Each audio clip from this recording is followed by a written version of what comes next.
I'm a little out of practice these days. Any conflicts around? I'm in the mood for some peacemaking.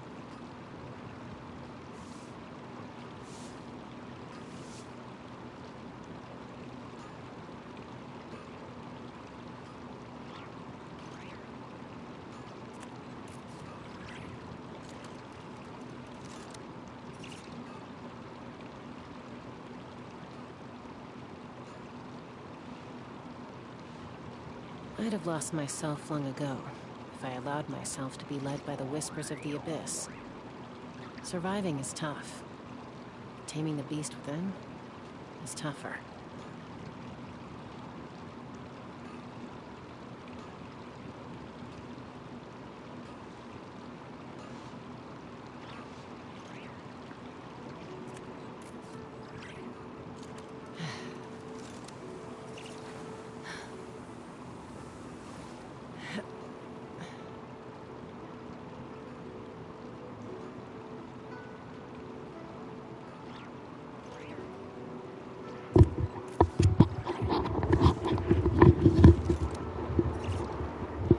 Testing.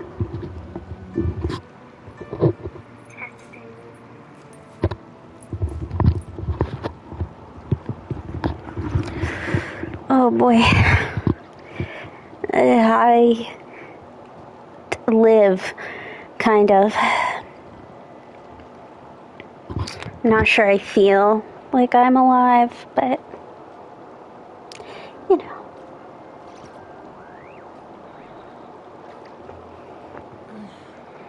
I'm a little out of practice these days. Any conflicts around?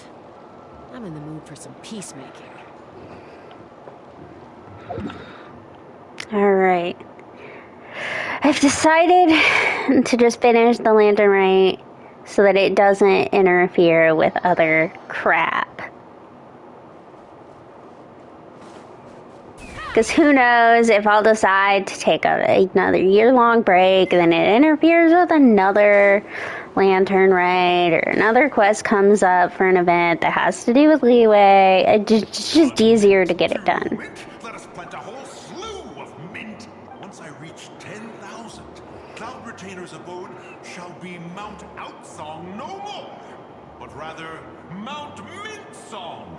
Oh, to behold the look on her face when she is confronted with such verdant splendor. Mountain Shaper, you dare disturb the tranquility of one's abode. Do not take personal offense, Cloud Retainer. He is not in control of his faculties. Exactly. Let it go this once. Zitcha is the one driving him to do this. Huh? But Zitcha just helps people fulfill their own wishes and desires. Not now, Paimon. Oops.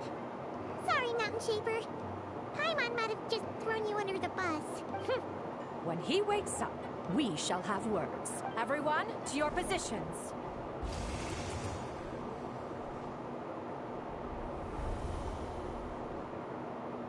Be careful. I've got this. A pest? I must catch it. Again!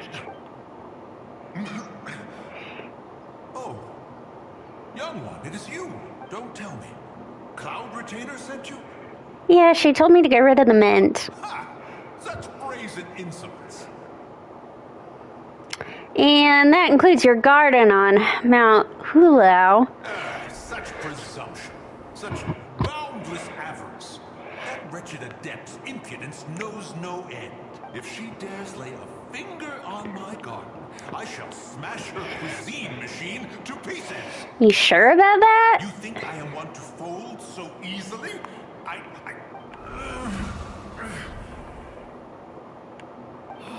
Insolent mortal! I mean, I'm not even immortal. Again, fear in that which is beyond you.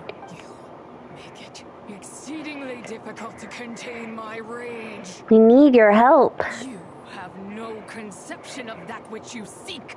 It is forbidden! Forbidden? You know nothing of my past. My warning was given. The cost entwined with this is beyond what you can bear. Fried chicken? I guess I don't get the fried chicken reference. I'm here because I want to know. I want to understand. Stubborn mortal. You could even say, it's my wish. You. Will you grant it? Very well. If death is what you seek, who am I not to oblige? Come, let us see the extent of your resolve. Your wish is to behold the curse of time and the memories of this form? Then, let it be granted. No, I was saying I ended up deciding to just finish the quest because I was worried it was going to interfere in shit in the future. And I was so far in that it just wasn't worth holding off on. Seek death. Stand before me. What is this place? My prison. You're trapped here? I was merely a trace of impure energy within Zapai's immortal body. When her soul was shattered, it should have been the end of me. But then, the one who governs time descended from on high and froze the moment of her death. And so, I remain in this world, unable to find release. Was it Istaroth? A mortal who knows of her existence and would dare to speak her name. Who are you? I'm someone who can help you. Help? No, there is nothing we can do for each other. Her power, the one who governs time, it has surrounded me ever since.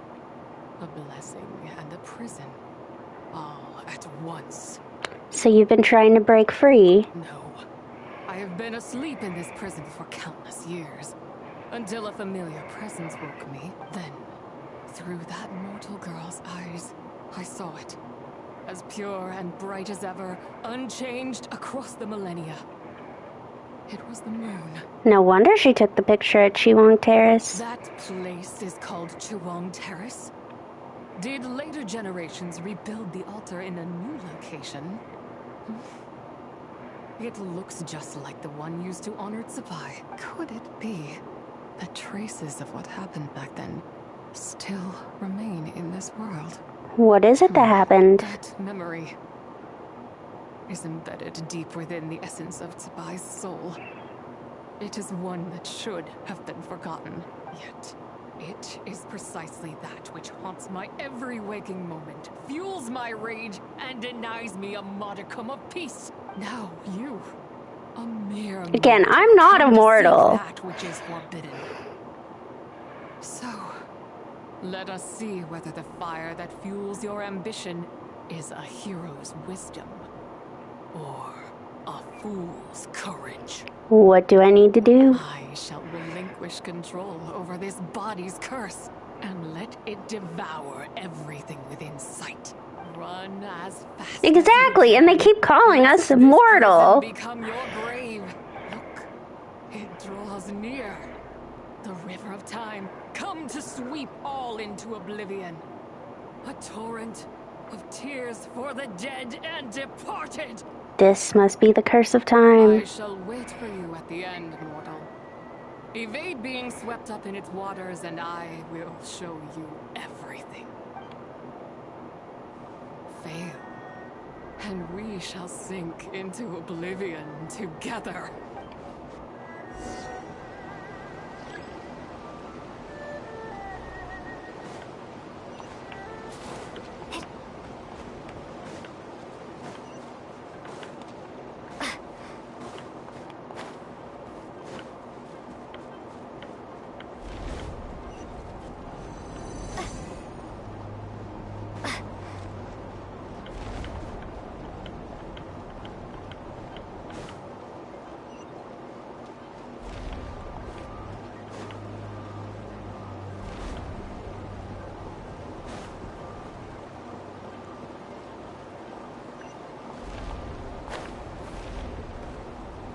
Well,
I did not expect that you would make it to the end. well, I did it. Yes, it would seem even time cannot hold you back. In that case, perhaps this truth is one you can bear. Come, let your wish be granted.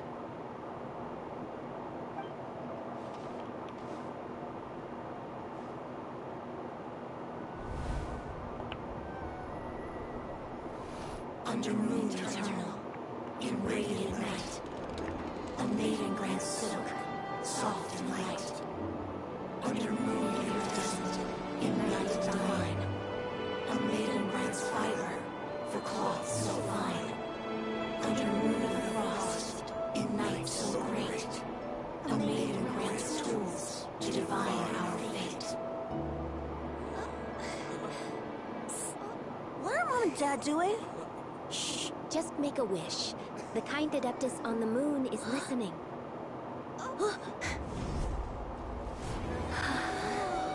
Look, it's Lady Tsubai.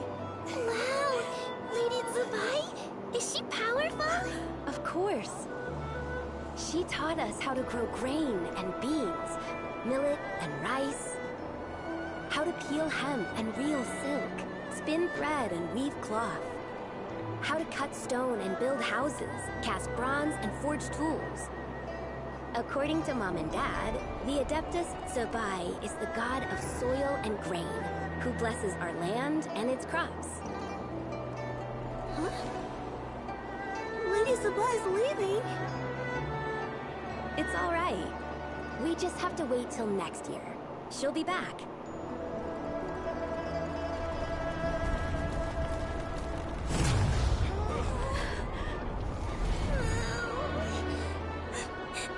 Mom and Dad are gone. Why hasn't Lady Tsubai returned? She'll come. We just have to believe. What is that?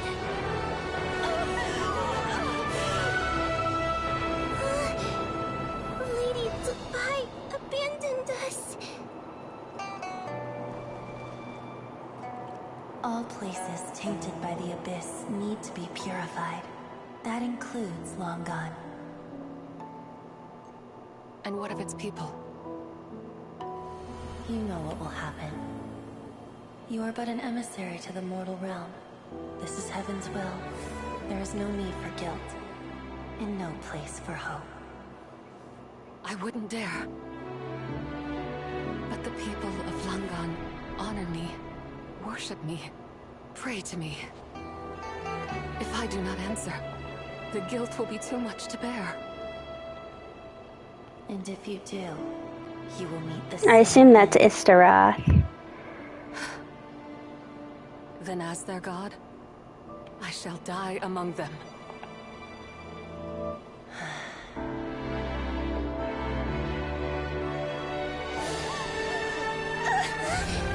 Look! Lady Tsubai came to save us! I knew she wouldn't abandon us! Run!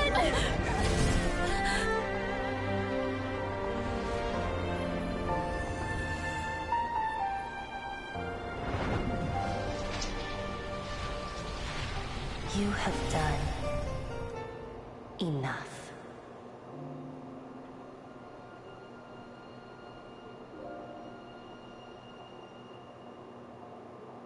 Now you know the truth.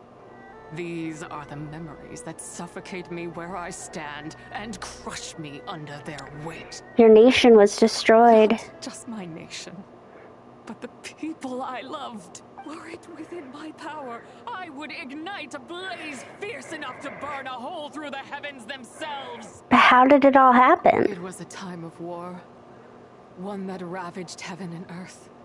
Remnants of the battles, tainted with cursed power, fell from on high and devastated Langan. The heavens decreed that the tainted filth had to be cleansed.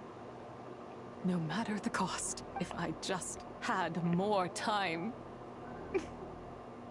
I could have helped more people to escape. You did give them time. But it wasn't enough. I just needed a bit more, and they all could have survived. You did more than enough. The descendants of Long Gone made their home all throughout Liyue. Their legacy lives on because of you. I never imagined there would come a day where I found peace. So long this rage has been within me. Yet That was enough to calm her down. Easily satisfied. Thank you. If you wish to bring Tsubai back to life, mortal, then you may take the part of her soul that lives in me. Just remember, from this moment onward, the fate of Langan's fallen rests on your shoulders. And that cannot now be changed. What will become of you? As I said before, I am but a remnant of Tsubai's adeptal form. A manifestation of her wrath that was not meant to linger in this world. By taking away this fragment of her soul, you take away my shackles as well. So, let it be done. Any final wishes then? Ah, it's your turn to grant one of my wishes, is it? Very well. In regard to my fate, and that of Langan's fallen, I know there is little I can demand of you. However, should another raise a war banner against the heavens someday, let my name be set upon its cloth. I ask for this, and nothing more. Now, take what you came for. I was a lone moon, shrouded and dimmed in cloud-veiled night. Now darkness breaks. Free and unburdened, I reclaim my light.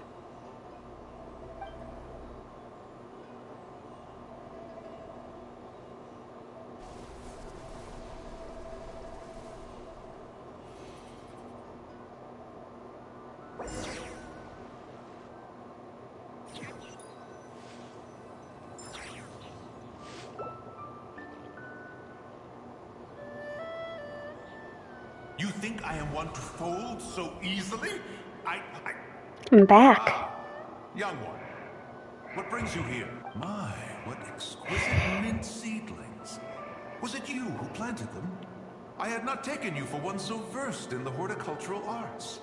I must insist that you visit Mount Hulao. There is much we could learn from one another. Ah, but this is Cloud Retainer's abode. She does not appreciate the verdant wonder that is mint. We should leave at once. If she sees us here, there is little I can do to protect you. I wasn't the one who planted them. Was it Mooncarver then? My, what nerve he has. It was you. What? Looks like Mountain Shaper is back to normal. Has the matter with Zizhi been resolved then? Wow, that was fast. That took, what, like a second? A second to us, perhaps. But for the Traveler, I imagine it felt much longer than that. Zizhi is gone now. Juan's plan was most successful then. And you're all right, Traveler. You don't feel strange in any way? No, I'm fine, thanks. Sounds like good news all around. I'm glad this matter is resolved. What is this matter you speak of? The possession of that mortal child? The matter of Zizhi may have been resolved, but there is another that is far from over. The mint you planted around my abode. Perhaps you have a moment to spare for a little chat, Mountain Shaper.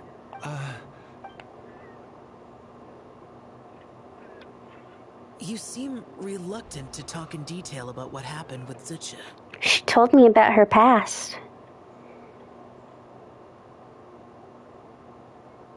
Don't worry. I won't ask you to reveal her secrets to me. And I doubt the other Adepti will either. Huh? You don't want to know what happened? The expression on your face. I know it well, Traveler. It's one I've seen Rex Lapis wear on many occasions. Whatever you learned, it must be too heavy to share. But you're okay, right, Traveler? That deadly self didn't hurt you, did she? No, nothing like that. I'm fine. Well, as long as you're not hurt, Paimon doesn't need to know anything else. It just isn't a happy story. Even so, I hope you feel like you can entrust me with it. If I learned anything from our time together, it's that one should not have to shoulder such a weight alone. Not to mention that certain knowledge brings danger in its wake. I would never want you to feel forced to be the sole keeper of such secrets. Yeah, kind of like how one person can't finish a whole slime, you know? Better to grab a bunch of friends and eat it all together. Time to call in some fellow slime connoisseurs, huh? Exactly! Wait, no! Paimon's just saying we've got loads of friends who'll be more than willing to lend an ear. Alright then. I kind of love that they called it Long Gone. Because it's long gone. In the ancient past of this land. So, the people of that nation worship the White Horse Adeptus as the god of soil and grain. It would seem then that Rex Lapis had a similar reason for withholding the details of his recent trip. I've often wondered if he had companions to stand by him before we met. Or if he was forced to face things alone. Regardless, Lantern Rite takes place in 2 days. Let's meet back up again there. If there's no news of Rex Lapis by then, we'll have to come up with a plan. Alright, see you in 2 days. Fingers crossed it all goes well.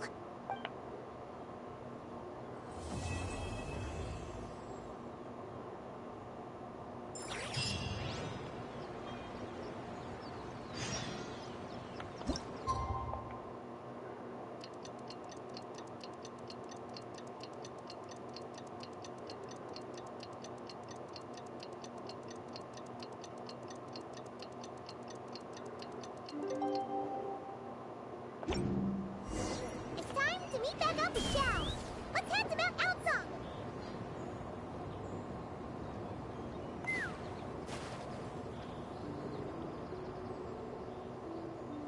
Xiao, Cloud Retainer, Beta Pin! We're here! Any news on Zhongli? Wait, are we missing 2 Adepti? Well, Shen Yun banned Mountain Shaper from Mount Outsong for 3 days. Oh, then what about Mooncarver? The scheme to plant mint in one's abode was one those 2 fools devised together? And when it comes to punishment, one does not discriminate. His banishment ends in 3 days as well. Wow, that's pretty harsh, Cloud Retainer. Let's get down to business. We have news of Rex Lapis. Huh? Isn't that... Yes, Rex Lapis's Geopillar. It descended from on high this morning. He must have sent it for a reason, but it does not respond to our touch. So, what does it mean? Is he in trouble? Not necessarily. It could be a message only a specific person is meant to receive. Traveler, you alone spoke to Rex Lapis before he left. Oh, so it must be for the Traveler. Give it a try. Go touch that pillar. Zhongli, tell me your secrets. Come to the spring on Mount Qingse.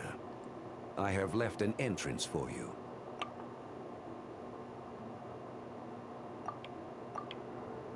Well? Seems like he might be over at Mount Qingse. Just as one surmised. It seems that Rex Lapis will not countenance our involvement in this matter. That would not surprise me in the slightest. He's always had a soft spot for the Traveler, after all. But be that as it may, we have served Rex Lapis for millennia now. In other words, I'm sure this has nothing to do with favoritism. He's probably just trying to protect us. That's right. So you mustn't let your guard down, even if Rex Lapis is by your side. Don't worry, I won't. All right, let's get going. We'll try not to keep you all waiting.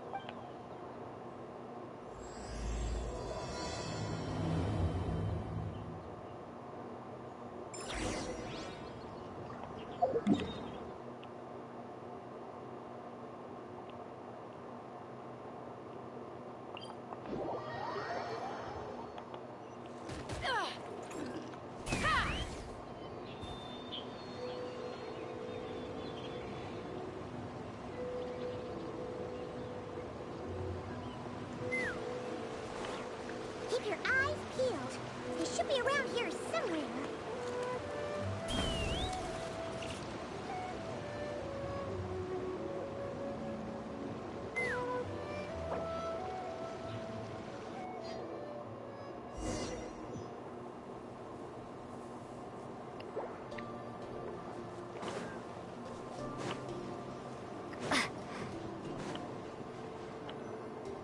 Who could have imagined that the once mighty Geo-Archon might end up so? Sitting on a humble stool in the woods, quietly weaving moon lanterns? You really do look like an old man now. This is a Shao lantern, not a moon lantern. In ages past, when the gods waged war, Are there the world bots? was in turmoil. These lanterns were lit to guide fallen Thank warriors you. back to their homes. Had you tarried in the mortal realm for but a little while longer, you might have become quite accustomed to them. Even so, it bears such a striking resemblance to the moon lanterns they used to offer up to the heavens.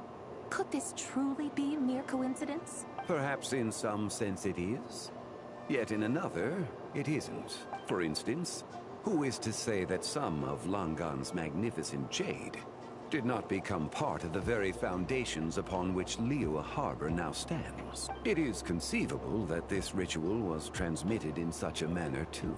Now, let's not let ourselves get carried away. For all its splendor, do not forget that, in the end, even Langan could not escape its heaven-sent fate. Alas, it is just a pity that the little creatures of this world may never again lift their eyes to the moon, even should misfortune befall them. But you, Geo-Lord, now that you rule this realm, why take the trouble, not to mention the risk, to visit one who bears such profound guilt as I? Are you not afraid that you might be sullied by the curse of time that was laid upon me? There is no risk to speak of. At least, not in comparison to that which you took when you defied the heavens all that time ago. As I have stated, time and again, it was not I who defied the heavens. Geo-Lord, the ancient affairs of Langan have nothing to do with me, for I am but one of her deadly selves, severed before her demise. My name is not Zibai, but Zichao. Surely you did not take us for one and the same, solely on the basis that we may all assume the form of white horses? Sorry to break it to you, but you seem to have found yourself the wrong white horse. Anyway, do tell me, what urgent matter brings you here? Very well then. I have come to ask for Zibai's shade. Oh? So, the Geo-Lord has set his sights upon Zibai's human soul. And what is it that you intend to do with it? 今、世の中には変革の兆しが見え始めている。新月が生まれ、影の月の Zhongli's back to speaking in foreign languages. Consequently, strange And I don't understand what could have happened. Former domain, leading to the earthly soul's reappearance as well. The last of the trio, the human soul, is in your possession. Like, because some people have said they've sometimes run into glitches where if they've just changed languages, it'll do that, but I've never done anything with English on this account. So it's kind of sound, and other people also have parts of Zhongli's dialogue in Chinese, so it kind of sounds like they just didn't get all of his lines recorded, which, like, how do you let that happen? What would cause that? Most intriguing. My intention is to gather all three together, so that an old friend may finally make her return. I must admit, it seems that some remarkable affairs are coming to pass in the outside world. Yet there is one thing you seem to have overlooked, Lord of Geo. Back in the day, it was you that freed me from that painting. And afterwards, I took up arms in your name. Together we first subdued Chenyu Vale, then brought peace to Mount Qingse. It was for this cause that the contract between us was made. But now that the debt has been repaid, what cause have you to expect my aid? Zibai and I have long been friends. Given not only that you were manifested from a corrupt desire within her divine form, but that you also possess a fragment of her soul. How can you purport to be the wrong White Horse? I think you'll find that we are now as separate and distinct as any two beings ever were. What once shone with radiant purity has long become dust. What you see is no longer what it was. Oh, great Lord of Geo. Should this still be unclear to you, I bid you take your leave. It seems that the fault lies in my own lack of consideration. As you wish. I shall let this matter rest. Wait! One moment, if you will. Should this not be your opportunity to propose a new contract? The part where you make me an offer I simply couldn't refuse? Even those puny mortals know how to haggle when striking their bargains. Should you, the famed god of contracts, not likewise strive for success through negotiation? Come now, enough with the posturing. It's time to name your price. Very well. I had, in truth, prepared a new contract for your consideration.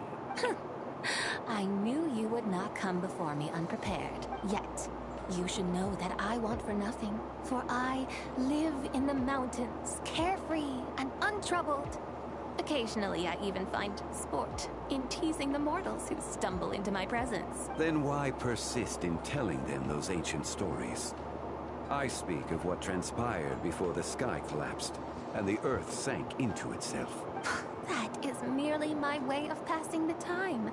And what of it? Would any believe, much less remember, the ramblings of a mountain hermit? So she's just been hanging out here the whole time. Long since spread throughout the mortal realm.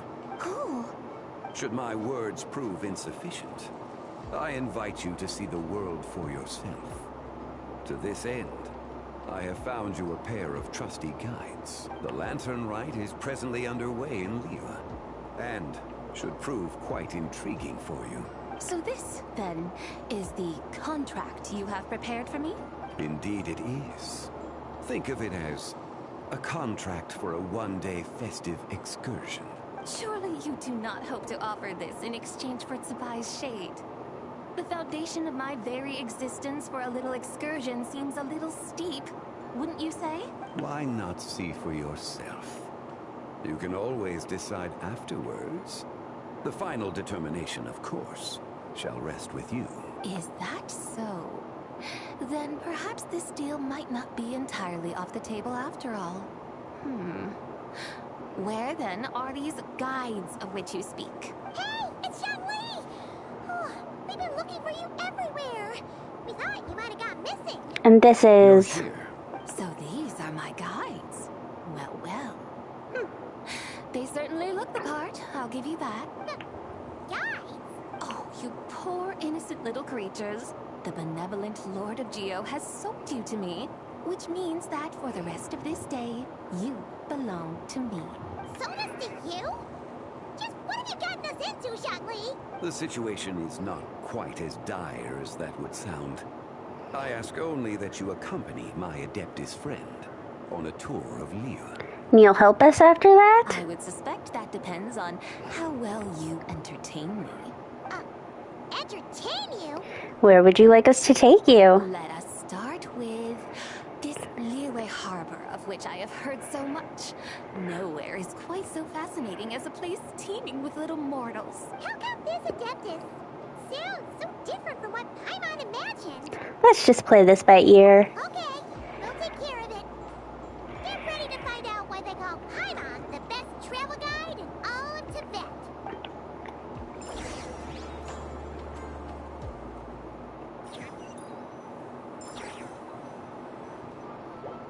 Look! We've arrived at Liyue the beating heart of Liyue. So, dear Madam Adeptus, where would you like to go first?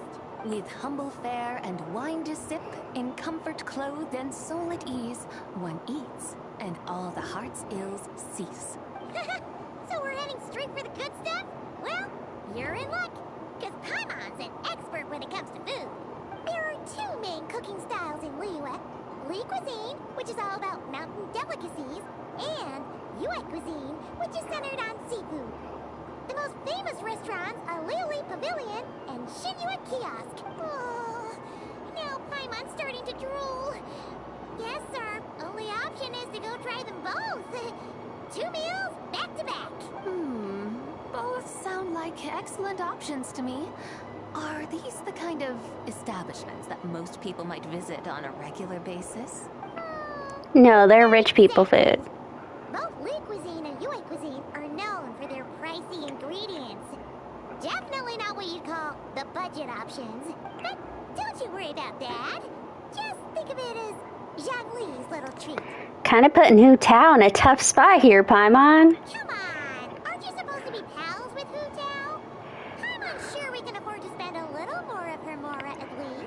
Just looking for an excuse to gorge yourself at someone else's expense, huh? Hey! All Paimon wants is to provide our Adeptus with the best possible experience here. Don't you want that too? Both certainly sound like worthy choices. Just now, though, I happened to see a porter pass this way. Where might individuals like him go to eat? A hungry porter, huh? Oh! Paimon knows just the place! Wanmin Restaurant. Yep. Nothing fancy schmancy there. Just tasty dishes made with simple ingredients in a variety of different styles. Most importantly, it's great value for money, too. No wonder everyone loves it, huh? Oh, and the owner happens to be a good friend of ours, too. One mean restaurant. Yes, even the name itself feels lively and down to earth. All right, let's make it our first stop. Yippee! That's a great choice, too. Alrighty, let's head over there right away. Paimon can't wait to dig in. Wanmin Restaurant, here we come. Let's fly. Well, yeah, Shibai, I hope you can fly, because we partake in flight here.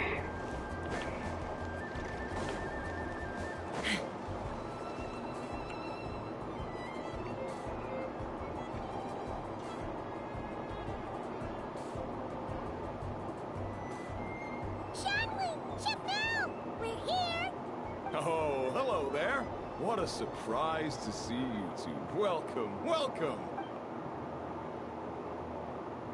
Hey there, Traveler and Paimon. We're a little busy today, so grab a table while you still can. But I don't think I've met this lady before. Is she a new friend? You could say that. You could say that. Oh, Paimon and I are in the same wavelength. We brought her here for Lantern, right? Oh, I see. Well, hey there. A friend of the Traveler's a friend of mine, too. Don't worry, we'll take good care of you. Just order whatever you want, it's on the house. By the way, I'm Zhongling. I cook here at Wanmin Restaurant. What's your name? Miss Xiangling, have you ever heard of the White Horse Adeptus? Of course. What about her? I am her, and she is me. Huh? You mean you're an Adeptus? Oh, you young'uns crack me up. Come on, Xiangling. You've got to keep up with the time. Haven't you heard of cosplay? It's like a role-playing game where you dress up as famous characters and pretend to be them. Seriously, it's all the rage, and it looks like this young lady is quite the expert. Your friends sure keep their fingers on the pulse, huh, Traveler? Wow, Dad.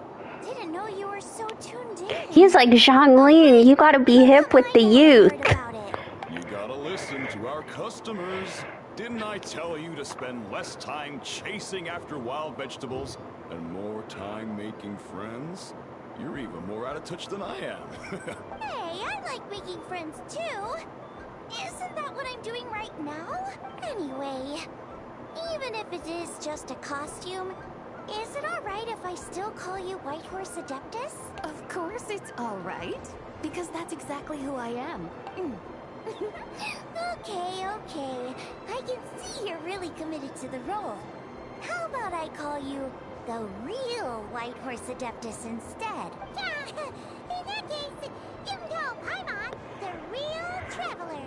Guess that makes me the real Paimon. You're right. You could have at least switched outfits. Puny mortals. Nevertheless, I suppose it might be amusing to indulge in your little charade for a while at least. All right, go grab yourselves a table. I'll come take your order in a bit.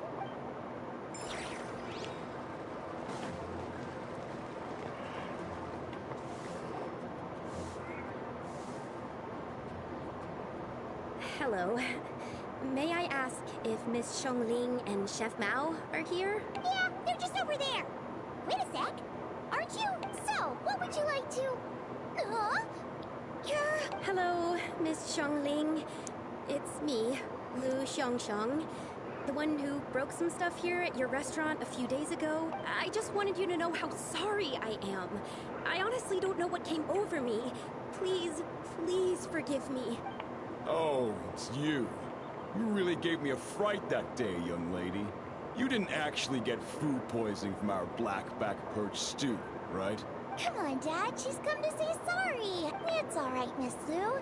You must have been feeling a bit off that day. You're looking so much better now, though. Why don't you grab a table, too? This one's on the house. No, I couldn't possibly. Hey, it's totally okay. We all feel under the weather sometimes, especially when we're away from home. Go on, find yourself yikes. Looks like all the tables are taken. Wanna come sit with us? We've got an extra seat over here. Must be fate, huh? Thanks, guys. So what would you like to eat today? Feel free to order anything you like. I should very much like to sample your renowned poisonous blackback perch stew. It wasn't poisoned. That was all on me. So that's one portion of blackback perch stew. How about you guys? Paimon wants... Since it's on the house, why don't you choose for us? Sure thing. Looks like Paimon's having trouble making up her mind. Anyway, I guarantee you'll love it. Let me think. Well, since the blackback perch stew is on the spicier side, I guess it makes sense to balance it out with a serving of stir-fried shrimp. And since it's lantern rite season, you better try out the triple-layered consomme and come and get it too. Those are our seasonal specialties. As for the carbs, since we've got a full table, how about some right at home? Along with our special chili mince cornbread buns. Trust me, you won't be disappointed. Then for dessert, I'll whip you up some Lucky Snow Delight. I just came up with it a few days ago, and I can't wait for you to try it. Wow! Sounds like quite the feast. Looks like Paimon's in luck today. Am I the only one who thinks that's way too much? You haven't seen Paimon eat. Don't worry, I know what I'm doing. And to top it all off, our star dish, Adeptus Temptation. You should know that we don't often serve this here at Wanmin Restaurant. But since this is my first time cooking for the White Horse Adeptus, I'm pulling out all the stops. Okie dokie, just sit back and relax. I'll have your dishes out in no time. Hold on. Did I just hear Miss Xiongling mention the White Horse Adeptus? You did indeed. And you're looking right at her. That's a joke, by the way. She's cosplaying. Oh, I see. Phew, almost believed you there for a moment. Tell me, little one, what business might you have with the White Horse Adeptus? It's a long story. Basically, a while back, I took part in an archaeological dig over at the chasm.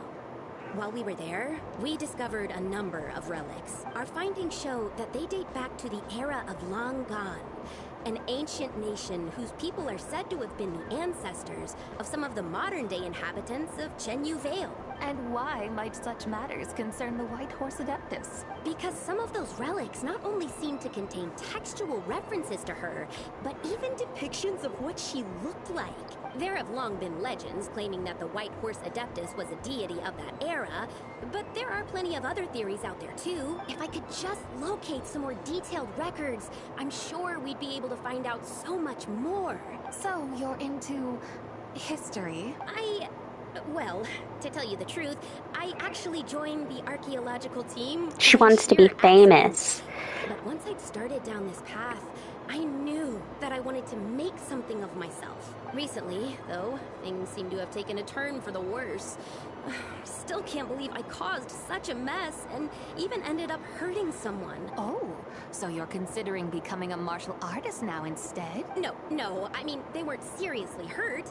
It was just a few scratches, and they let it go after my mother compensated them. You know, that wasn't really your fault. Either way, my career is pretty much over. And even though both the victim and the Ministry of Civil Affairs say they won't be pursuing the matter any further, my father says he's going to punish me according to our family rules. Family rules? Yeah, he's decided to ground me. I'll have to return to Chaoying Village after Lantern Rite. Aren't you an adult? Why do you have to listen to him? Wow, that's harsh. Sounds like the kind of thing only rich, super traditional parents would do. We're not exactly rich, though. All we own are a few tea fields in Chaoying Village and a guest house in Liyue Harbor. A guest house? It isn't Baiju guest house by any chance? Ah, so Boss Lou must be your... He's my grandfather. So, you've heard of the guest house before? Small world, huh? Come to think of it, didn't Boss Lou mention something about hoping that the White Horse Adeptus would show up and let her divine power be known? Well, she showed up all right. Sure, but Paimon's guessing this wasn't exactly what he had in mind. Shh, keep it down. Everyone, it sounds to me that your family is rather well off after all. What then drew you to archaeology? Why subject yourself to such unnecessary hardships? Even if I stayed at home, there's no guarantee I'd lead a nice, easy life. Just look at my father. Recently, my grandfather put him in charge of the guest house, and he came up with a bunch of ideas right away, starting with changing its name. That didn't turn out well, though. My grandfather yelled at him for days, even calling him a bad son, and they still haven't let it go. Oh! Paimon thinks we might have heard about that too. Long story short, being dependent on others is never fun. You just end up being completely under their thumb. That's why I want to make it on my own out here, no matter how hard it is. After all, as the saying goes, to rise above others, one must endure the hardest of hardships. What's so funny about that? You poor, innocent little creatures never fail to amuse me. To think you would endure all manner of hardships in your brief time on this mortal plane, and all that merely to rise above others. I would have thought that the wiser path would be to simply roam this world as I do. Huh? Tell me, what is it that you truly delight in? Archaeology? Martial arts? Tea planting? Or perhaps the keeping of a guest house? What I delight in? Yes! Surely there must be something you don't find quite so exhausting. Whatever delights you should not feel like a burden. But do things like that really exist? Of course! Take Miss Xiangling, for instance. I defy you to detect even a hint of hardship on her face when she wields her walking spatula. So, since it seems you are resolved to tread the rocky path, you should strive with all your might to pursue that which brings you delight. You mean, like cosplay?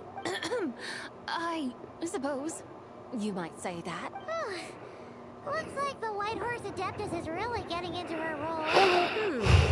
I think I get what you mean then. Maybe I should have a chat with Miss Xiangling before I head home. Okay, everyone. Sorry to keep you waiting. Here's your food. Wow. It all smells so good. Ooh, finally, I get to try that famous poisonous stew. Hey, didn't you hear what Xiang said? It wasn't the stew. If anyone's to blame, it's that other you. What's up? How fiercely this mortal fare burns upon the tongue.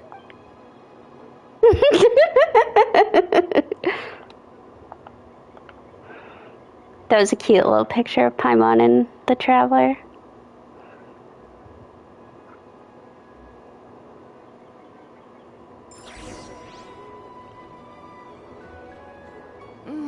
Most satisfying as poisonous dews go. So, where to now? Time, I think, to seek out some diversion? Oh, there's plenty of entertainment options in Liyue. Paimon will tell you that. The locals like to drink tea, walk their pets, play chess, watch operas, attend storytelling performances. Storytelling performances? You know, like listening to people telling stories. They're usually based on old Liyue legends, just like their operas. Stuff like the Divine Damsel of Devastation, Through the Eyes of a Dragon, or the Sanctification of Tao Do. What about the story of the bright moon that sits in the sky above us? Paimon doesn't think she's heard that one. Still, the moon does come up quite a lot. It's even in the name itself. The Yue in Liyue actually means moon. Since we're on the subject, you like telling stories yourself, right? Why don't we go check it out? In that case, I'll have to trouble the two of you to lead the way. Awesome! Let's go! Third round knockout, here we come!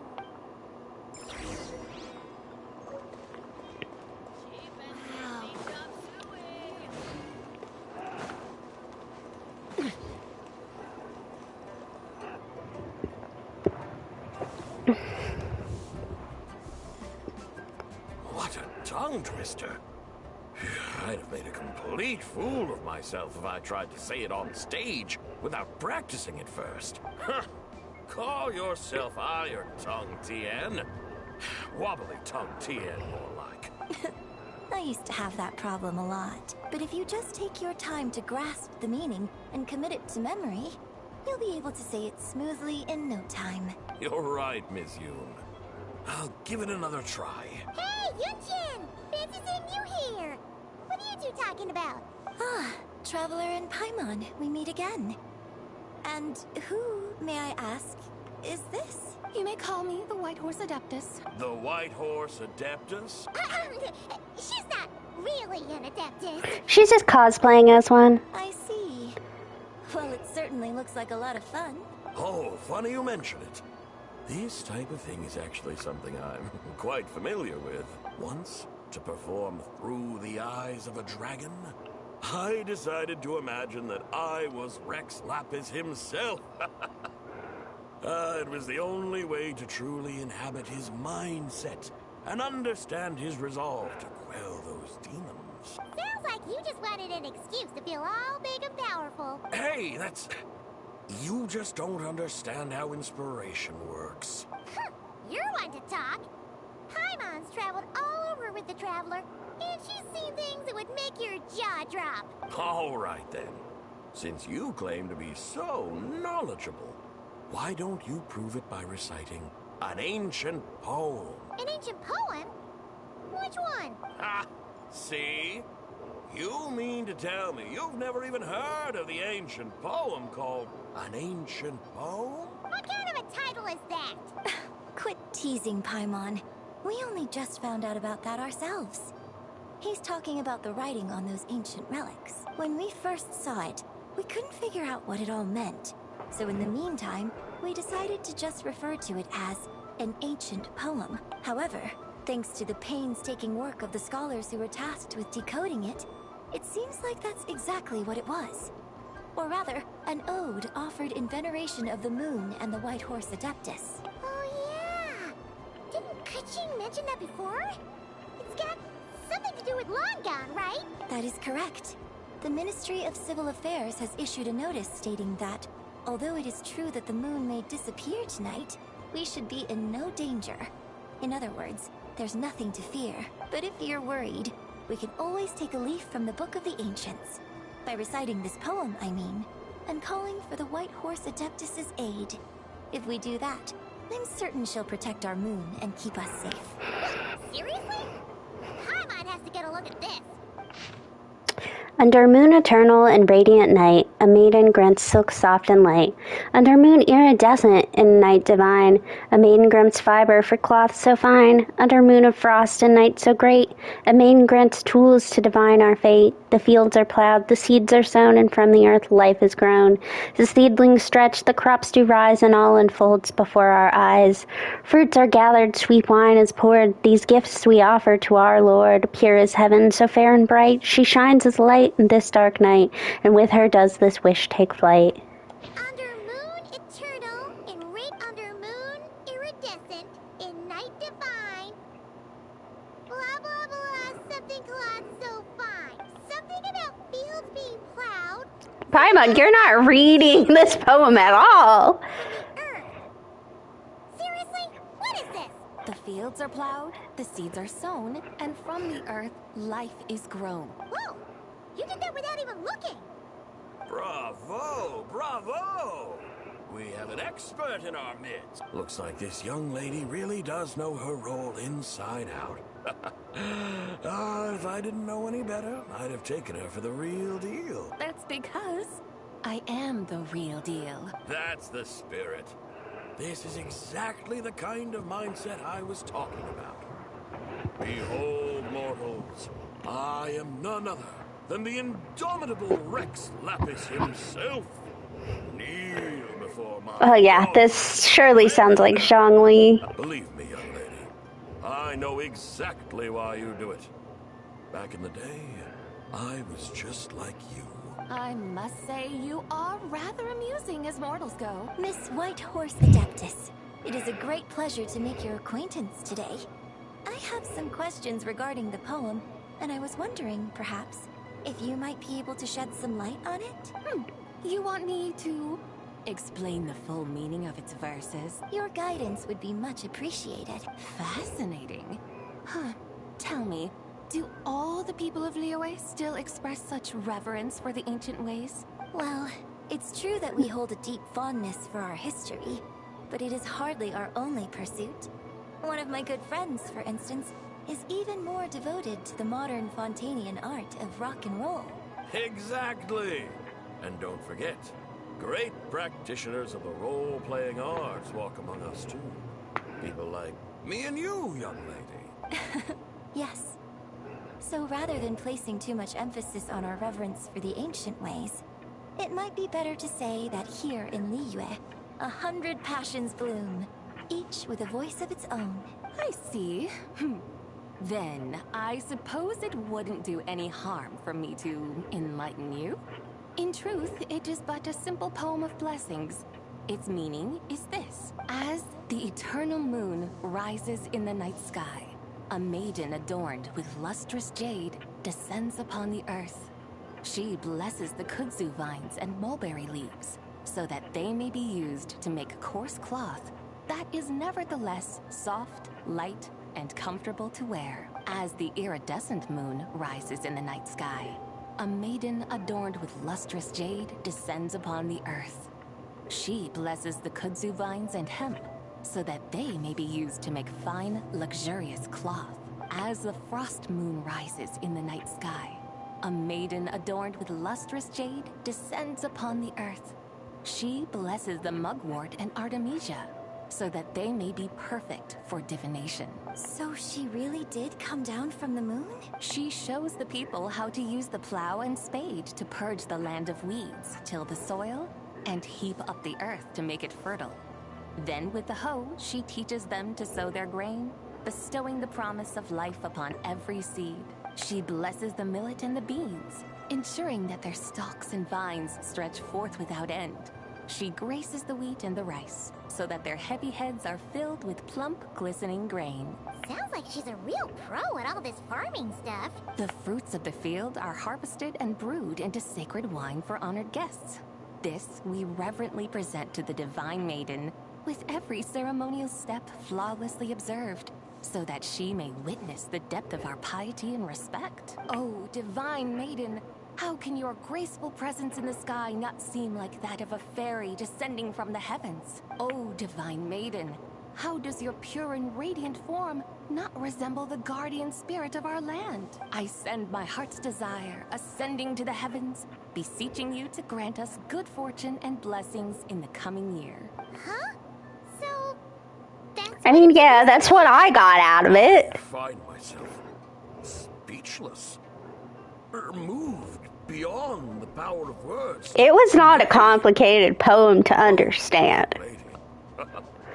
You, at least the English translated version. Role player might aspire.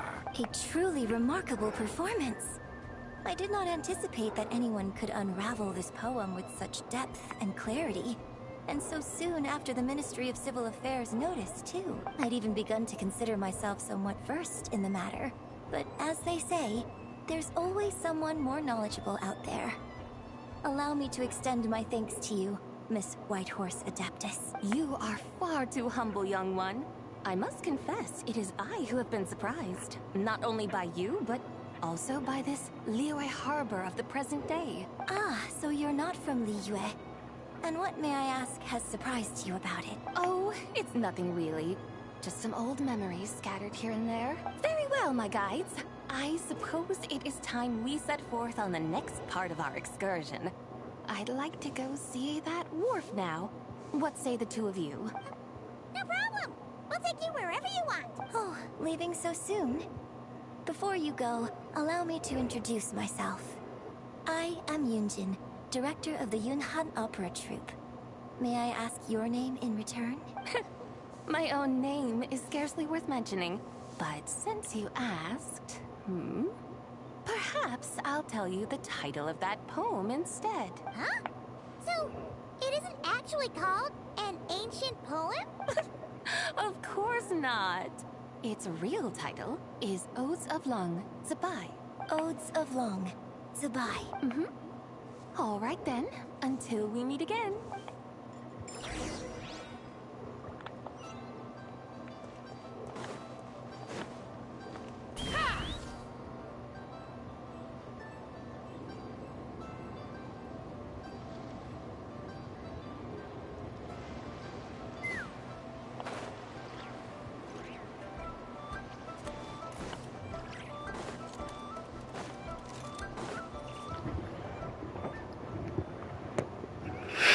Here's you.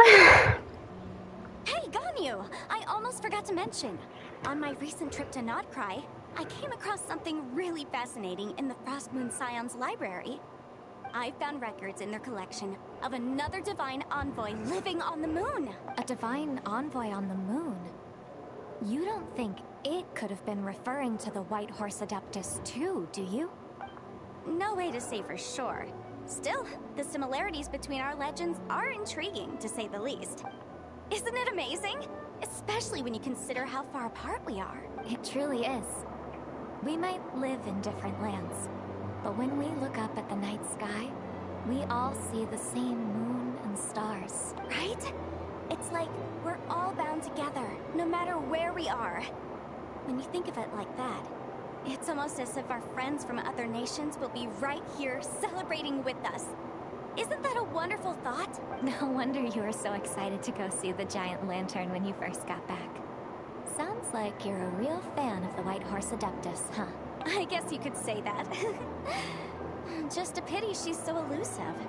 Even Granny's never met her, you know? Maybe she really is just a legend after all. Hey, Yanfei and Ganyu! Trust, Paimon. The Whitehorse Adeptus is as real can be. Huh? Oh, look! It's the Traveler and Paimon! Feels like I haven't seen you two in like... Well, we just saw each other, kind of. Right. It's so good to see you again. Hey, you two. Happy Lantern Rite. Happy Lantern Rite. Did I hear you right just now, Paimon? Does that mean hello? you've actually seen the Whitehorse Hello, Clarent fan. She has indeed. And now, so have you. And you are? Why, who else? The Whitehorse Adeptus, of course. Could you maybe start with something else next time? You're the Whitehorse Adeptus? She's cosplaying as the Whitehorse Adeptus. That's right. Allow Paimon to introduce you to our new friend, Zichao. She's been low-key obsessed with cosplaying the Whitehorse Adeptus ever since we met her. I see. Well then, Greetings, Miss Zhao. My name is Yanfei, and recently I've been low-key obsessed with learning everything I can about the White Horse Adeptus. I'm sure the two of you will get along like a house on fire. Oh, and by the way, I'm Ganyu. So, Miss Zhao, you must be here to see the giant lantern too, right? Hmm? A horse-shaped Zhao lantern? Is that what I think it is? That's right. A lantern made to honor the White Horse Adeptus herself. Isn't it gorgeous? Huh? What are you laughing at? Both the lantern and myself. What do you mean? Oh, this lantern truly is an artistic masterpiece. But tell me this. Have any of you ever seen a horse before? Is that a joke? Come to think of it, I can't remember ever actually seeing one herself. What about you, Traveler? I have, but not here. This horse appears to be mid-trot, but it has adopted what is called a lateral gait, where the legs on one side of the body move together in unison. A rather rare sight indeed. Just now, I suddenly pictured myself, I mean, the White Horse Adeptus running the same way. The image was so absurd, I could barely contain my mirth. Oh, really? I never knew that. You learn something every day, huh? Oh, come on! It's basically a giant piece of fan art! Who cares if it's different than the original? So, why laugh at yourself? I was merely laughing at my own ignorance. I came here thinking that the White Horse Adeptus's tale had been long forgotten. Yet here I am, gazing upon a lantern made in her honor. Well, you couldn't have been more mistaken. There are so many tales about the White Horse Adeptus, I'm starting to lose count. Just off the top of my head... Just so you know, Yanfei, we've heard it all like a million times before. Uh-huh. But there's one thing I can guarantee that you haven't. Huh? You mean like a new chapter of her stories come to light? Mm-hmm. And I heard it from Ganyu just yesterday. Hey, why don't you share it with the others? Sure, no problem. Where to begin? Do you guys still remember what Liyue's Moon Chase Festival is about? Of course! It's a festival held in honor of, the Stove God! That's right. But it took a really long time for the Stove God Festival to become what it is today. In its earliest form, it was actually an adeptal ritual known as the Moon Chase Rite. Paimon remembers Madame Ping mentioning... I don't think I was around for the Moon Chase Festival. According to Cloud Retainer, Just a little before my time. The Moon Chase Rite was originally a ritual meant for communicating with the moon. Communicating with the moon? But for what purpose? At first, Cloud Retainer wasn't entirely sure either, as it was always Rex Lapis who performed the ritual. Whoa! Rex Lapis did it himself? Must have been a really important ritual. That's right. Unfortunately, despite numerous attempts, they never actually received any response from the moon, which is why they eventually stopped performing it. But then, just yesterday, Keqing took a picture of the moon being obscured by a dark hole to Cloud Retainer and asked if it had anything to do with the Moon Chase Rite. The moment Cloud Retainer saw it, it suddenly dawned on her that the rite might have been an attempt to reach the White Horse Adeptus all along. Does that mean Zhongli's been trying to bring back the White Horse Adeptus all this time? So how about that? Bet you never thought there might even be a link between the White Horse Adeptus and the Moon Chase Festival. It's quite the revelation, yes? If Keqing hadn't taken that picture to Cloud Retainer, we would never have known any of this. This is probably what Keqing was referring to that day when she mentioned there were some ideas she wanted to follow up on. So, Geo Archon. All this time, you've been striving to awaken her. Huh? What do you mean, awaken? Nothing. What I truly meant to say was, this new insight you've provided has been truly eye-opening. Oh, by the way, my trusty guides, I've been meaning to ask, where in Liyue Harbor might one enjoy an expansive scenic view? Huh? We're off to the next stop already? But Paimon's barely done digesting that lore bomb just now. All the more reason to find the right spot to let it sink in. Oh, so that's what you're up to. A tour of Liyue Harbor? In that case, if you're looking for a spot with a panoramic view, I'd recommend Yujing Terrace. That's a great idea. Since the terrace is on higher ground, the sea view from up there's so much better. I agree. Great. Well, the lantern ride's about to start, so we should get back to Granny's now. Hope to see you all at the festival tonight. Oh, you're off too? All right then. See you both soon. See you soon.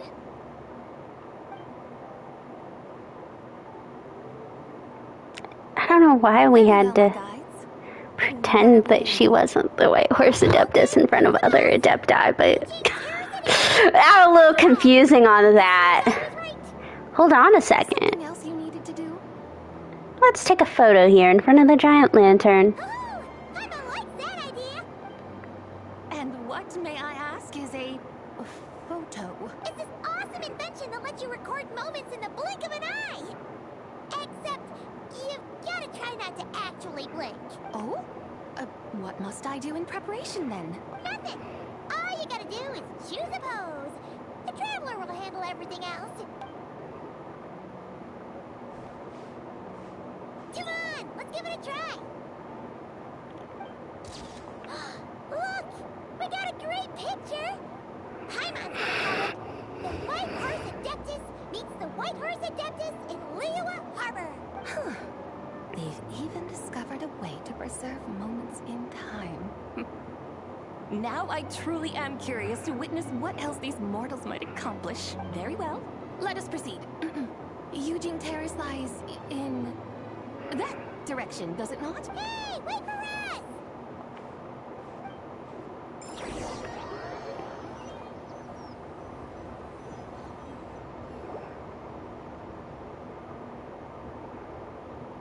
Truly a marvelous view if ever there was one. It seems the charm of this Liyue harbor is only heightened by the sun's dying light. And soon, people will start releasing their shell lanterns to mark the most important day of the year. Practically everyone will be with their friends and family, eating a big meal, chatting, and even setting off fireworks. Trust Paimon, it'll look even more amazing then. What do you say? Want to stay to see that? No need. Let us bring this weary day to a close. Weary day? You mean you didn't enjoy your tour? I had imagined you would arrange for me to witness some grand spectacle. Perhaps the descent of divine beings, the manifestation of the sacred before mortal eyes, or the appearance of a selfless hero come to aid the helpless and downtrodden. Or, should that not come to pass, then at the very least, spend a little more coin. For that, it seems, is how one finds true enjoyment. Alas, but there was none of these. Instead, we merely filled our bellies, listened to tales, and gazed upon a crude imitation of my likeness. And now, the sun begins its descent. What a day of quiet tedium. We're so sorry.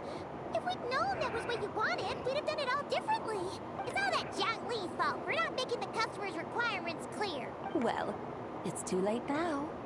Do you still believe I would part with that soul fragment, now so intertwined with my very being? But... Quit scaring Paimon already.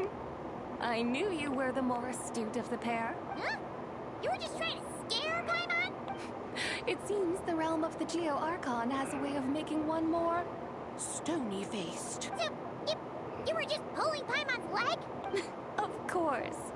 I was merely engaging in a little banter with the two of you. Long ago, I shared tales with various mortals who chanced upon my mountain abode. Never did I imagine that those stories would endure. It seems I greatly underestimated them. Perhaps, as your Geolord said, a few pieces of ancient Langan's magnificent jade have truly become part of the very foundation of this land. So, you've decided to help us? Again, that goes without saying. I made up my mind some time ago now. And when was that exactly? When I beheld a rather intriguing scene as I set foot in this city. I saw porters passing through the alleys, setting down heavy wooden crates from their weary shoulders. Peddlers pushing carts as the kites and lanterns upon them rustled gently in the breeze. I saw cooks cooking, actors acting, scholars reading, soldiers marching, children playing. Elders resting, officials officiating, and the common folk absorbed in this or that, reveling in the simple joys of life. Some, it seems, have already found that which stirs their hearts, while others continue to fret, troubled by uncertain futures. Yet, in this gentle and serene order, each holds fast to their anticipation, not only for the celebrations to come, but also for the first light of the morrow. Scenes I once yearned to behold now unfold before me, no longer in Langan, but in Liyue Harbor, thousands of years on.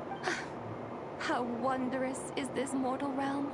Thank you. Thank you, Whitehurst Adeptus. Thank you so much. Adeptus, Adepti. Perhaps the singular art in which we are truly proficient is that of sequestering ourselves within the high mountains. But once we leave our mountain refuge, we find ourselves drawn back to mortal ways all the same. So, it is I who should offer my thanks to the two of you.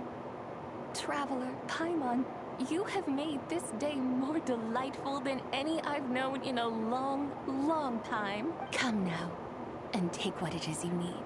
You mean, like, right now? But don't you think we should wait for Zhangli? That won't be necessary. All things shall meet again in their time, for the waters know no rest, and the flowers their appointed season. One need not fear that life is but a journey of goodbyes.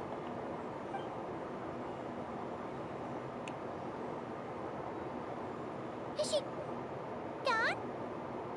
I mean, eventually she'll be back in the sense that she is just part of one greater Zabai.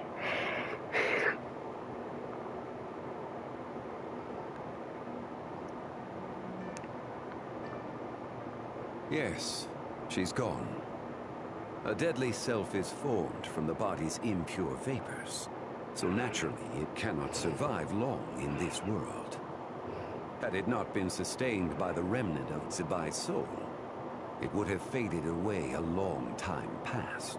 Now that the remnant is gone, it has severed its ties to the mortal world. Zhangli! When did you get here? A while ago. I would have thought you'd at least want to say goodbye. Though mountains endure, the ceaseless waters will, at last, wear away their sharp edges. Thus must I meet the marks wrought upon her by the ruler of time with great caution. Actually, you're just terrible at saying goodbye. It may be goodbye for now, but someday we will meet again. Really? And when might that be? Who can say for sure? Years and years from now, perhaps. Or maybe tonight. At the Lantern Rite. Are you saying that if the Whitehurst Adeptus were to be resurrected, she'd still have the memories of the three deadly selves? That she'd still remember us? We will find out soon enough.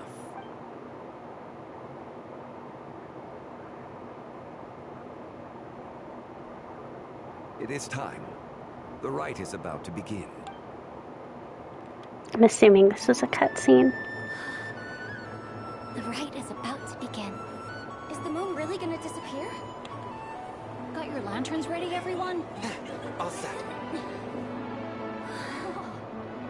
Might be about time to put eyes to the sky.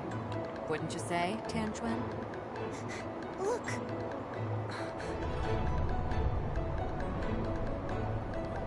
When the sun's out, eat the sun. When the moon's out, eat the moon.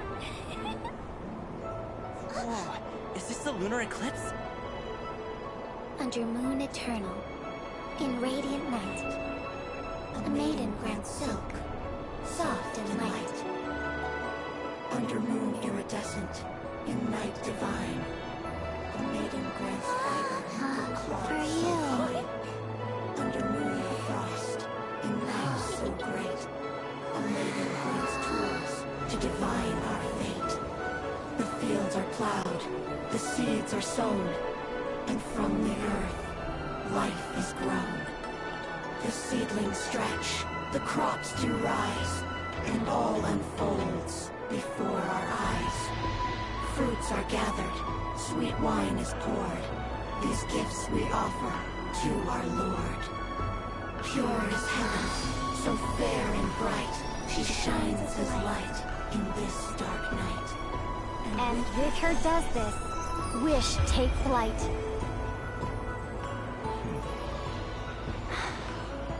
Devoted soul, scattered and unbound. Let this lantern guide you home. By its light be found.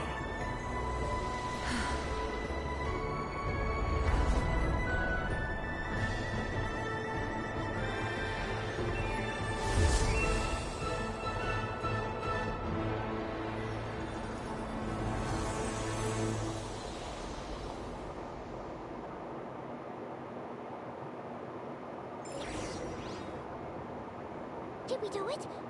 Do we finally get to meet the real White Horse Adeptus?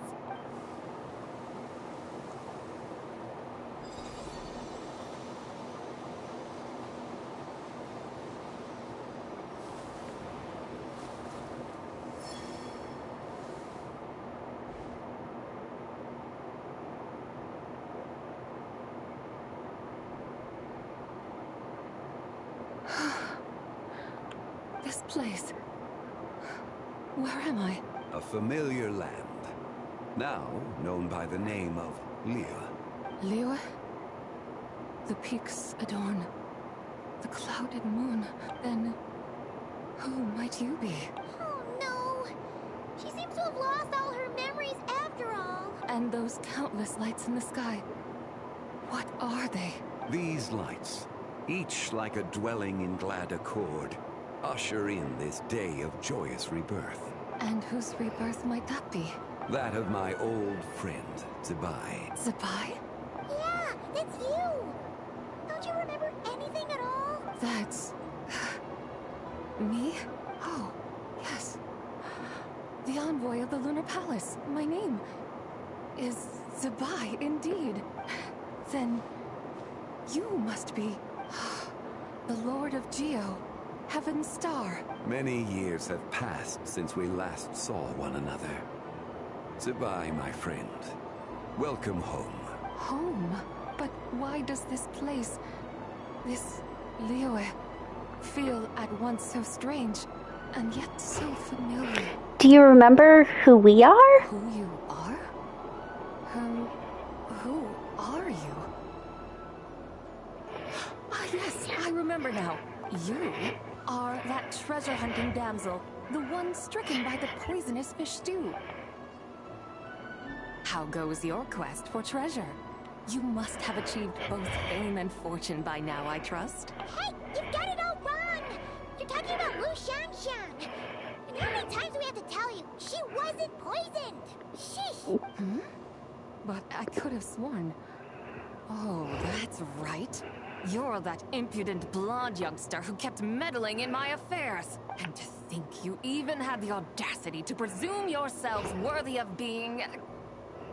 What was it again? Ah, yes, of being my guides. How very wonderful to see you again, my most faithful and beloved guides. I trust all has been well in my... It's only been a couple minutes. She finally got it right! But that sudden mood swing felt even weirder. It's like her head's packed full of slimes! It is possible that her cells have not yet settled.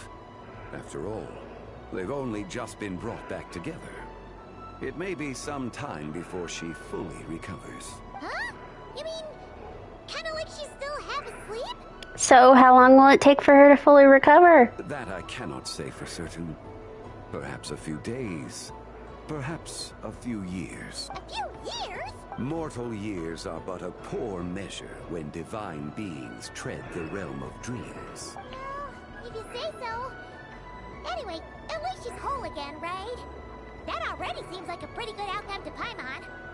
Yes, there is little cause for worry. We need only wait and let time take its course. Say, what are those little creatures over there up to? Celebrating Lantern Rite, of course. And those lights up in the sky? Those are all Shao lanterns.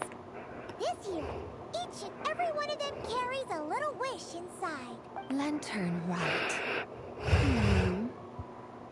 Then, may I join in too? Of course!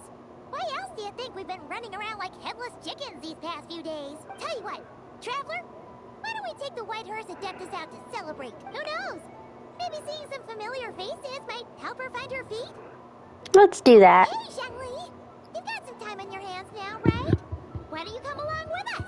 By no means a bad idea, Paimon. Oh, it's a bye. Before Paimon forgets. When we meet the others later, remember to wish them a happy lantern rite. Happy... lantern rite? Happy Lantern Rite! Yes!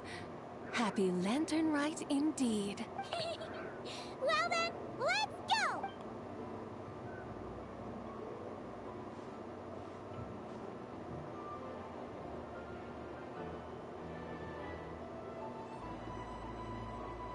Lantern Rite. A night of joy, reunion, and moonlit blessings for all.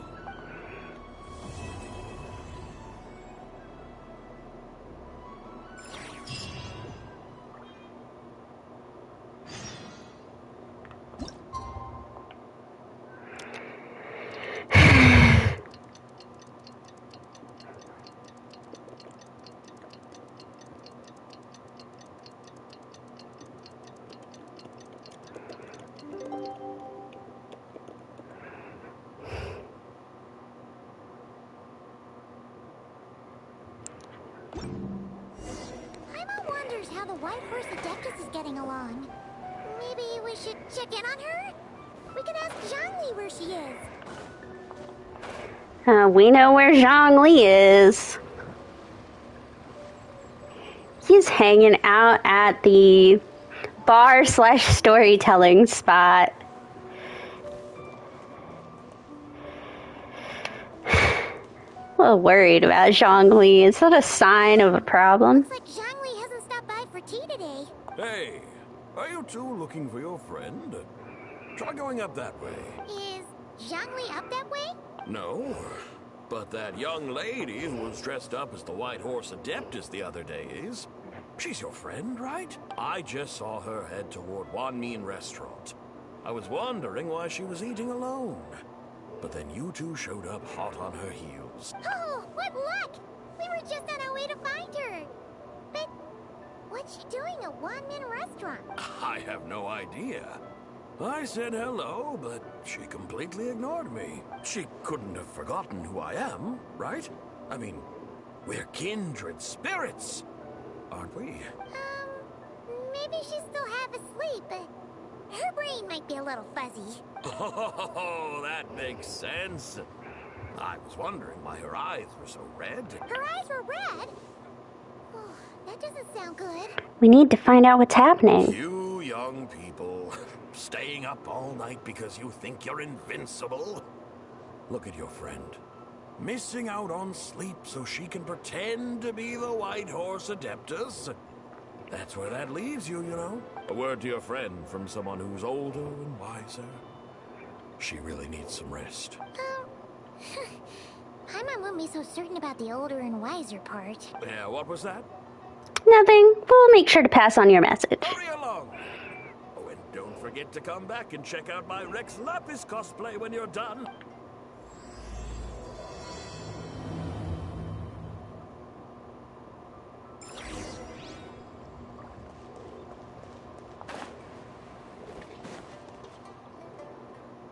Where's the proprietor?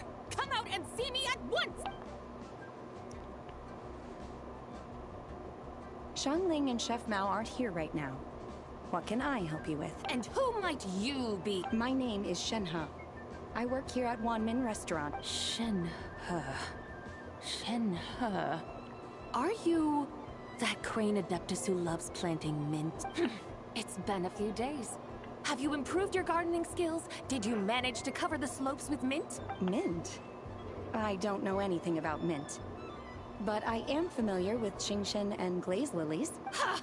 Already casting mint from your mind. How can a practitioner of self-cultivation be so fickle, chasing after every new plant that catches their eye? I'm not sure I get what you mean. Are you delirious from hunger? Would you like something to eat? Shenhe! White Horse Zabai! So this is where everyone is! Traveler, Paimon. It's been a long time. Happy Lantern Rite. Happy Lantern Rite, Shenhe. Is this customer a friend of yours? I guess you could say that. Don't mind her, Shenhe. She's just a little cranky because, she didn't sleep well last night and she's only just woken up. Look how red her eyes are. I see. In that case, Miss Zabai, I have a tonic here infused with Xingxin. It's cool and soothing when applied to the eyes. Would you like to try a few drops? Stop right there! Who are you two noisy children? Hey, have you forgotten about us already? We're your guides. Guides. Yes, I seem to recall something about some guide. Ah, yes, now I remember.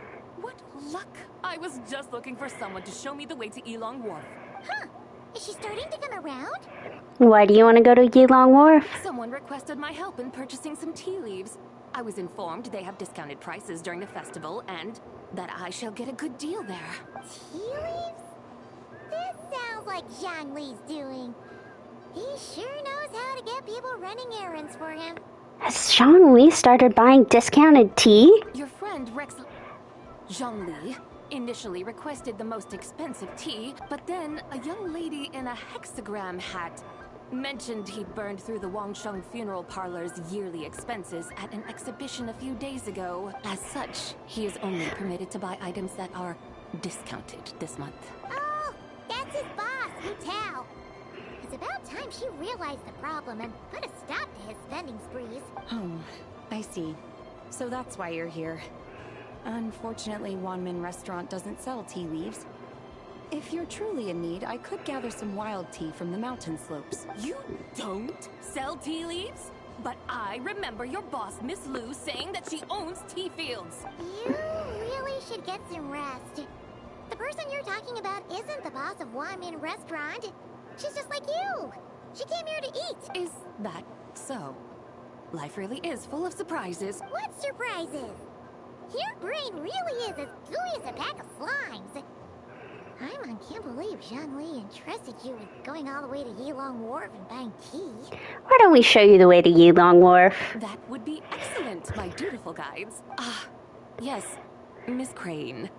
I apologize profusely for my improper behavior just now. Please forgive me. I completely understand. Master often says that the human body is like a mechanism in need of regular maintenance. When a person cannot rest at night, they are sure to become irritable and on edge. Miss Crane, you appear reasoned and compassionate on the surface, yet I sense dark forces churning within your spiritual core. Those red ropes you wear are what bind them. Am I correct? Oh. You can sense that? Indeed. I also sense that with your strength, you might try undoing one or two of those bonds when training. Untie Shenhe's ropes? Wouldn't that be risky? Though the use of red ropes to bind the soul is a wondrous technique, practitioners must eventually learn to break free from external aids and look within themselves for restraint. Master has told me similar things, but I am not ready yet. Your self-cultivation has progressed far enough. Then I will seek further guidance from my master. If you still have doubts, you can find me at the Baiju Guest House. I'll be taking up residence there for a while. For now, my dutiful guides, let us be off.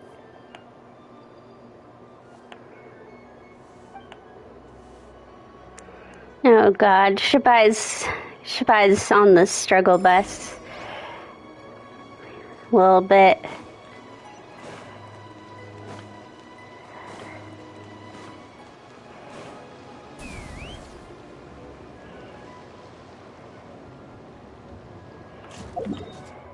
Oh, Yilong Wharf's the one all the way up at Shenyu Vale.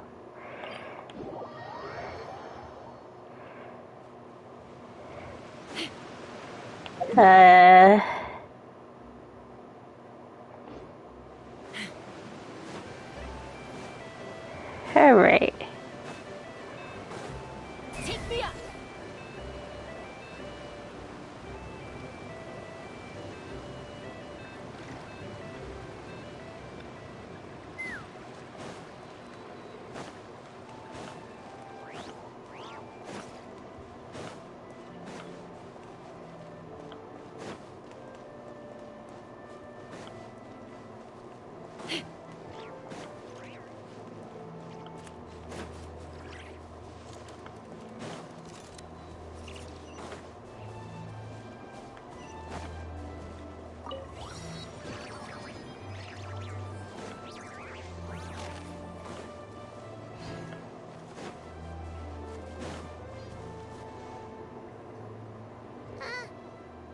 to Yilong Wharf?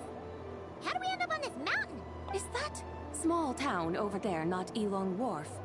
I sense a familiar scent wafting through the air. You're right! Except for the smell part. Paimon doesn't smell anything. That is because this scent is the essence of jade, which can nourish the spirit. Oh, yeah! Chenyu Vale does have a lot of jade, but Paimon didn't think jade smelled like, you know, anything. Naturally. This has reminded me of something. Hmm? And what's that? A few simple tricks for mastering one's power.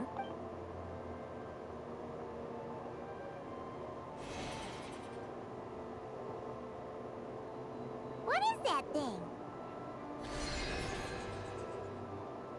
I'm sure you've been to Yilong Wharf many times before, but I wonder if you've done so while cruising through the air. You've been such dutiful, dedicated guides, so allow me to offer this fresh experience as recompense. Please, step in.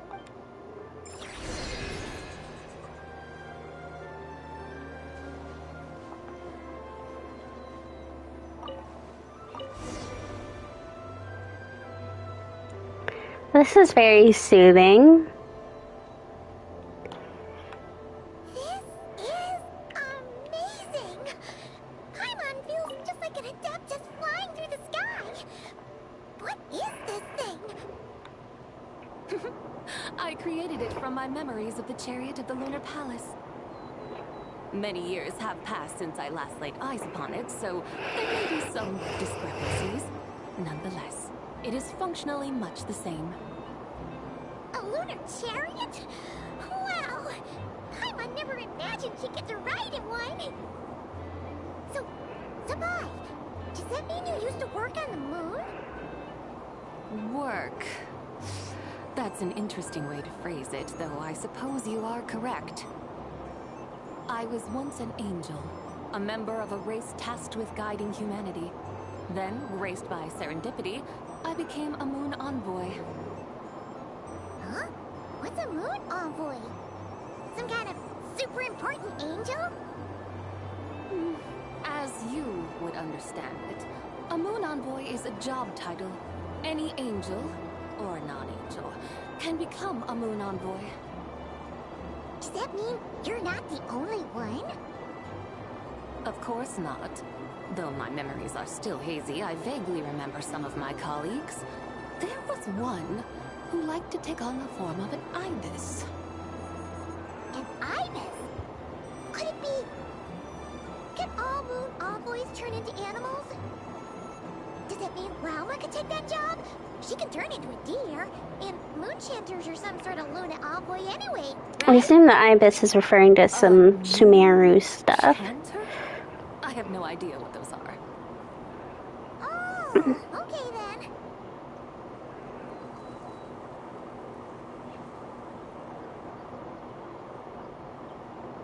Look! Paimon thinks she saw a tea vendor over there! Very well. Let's take a look.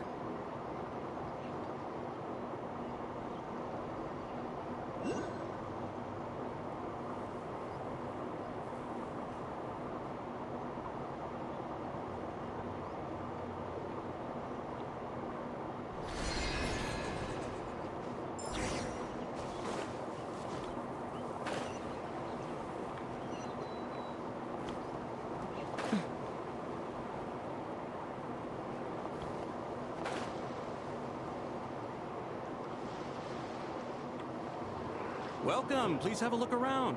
We only sell teas of the finest quality sourced directly from Chaoying Village. Right now we're offering a special discount for Lantern Rite. Look over there! Discounted tea! Dear customers, are you looking to purchase some tea leaves? I can see from your bearing that you are no ordinary customers. My humble shop has some exquisite teas that should satisfy your more refined tastes. We're not here for quality. We're looking for a discount. A discount? Well, that's a coincidence. Our Songla tea is on sale right now. Zhongli is looking for a discount. Something about the name of that tea sounds familiar to Paimon. Buy 3 boxes of Songla tea during the festival to get 10% off. Buy 4, get 20% off. Buy 10, Buy 10, get 50% off. That's right. 10 boxes at half price. Have you been to our shop before by any chance? Oh, Paimon's definitely heard this spiel before. 3, 4, 10, 10, 20, 50. Sabai, what are you muttering about? When purchasing 3, 4, or 10 boxes, the corresponding discounts are 10, 20, and 50. The intervals between the two sets of numbers are 1 and 6, and 10 and 30. Look! Her eyes turned blue! That's gotta be a first. If the differences between intervals remain equal, the interval after 6 should be 6 plus the difference between 6 and 1, which is 11. Similarly, after 30, the next interval should be 50. Therefore, extrapolating upward, the next two numbers in each set should be 21 and 100. You're making Paimon's head spin! Those numbers, what do they mean? They mean that if we buy 21 boxes of Sungla tea, we should get a 100% discount! 100% discount? You mean we'll get them for free? That is what she means. Oh, there was a pattern to the discounts. Is that right? The pattern we speak of is mathematics, little one. A pattern that is always right. That's amazing! You're a shopping genius, Sabai. Oh, wait. Something feels off here. I had no idea our shop's discounts were tied to the laws of nature. I've learned so much from you, dear customer. No need to thank me. Now, please give us our 21 boxes of free tea. Wait! What's the matter? Paimon just realized what it is that's not right. It took you long enough. We got the short end of the stick. Think about it. If we don't have to pay when buying 21 boxes, then if we buy even more, the vendor should be paying us money instead, right? Huh? Hey, Zibai, work this one out.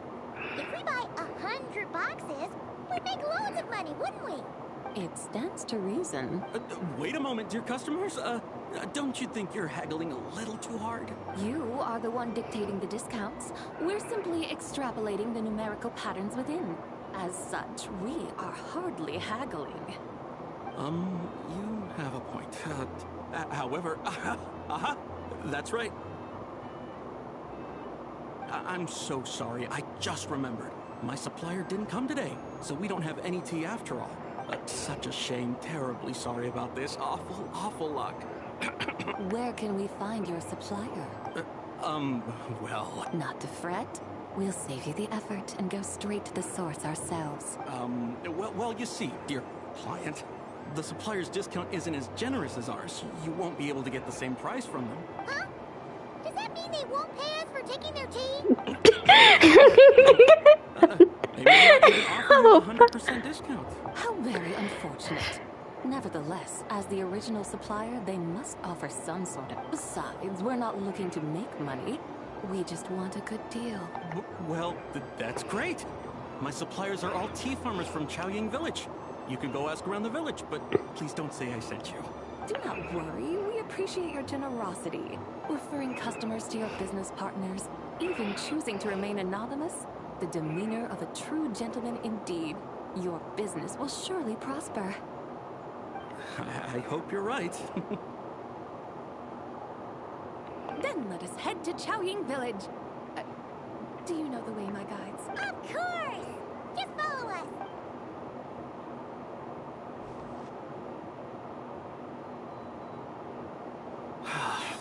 What otherworldly beings were those?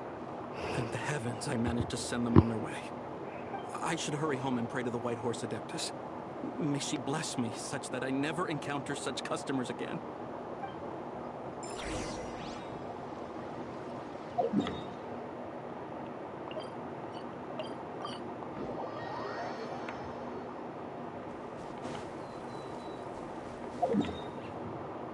Oh well, I thought I'd get to ride the chariot.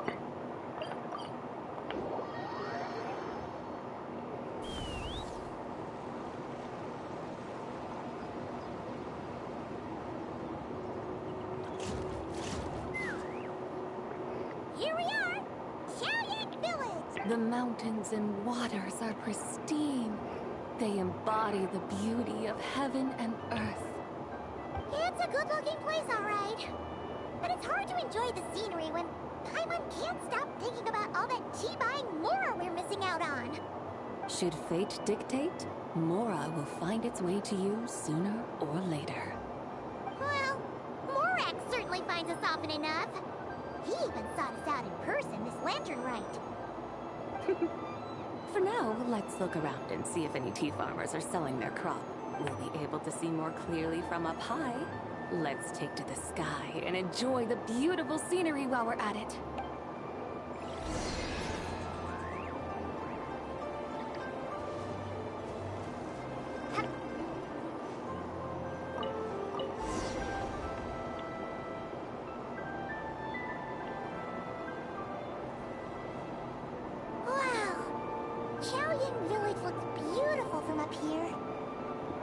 Indeed. The house is I don't know how well the tea will be though, because they're in a tea crisis that I haven't solved. I gotta go to Sumeru and learn more about Dendro before I consider helping, you know? The white walls and dark tiles frame the emerald waves of the terraced fields, while the curved eaves and tall gateways juxtapose each other with grace. It's almost too beautiful to be true. The crowing of roosters and barking of dogs, the calls of farmers working the fields, a vibrant pastoral chorus overflowing with earthly vitality. Yeah, it's incredibly beautiful, huh? Have you studied the linguistic arts by some chance? Huh? Your vocabulary for beauty seems rather constrained. Paimon knows how to say pretty as well. I see. Now then, let's take a look around and see if we can find any farmers selling tea.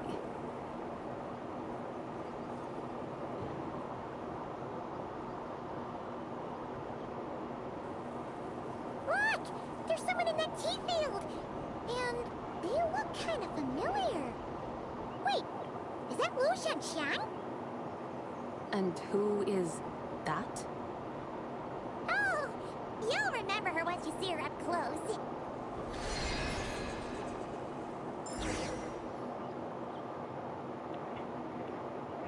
Hey there, Lu Shanshan! It really is you! Huh? Paimon, Traveler, and the White Horse Adeptus. Fancy seeing you here. The White Horse Adeptus has a name now. You can call her Zabai. And you are... Wait. I remember now, you're... Don't say anything about food poisoning or fish. You're the young lady who wanted to rise above the rest, are you not? Yes, that's me, but I'm in a bit of a state right now. At best, I can say I've fallen below them. Fallen below them? What happened? Like I said the last time we met, I'm being punished according to family rules. My father, mother, grandfather, grandmother, other grandfather, other grandmother. Oh, that's a lot of family members. Yeah, and on the night of Lantern Rite, they held a family meeting to discuss my situation. So, they do care about you. There's no doubt they care. But they think that since I caused all that trouble in Liyue Harbor, it shows I can't be trusted on my own. They decided to ground me. Ground you? Yeah, though they're not confining me to my room. Instead, I have to personally nurture a tea seedling until it grows big enough to be sold at market. Aw, a tiny little tea baby. Do they want you to experience what it's like to be a parent? It's supposed to cultivate my character and temperament. They say this will help me calm I down. feel bad because it completely wasn't her fault. What happened in Liyue Harbor really wasn't your fault. Oh well, at least this punishment doesn't sound too harsh. So, how long will it take for the little tea baby to grow? Actually, I don't know. I've never grown a tea tree before. It usually takes 2 or 3 years. 2 or 3 years? Yes, the tea in this garden requires 2 or 3 years to mature. That long? Zabai, you're not making this up, are you? How do you know so much about growing tea? When the plants thrive and grow, That is the meaning of my name. I can tell at a glance when their season of ripening will come. Do I really have to waste 2 or 3 years here? Why is this happening to me? I'd only just found my direction in life. Did you figure out what you could do to make it on your own? Yes. During the night of Lantern Rite, I heard many people reciting poems from Long Gone in praise of the moon. In that moment, I suddenly felt a great sense of pride. I mean, I helped excavate cultural artifacts from Long Gone, so I contributed to the revival of these poems too, right? So I decided to stay with the archaeological team. I want to unearth even more history. I see. And are you sure that's what you want to do? If you don't achieve anything significant in the years to come, will you still enjoy it? Yes, because archaeology gives me that boom shakalaka feeling. Wait, did Xiangling teach you that? That's right. I was asking her for advice. She said that if something gives you that boom shakalaka feeling, then it has to be worth pursuing. I immediately thought about how, when I'm excavating in the ruins, I always feel like there's a ghost standing beside me. And not in a spooky way. It feels like my great-great-great-great-great-grandmother patting me on the shoulder and saying, "Keep going. You're about to rediscover some grand ancestral knowledge." That certainly sounds like a boom shakalaka sort of thing. Right? It feels like I've made some kind of connection with my ancestors. Isn't that amazing? Since you've made up your mind, you should give it your all. And I'd love to, but I'm still grounded. You're an adult. Run away, summon up a little boom shakalaka, and leave the tea garden behind. Flee this village. That might be going a bit far. You don't want to lead others astray, Zabai. Maybe you can try negotiating with your family. Yeah! Tell them about your great-great-great-great-great-grandmother. She must be the most super-duper ancestor to have ever risen above the rest, right? I'd be better off telling them about the White Horse Adeptus. After all, she's the supreme riser above the rest who saved my great-great-great-great-great-grandmother. Then it's settled. Tell your family that your decision has my blessing. Thank you, Tsubai, but I don't think cosplay is going to work on them. They won't listen. They don't need to listen. You need only follow the rules they've set out for you. What do you mean? As I'm sure you know, some ancient texts refer to the White Horse Adeptus as the Daughter of Time. My family history contains such records. But what of it? If the White Horse Adeptus were to manipulate time to make your tea seedling grow overnight, then you'd be free, correct? Is that how it works? If the White Horse Adeptus were to really get involved, my grandfather would let me leave right away. But who really believes that she'd show up and help? It's not as if you have any other options. Why not try calling out for help? It won't cost you any more. Guess I might as well. I've got no better ideas anyway. White Horse Adeptus, if you can hear me, please save me from my predicament.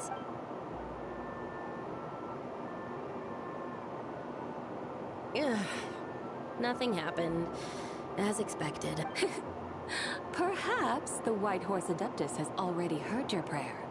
Why not come back here tomorrow and take a look? By then, the seedling you planted may well have grown into a thriving tea tree. Thank you, Tsubai, for trying to comfort me. I do feel better now, kinda.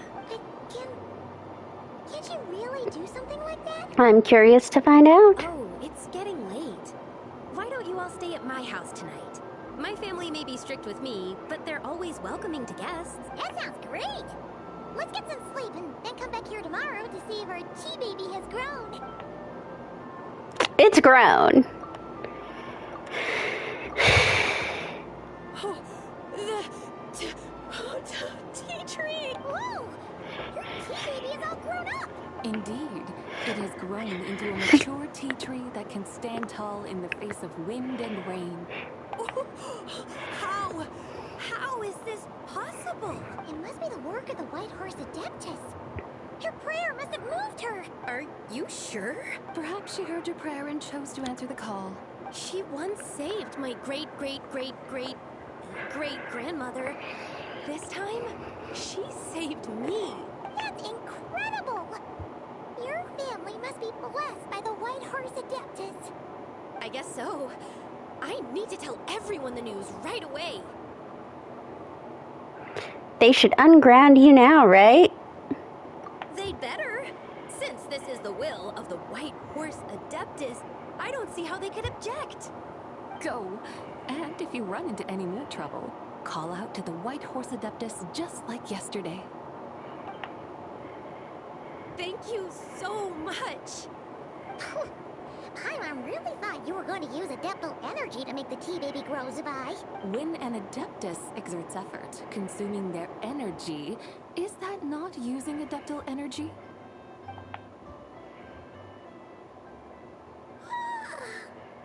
Alright.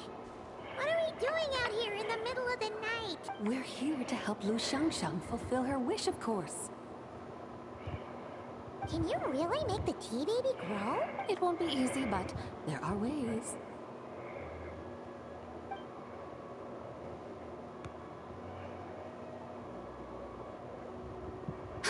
There, it's grown. Hey! You just transplanted a tea tree from over there! That's kind of what I thought it was gonna do. So, there's a mature tea tree here now, yes? Oh, yeah, but... And am I not the White Horse Adeptus? Well, yeah. Is this tea tree then not a manifestation of the White Horse Adeptus's will? You're... not wrong. Then again, there's something not quite right about this. Maybe this will become another mystical Adepti tale recorded in their family history. That would be marvelous. Paimon thinks so too. Hey, Traveler! Sabai seems to be doing much better now, don't you think? Maybe being outside is good for her. Oh! Paimon bets that's why Xiangli chose to send her on this errand. Why don't we continue showing her around Liyue? That's a great idea! We've already shown her Liyue Harbor, Yulong Wharf, and Xiaoyan Village. How about we head to Qingce Village next? Qingce. That name sounds familiar. The scenery there is really beautiful. Pretty, too. It's the perfect sightseeing spot. How about we show you around? I must say, I have been mightily impressed by the mountains and waters of Liyue. Please lead the way, my dutiful guides. Alright, let's go! I don't understand why they haven't sent us into, like... I can't help feeling like we've forgotten something. Pay it no mind. I've already forgotten more than you will ever know. Alright. If we forgot something, it can't have been that important to begin with. Qingce Village, here we come! Oh, the tea. I was like, what we could have run. Now, I understand why they wouldn't send us into the depths of the chasm, but I think they could have done some interesting things with having us go to the chasm where Long Gone is. But I guess it only really makes sense if you go into the depths, and they don't want to do that because what if you haven't done the chasm quest? Since Perilous Trail is no longer required. We should plant canolas! We should plant cucumbers! They're easy to sow! We should plant canolas! The flowers are pretty! What are you arguing about, little ones? We're deciding what to plant in our field once Lantern Rite is over. Yeah! Dad gave us a small plot of land to grow our own crops. He said we can keep all the more we get from selling them. We should plant cucumbers, right? Hello! Dad plants cucumbers every year. We should plant canolas! We can press the seeds for oil. It smells good and sells for a good price. I've, An agricultural debate. made it back. Granny, are you I can't say I feel too alive after how late I stayed up yesterday, but... Granny, what did you just call me, you rapscallion? Oh no, her eyes are gonna turn red again. It's just my granny smells really nice, and you smell nice too. So sorry. How about we call you Auntie instead? Auntie? Just call her Big Sis Jibai. All right, Big Sis Zabai, can you help us decide whether we should grow cucumbers or canolas in our field? You little rascals.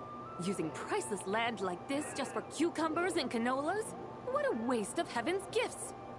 Huh? What should we plant instead? Can confirm I also have sleep issues and they're also starting for me because I keep staying up late. The 5 grains are life's staples, the heart of the people's table. I notice the people here mostly eat rice, so that is where you should begin. Based on the local climate and soil, seedlings planted in mid to late spring should produce mature grain within 2 or 3 months. When autumn comes, you can plant a second crop, with time still to harvest it before the first frost.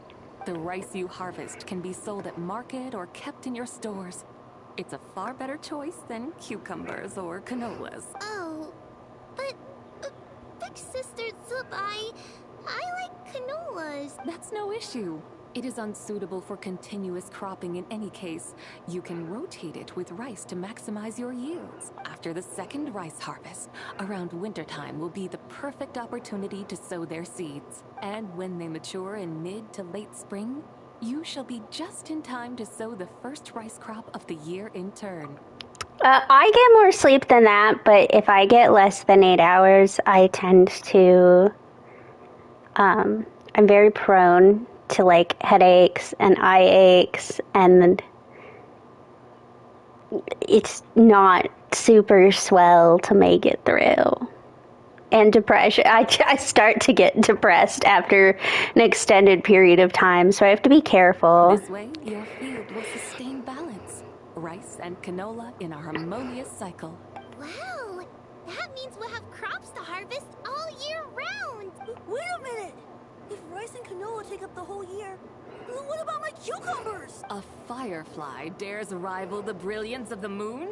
In what twisted universe should cucumbers vie for land with rice? Big Sis Zubai, you're going to hurt Lil Lee's feelings. Yes.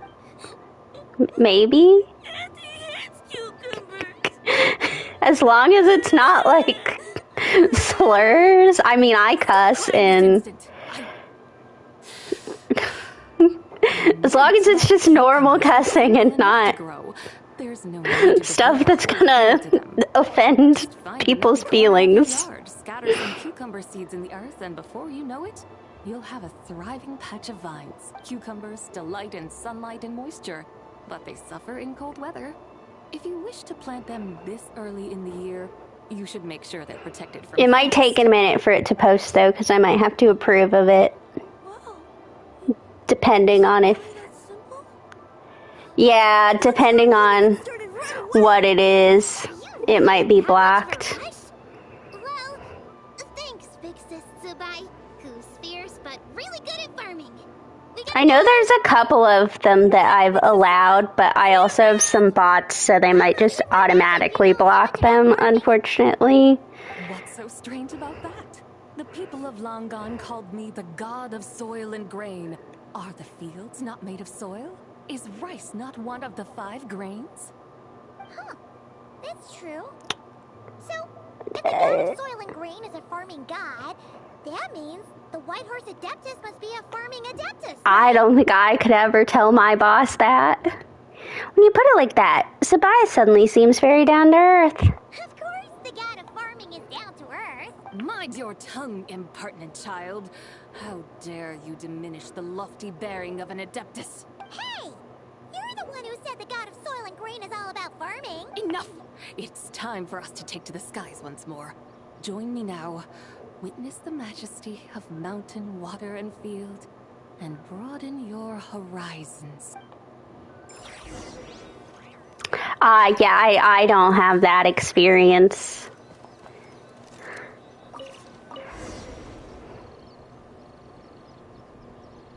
Wow! The terraces look so pretty from up here. The mountains tower like pagodas, the hills coiling at their feet like shells. Layers built upon layers, rising and falling in harmony. A truly unique and mesmerizing sight. Thinking about it, you have a special connection to this place, you know. A special connection? Yeah. There's a local legend about a white horse leaping from a pure spring to follow Rex Lapis into battle. Don't you remember? Oh, yeah, no, That does sound somewhat I work for my state government. There was not a lot of negotiation. Super duper spooky spot. You might have a connection to that place too. There's an ancient array that seals away the remains of a fallen god. A god's remains? Yeah? The people of Liyue turned that story into an opera called The Sanctification of Tao Do. Does that ring any bells? Tao Do. Huh. The 7 and 8 gates array. That's right, that's right! You do remember! Bune, the god of the underworld, who could pacify the forces of life and death. Huh? So, Tao Do had another name? Let's go take a look.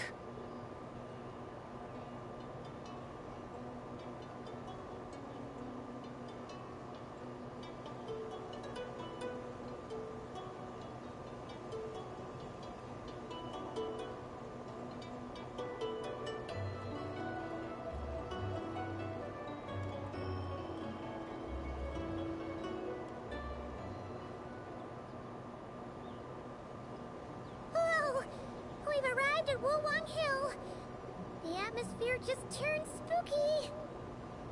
I can't help but feel there's something strange about this friend you haven't seen in ages. Huh? Paimon thought she heard someone's voice. Let's head down and check it out.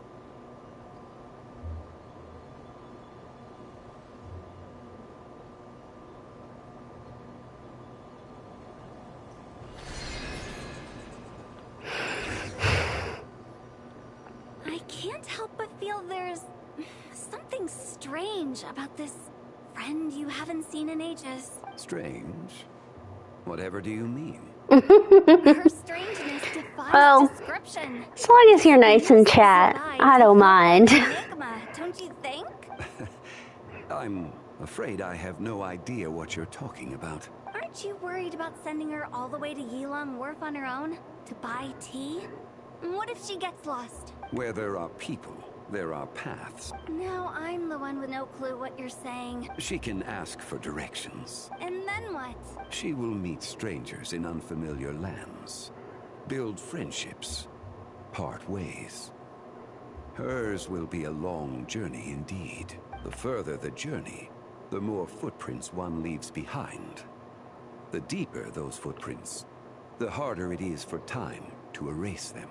Ah, so you want her to make new friends. I see. But from what you say, it sounds as though she's not from Liyue. ああ。以前はリーウェのものとは言い切れなかった。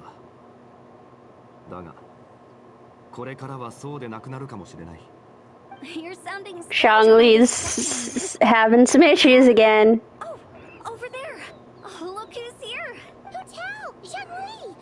What are you doing here? Traveler, Paimon. Fancy meeting in a place like this. Oh my, and Miss Zabai too. We ran into each other by chance. Sounds like fate to me. We were taking Zabai to buy some tea from Yilong Wharf. Shangli sent her there, though she didn't even know the way, and... Oh, drat! We forgot the tea! Oh, Paimon knew we were forgetting something. Yeah, sorry, I forgot to. What's done is done.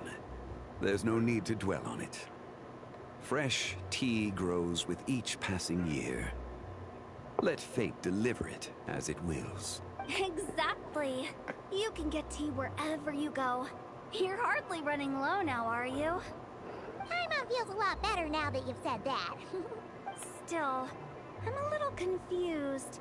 If you were buying tea, how did you end up all the way out here? We're taking Spy on a sightseeing tour.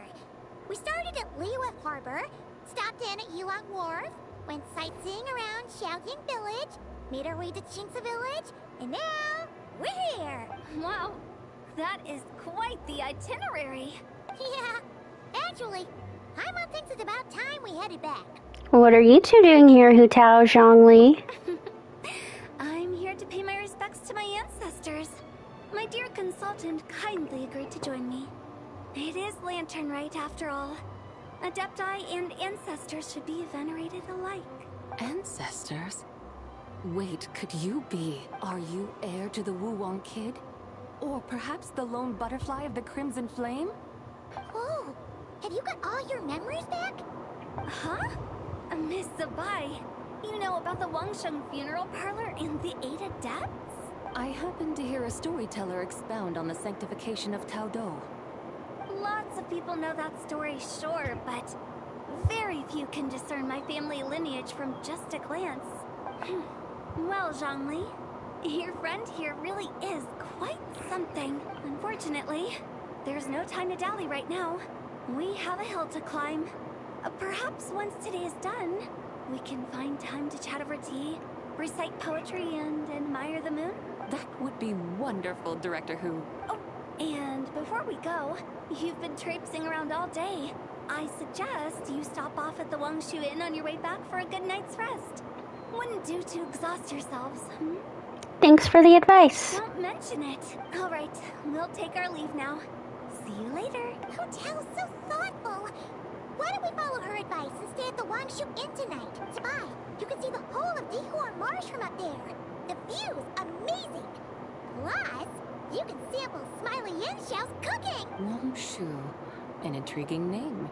It couldn't hurt to check it out. Awesome. Let's go.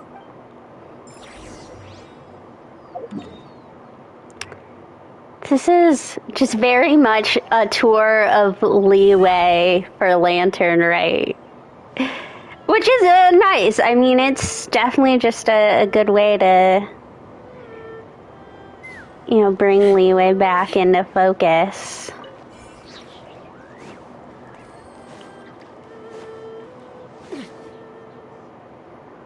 Is that towering structure Wangshu Inn? Sure is. We can take the lift up from over there. Always walking the path long trodden. Does retracing others' footsteps not tire you? Come on, get in. We'll fly to the top.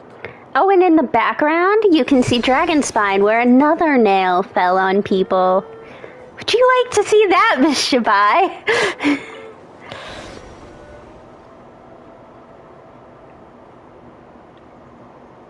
Are we really going to fly up to Wangshu Inn? Isn't that a bit showy? All the guests are going to see us. I mean, Liyue is not my favorite, This will surely add to the inn's appeal. but I kind of think what I was saying was more in the sense of, you know, so often, yeah, you'll go back to a place for a festival, but I think this little tour feature with Shabai has been a good way of being like, okay, here's a way to see the scenery again. He can't compete and has decided to change his own establishment's name. The new proprietor? Ah, you mean Lu Shengsheng's dad. So you know about that, too. Personally, Paimon thinks it should go with something like Rex's Rest. That's a contender's name if Paimon's ever heard one. A fitting name indeed. So you think the guest house should change its name, too? Paimon kind of thought you'd say something like, such sacrosanct traditions must never change. Time flows ever onward. Why should the rules of yesterday be carried forward into the world of tomorrow? The people of today should determine what is to be kept. Huh. You're not as old-fashioned and stuffy as Paimon thought. The years ebb and flow, seas recede to reveal fields. In the vastness of time, I am but a wild horse in a boundless sea of dust. Even Rex Lapis, having waded through the waters of the river of time, is not quite the same as before. Zhongli, what was he like before? That is another story for another time. Shabai, no offense, but where are you gonna park this? Are we just gonna park this on the inn? I don't know that they validate.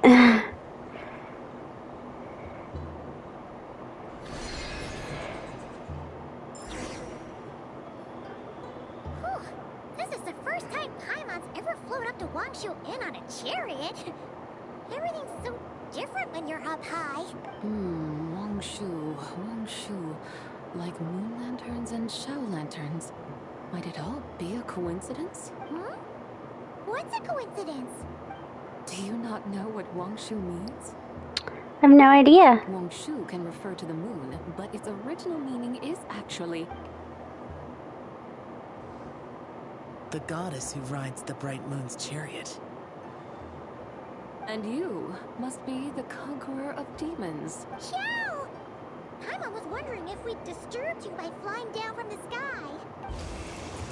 Not at There's all. a good view of the Fontaine Tower in the background. Presence long before you arrived, though I didn't expect it to be you in a flying chariot. Ah, a witness at last. I was starting to think we should fly a bit lower. It would be awfully dull if no one ends up marveling at my lofty bearing. No need. This is already showy enough. I'm not one to do good from the shadows, as Rex Lapis is wont to do. Then you must be... She's the White Horse Adeptus. Nay, I'm only cosplaying as the White Horse Adeptus, in truth. Cosplaying? What's that? Ugh, ignore her nonsense. She's a genuine article. The one and only, completely authentic White Horse Adeptus. It's just, Xiao, did Zhongli say anything about her being a teensy bit... not quite right? Mental instability, perhaps? Did Zhongli tell you that? No, this is my own speculation. You pretty much hit the nail on the head. It's like her brain's filled with a bunch of slimes right I now. got some good. I've gotten some really good screenshots out of this quest. A math-obsessed hydro slime and a mischievous little animal slime. But don't tell her Paimon said that, or she'll come and tell us all off. You white-haired rascal! Do you think I can't hear you? Uh-oh! We're in for it now! White Horse Adeptus. You must be weary from your journey. Why not take a rest? Oh, yes! You must be hungry, right, Sabai? How about we get some food? Oh, the chef here is incredible!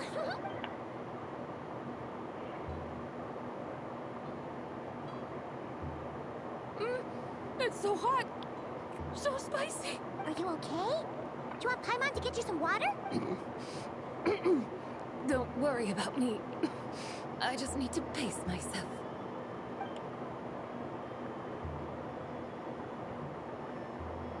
So, regarding your friend and her condition, does even the Lord of Geo have no solution? Zhongli said we should wait and she'll get better on her own. But who knows how long that's gonna take. He says her 3 periods have only just merged and have yet to settle. Is that why her personalities change so easily? Paimon thinks that has something to do with her 3 deadly selves. Zhongli told us that the deadly selves are impure, affecting living things that get too close. The White Horse Adeptus's remnant spirit was attached to the deadly selves for a long time. It makes sense that her temperament and memories would have been influenced by them. But Paimon still doesn't really understand what the 3 deadly selves actually are. Paimon, as you do not practice self-cultivation, I cannot help you fully understand. But you can think of them simply as emotions and desires. The act of severing the 3 deadly selves is a means of exercising wicked desires and cultivating one's true self. I believe other nations have similar practices. In Sumeru, it is known as shattering Atmagraha. Oh, so it's about emotions, desires, and attachments, that sort of thing. It includes those. I wonder, does she still remember what happened in the past? Some of it, but right now, it's like she was suddenly awakened. Like she's still half dreaming. The half that's still dreaming might remember things, but the half that's awake doesn't quite get it. Conqueror of demons, are you looking to learn about Rex Lapis's past from me. You are an old friend of his, so please, call me by my name. But Conqueror of Demons sounds so much more imposing. I'd like to know about Zhongli's past, too. In days of yore, he was the Lord of Geo, Heaven's Star. Huh? You said the same thing the day you came back. But what does it mean? I'm afraid I can't remember. Hey! Did you really forget? Or are you just pretending so you don't have to tell? Why not ask Rex Lapis himself? Whether I've forgotten might be up for debate, but I am certain he remembers. He must have his reasons for not raising the past, and you likely have similar concerns. I shouldn't have asked. Technically, we're the ones who asked. Suits your style, General Olatus. Now that we're on the subject, though, I suddenly remembered something. Which is? In the distant past, there was a feast, which I attended. I faintly recall the Lord of Geo also being present that day. Oh! And then? What happened? Among the dishes served, there was one that could be found in every household throughout Langan at the start of spring. A dish called Flavor of Spring. I suddenly remembered the recipe for this dish. Is that it? Yes! Since it's lantern right here in Liyue, why don't I make some for you to try? That sounds good. Whoa! It might not have been the story Paimon was hoping for, but this looks delicious! The spring breeze stirs. I was gonna say, what is it? Time to savor this dish. My dutiful guides have gone to great trouble to show me around Liyue. And even the Conqueror of Demons has graced us with his presence. I feel deeply honored. This flavor Is it like a spring roll? Expressing my gratitude. There's no need for such grand words. I have a gift for you, too. What's this? Hey! It's that broken jade token from the antiques exhibition! I believe this belongs to you, yes? Indeed. This was once an adeptal treasure of mine.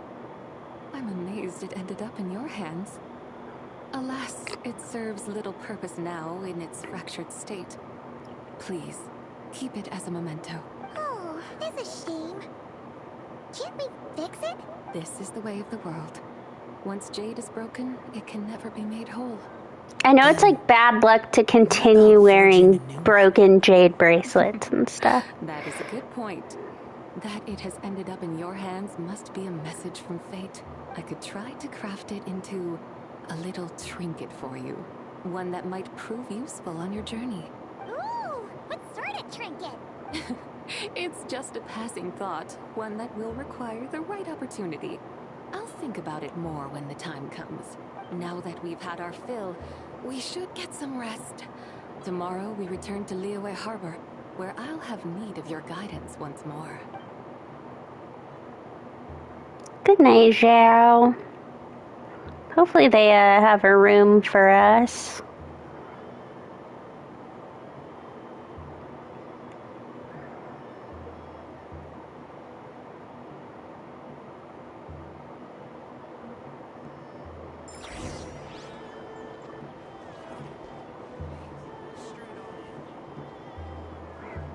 I didn't realize you could see the new area of Mondstadt from here. You can see the little, you can see where the temple is from here.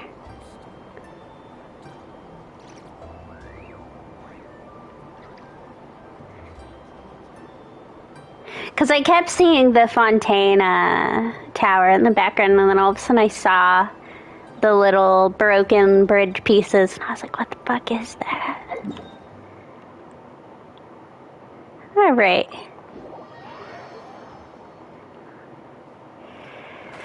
I think we're nearing the end. The final stretch. Chi-Chi, the lantern ride is almost over.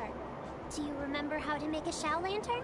Warning, split bamboo, traveler, get silk, make Paimon. You've got it all mixed up again. They're here again. Yow yow! Looking good in that new outfit, huh? Hey, it's Paimon! Dr. Baiju gave this to me as a gift. How does it suit me? Suits you very well. You look adorable. Thank you. Wow! What happened for Baiju to suddenly give you a brand new outfit, Yao Yao? Dr. Baiju is thanking Yao Yao for teaching me to make shell lanterns. Chi-Chi and I were just playing together. Dr. Baiju's too kind. Oh, yeah, take a look at this. Dr. Baiju gave me these clothes, but it was Chi-Chi who wove this little basket. Wow, that's beautiful. When did you become so good with your hands, Chi-Chi? I learned to make shell lanterns, thanks to Yao Yao. I also made a wish. What do I always say? The White Horse Adeptus answers prayers. Come, help this old man make an offering in thanks. Huh? Mr. Liu? What did you pray for? For my idiot son to finally come to his senses and not change Baiju Guest House's name, which he has. Huh? He's keeping the old name? Listen to this. My granddaughter planted a tea seedling in our village just a few days ago. She made a prayer to the White Horse Adeptus to help it grow. Overnight, her seedling flourished into a mature tea tree. Oh, that sure does sound like a miracle. Could the White Horse Adeptus really have helped it grow? Of course she did. Oh, White Horse Adeptus, how blessed is our family over whom you keep watch. Truly, this is an extraordinary miracle. You must record it in your family history without delay. Of course. Huh? Is that you, Miss Zibai? Indeed. I have a long-term booking at your guest house. Yes, I recall. Mr. Zhongli said to Oh, transfer no. expenses to the Wangsheng funeral parlor, if I remember correctly. That's Zhongli. Always making trouble for poor Hu Tao. I noticed when you were here last that you bear a striking resemblance to the pictures of the White Horse Adeptus in my family history. You both have golden eyes. Perhaps fate has had a hand in our meeting. And a glad meeting it is, Miss Zabai. Now, why don't I gift you some tea from my garden to celebrate this encounter? We grow Sunghua tea there, and it has quite the reputation throughout Yilong Wharf. I hope you will accept it. Oh! Sunghua, buy 10 boxes, get half off teas, back on the menu. Buy 10 boxes, get half off? Don't be silly. This is a gift. It's free. Woohoo! Nice! Thank you so much, Boss Liu. There's no need to thank me. You're a visitor from out of town, which makes you an honored guest. Make yourself at home. Lantern Rite may have ended, but the streets are still bustling with activity. Make sure to take everything in, meet some new friends, and enjoy your time here. And that goes for you kids as well. Happy Lantern Rite. Got it, Mr. Liu. Happy... Lantern Rite. Yeah! Happy Lantern Rite, everyone! Happy Lantern Rite indeed.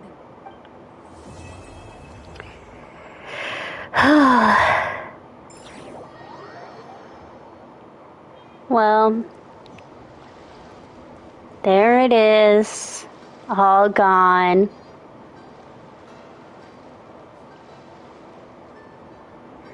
Kind of a shame.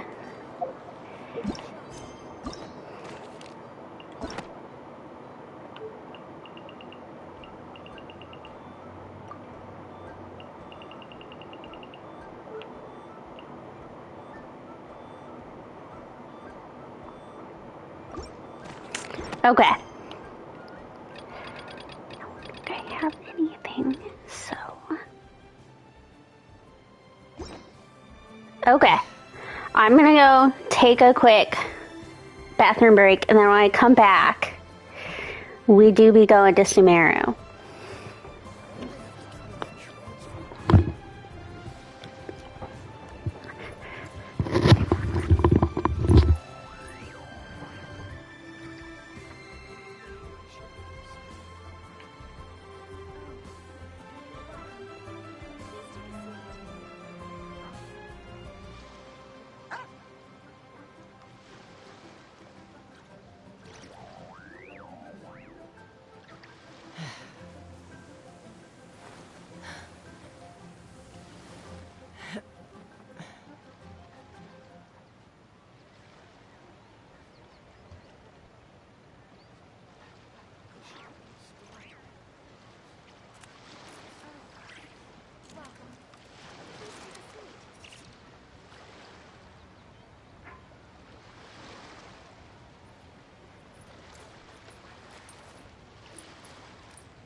When you lose your way, gaining some altitude can bring some perspective.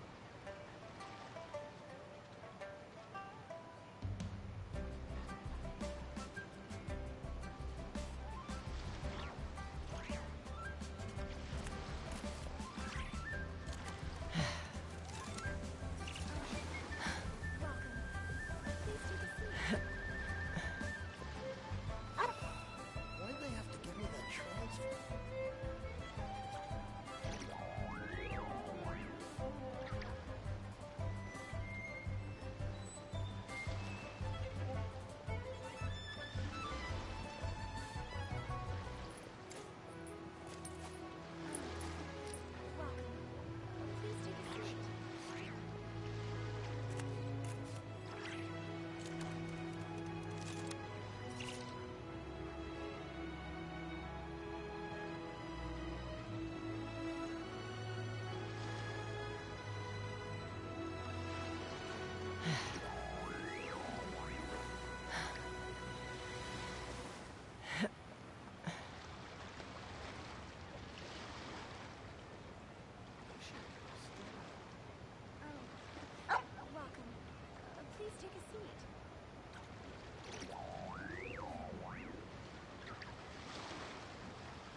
Why'd they have to give me that transfer?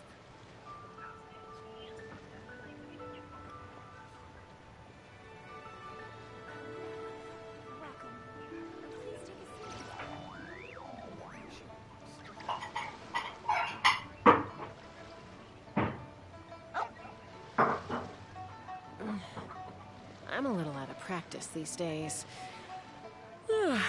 Any conflicts around? I'm in the mood for some peacemaking.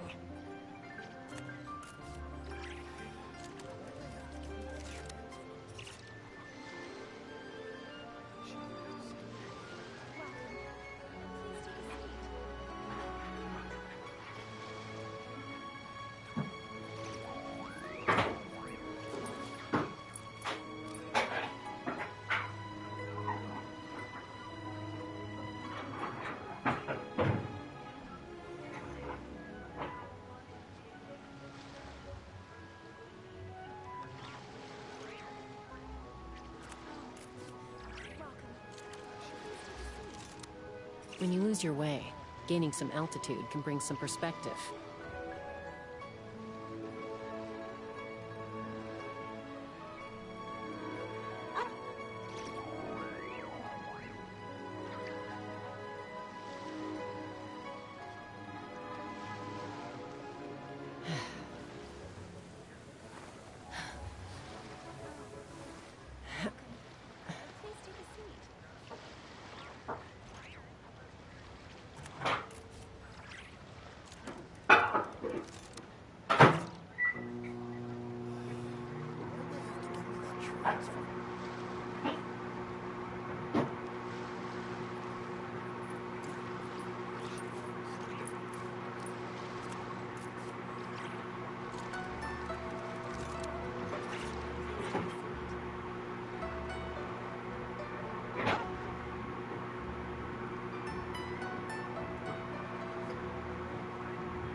I'd have lost myself long ago if I allowed myself to be led by the whispers of the abyss.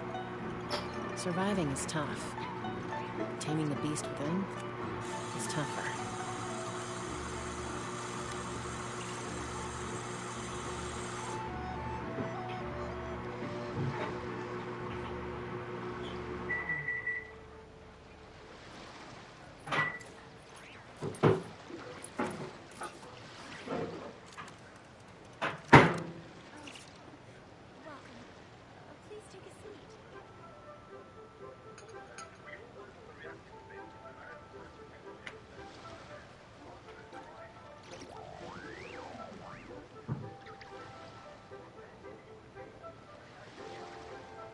When you lose your way, gaining some altitude can bring some perspective.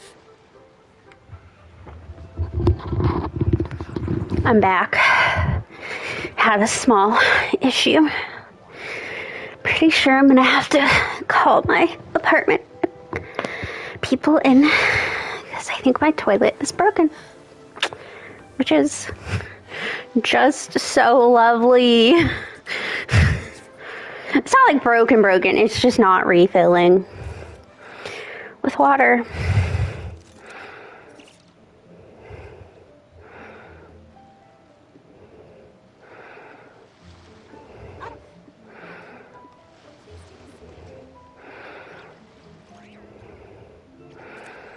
Okay.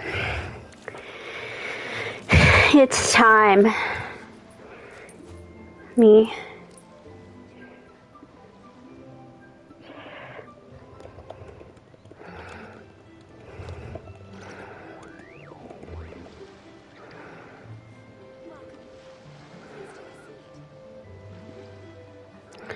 Okay. Stream title has now been changed because we're beginning our Sumeru journey.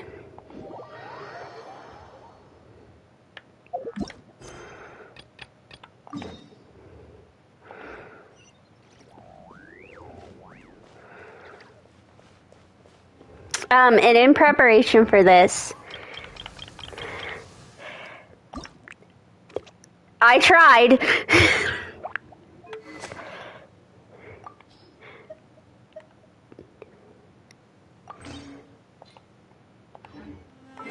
Do I even have a Tainari team? Oh, that was the wrong one. What was my proposed Tainari team?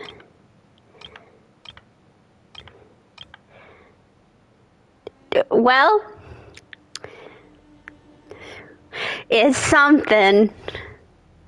I'm really struggling because to get some of the last rewards from the book, I need a second built team. Right, okay, but the problem is I have Zhongling and Fischl on this team. This team's gonna be a while before it's usable. Anything with Fontaine characters is basically out. So that one's out too.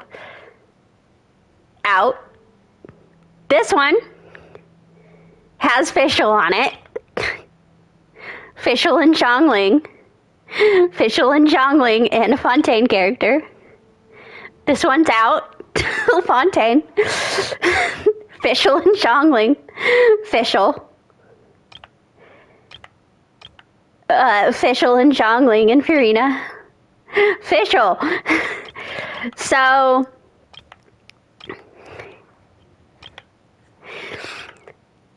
this is my only hope if I can maybe replace Fischl with Kuki.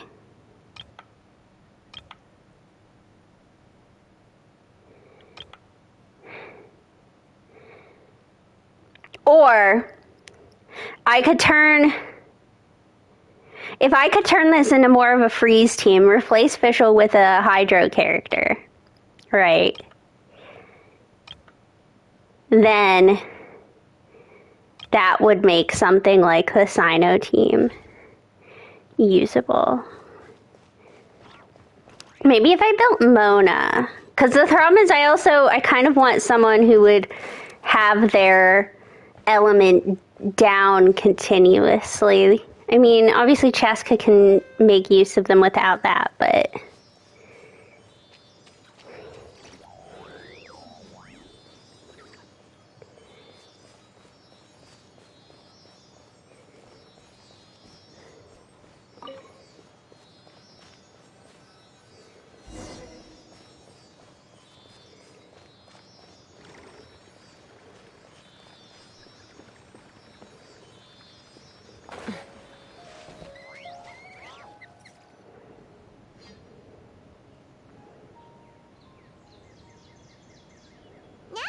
To Sumeru, our next objective should be to head to Sumeru City and find a way to meet with Lesser Lord Kusanali.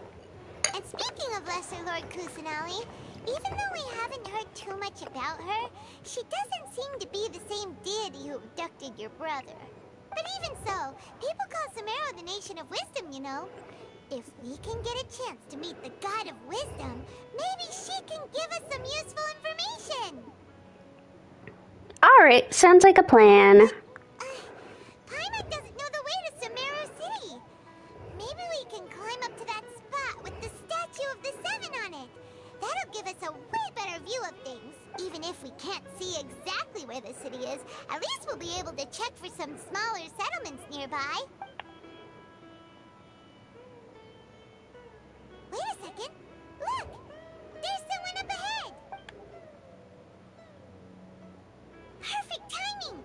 Now we can just ask for directions rather than wander around like lost adventurers. Hey there! We're not from around here and seem to have gotten a little lost. We'd like to ask for some directions. Huh? Did they not hear Paimon? Hey! You over there! Could you give us some directions? Huh? What's going on here? There's no way she could have missed that. Wait! Could she be ignoring us? How dare she? Calm down, it's probably nothing to get all worked up about. Well, even so, she might be heading someplace where we could find other people to ask. Let's keep our distance and follow her. When we get the chance, we'll just ask someone else for directions.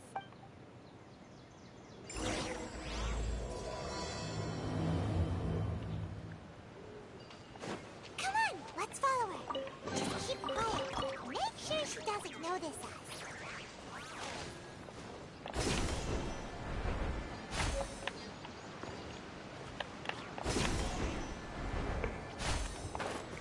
Are you guys ready?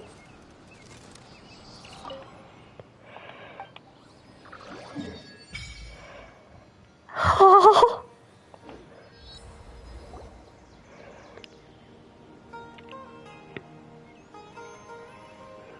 I can't tell you how relieved I feel. What are those? Sadie, did you see them? I saw them. Little round plant-like things, right? Gone, just like that. We should ask around when we get a chance.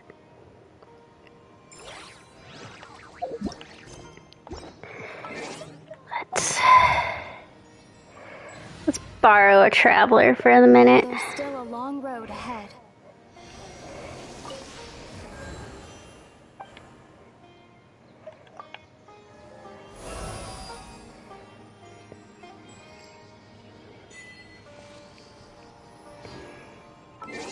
And this is the traveler that we're actually going to build.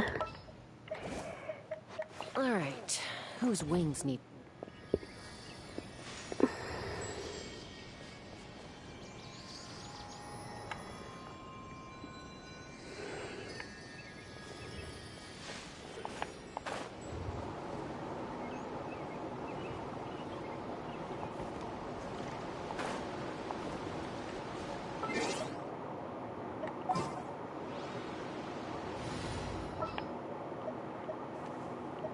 I'll lead the way.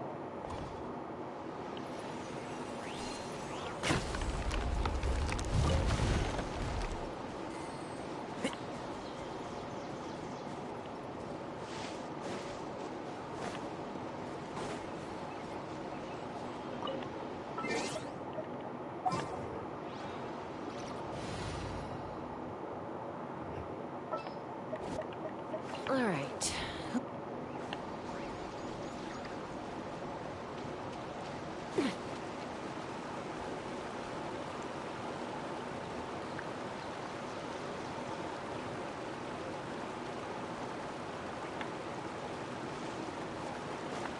Let's fly.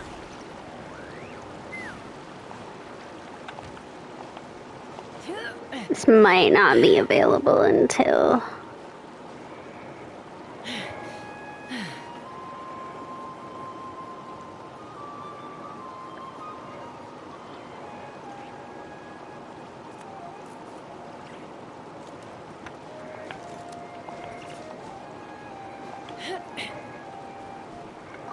Yeah, I don't think this is available right now.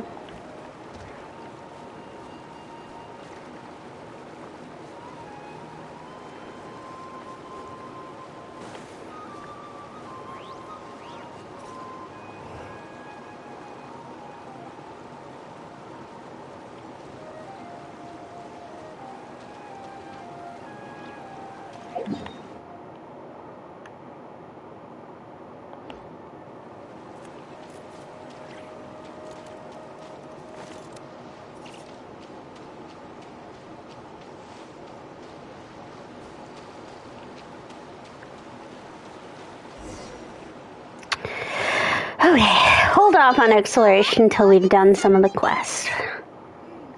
Let's go take a closer look.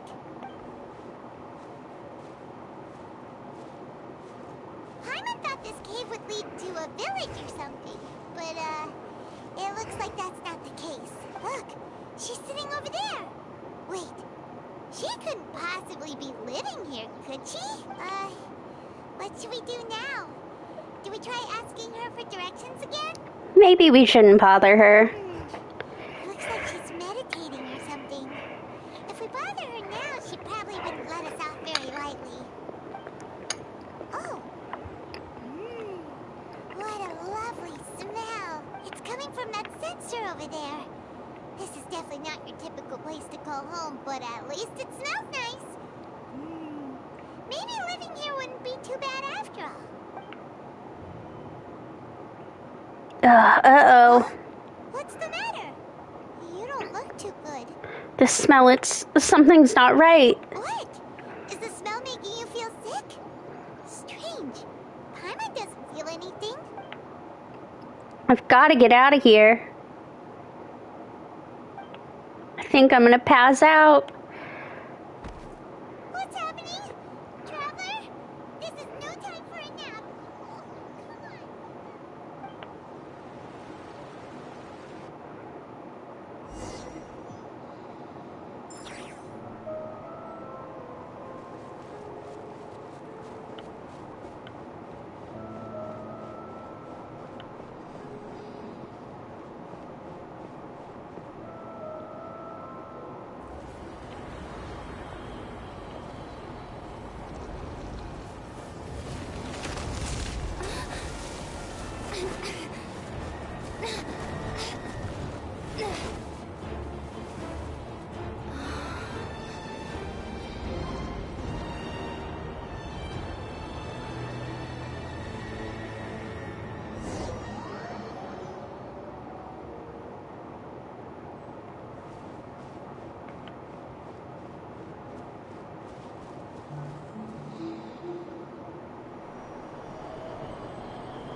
Yes, you can relax. Believe me, Master is extremely knowledgeable. If he says that she's going to be alright, then there's absolutely nothing to worry about. Oh, are you awake now? Oh, thank goodness! Traveler, you're finally awake! Where am I? Well, we're at... good question. Where are we? Paimon was in such a panic when you passed out that she even forgot to ask what place this is. This is Gandharvaville. It was originally built by scholars from Sumeru as a place to rest in the rainforest. Now it's mainly used by the forest rangers as a base of operations. My name is Kale. I'm a trainee forest ranger. My master and I found you passed out during our patrol, so we brought you here. Thank you for your help. Oh, no thanks are necessary. I didn't do anything really. By the way, how are you feeling now? Any discomfort? No, I seem to be fine, except this taste in my mouth. It's so bitter. Oh, that's Master's herbal medicine you're tasting. He gave you some while you were unconscious. Before I forget, Master mentioned you should take more medicine once you wake up.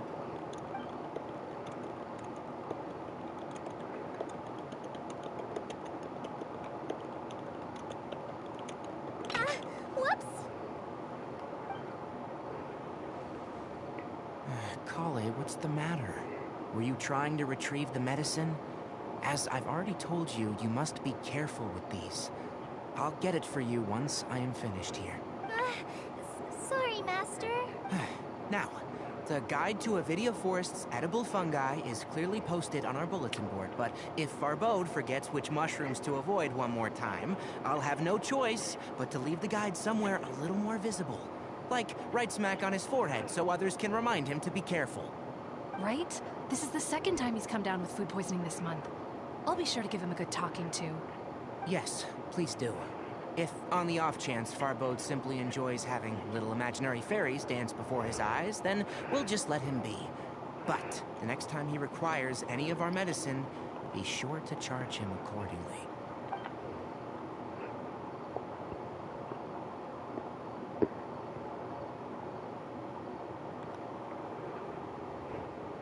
So, how are you doing? Feeling better? Oh, this is my master, Forest Watcher Tainari. He's chief officer over all the rangers here in Gandharvaville. I already informed Paimon about the reason you fell unconscious earlier. But now that you're awake, let me explain it for you as well. It is common practice for Sumeru scholars of certain darshans to dedicate themselves to training in meditation in isolated areas, particularly the nearby forests.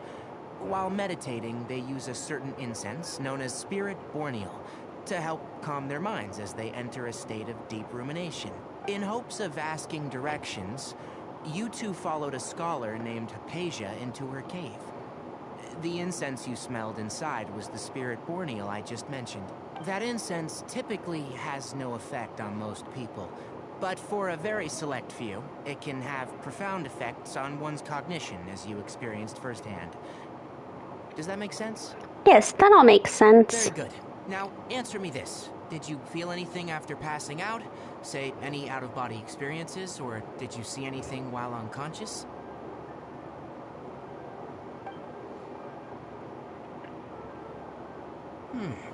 Kale, let the others know to stop bringing their patrol logs here for now. Huh?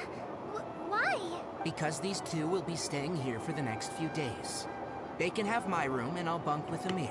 He thinks I've gone crazy. Do as I've said. Yes, Master Tainari.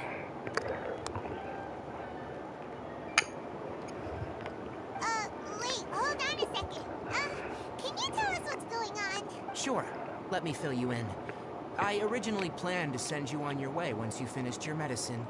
However, it appears now that you should stay a while longer in Gandharvaville for further observation while you recuperate. Further observation? But we need to get to Sumeru City. No need to be hasty. As long as you have the capacity to judge between right and wrong, I promise that you'll understand the gravity of the situation once I explain everything to you. Based on what you saw after smelling the incense and losing consciousness, we can conclude that you experienced a powerful hallucination, which suggests your mental state is not in the best of shape. If you're skeptical, have a whiff of this. What?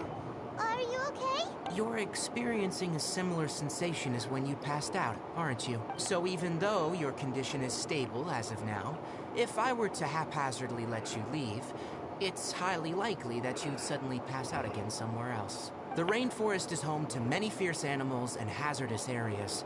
If something were to happen to you again, I'm afraid you might not be so lucky.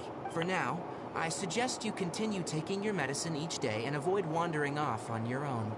At least until you stop having adverse reactions to this kind of smell. Okay? All right. Good. Now, continue resting while I fire up another bowl of medicine for you. Seriously? We just arrived in Sumeru. We're already having problems left and right. Paimon knows we're set on meeting Lesser Lord Kusanali as soon as possible, but you really don't look too good. It'd probably be best to let you recover first. Hey! Are you even listening to Paimon? Paimon's over here worrying about you, you know. I feel like it's a little weird. What's weird? You mean how you're feeling now? I don't think what I saw were hallucinations. You mean the vision of tree roots and red skies you saw? But if those weren't hallucinations, what could they be? I'm not sure. When I saw the vision, it felt as if I was standing deep underground by the red sky. Could it have been Conria? Well, considering how unique you are, Paimon trusts your judgment here. But why didn't you say anything about it to Tainari? If he misjudged your condition, then there's a chance you could get worse, right? I don't think that's the case. Huh? You mean that Tainari already knows that what you saw weren't hallucinations? But if that's the case, why would he try to hide that from us? Exactly. We need to get to the bottom of this. Oh, Paimon gets it now. That explains why you were so quiet earlier. Well, that settles it then. We'll stay here to rest up and figure out what's going on with your hallucinations.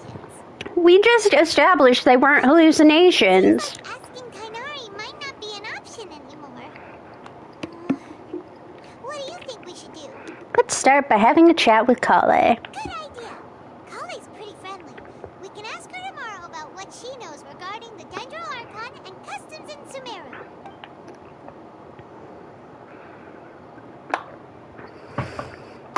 Rise and shine! Come on, it's time to go find Kale!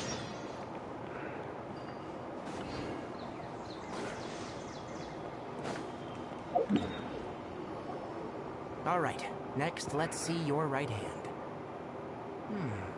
Not bad.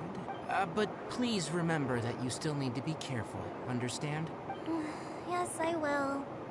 By the way, Master, I still haven't received the patrol route for today. Look, Kale, today's patrol will be a long one, so you won't be coming along this time. Besides, there's a chance we may encounter... well, you understand. But I have a vision too! Am I useless to everyone now? Don't talk like that, Kale. This is not something you need to be worrying about right now. Ah, there you are. Feeling any better? Is there something we can help you with? Yeah, since we'll be staying here for now, we thought we might as well try lending a hand around here. Seems you're not the type to sit back and take it easy for a while, huh?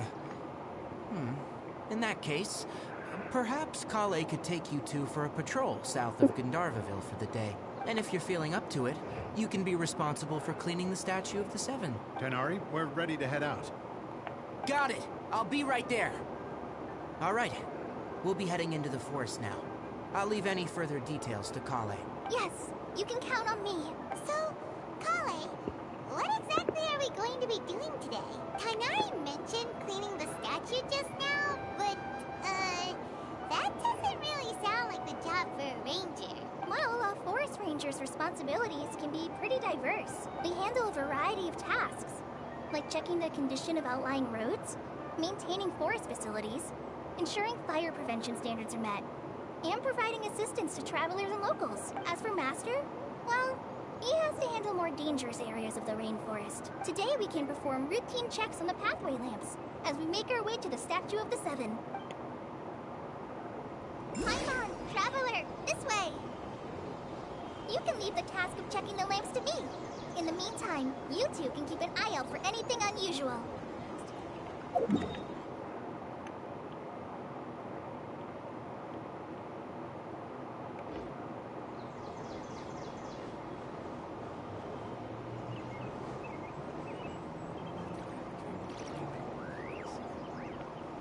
Take me up!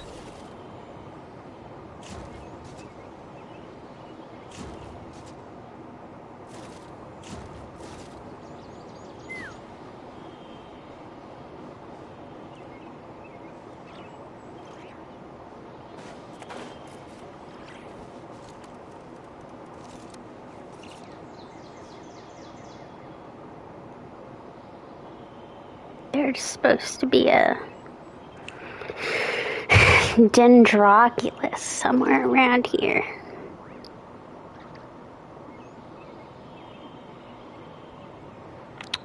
Oh. It's in the tree. It's up there. Oh, I see it.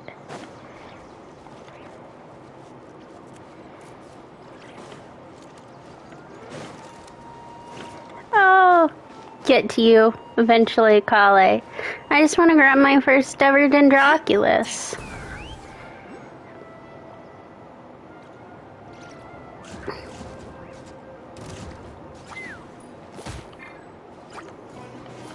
Nice and spicy. Oz, reveal thyself.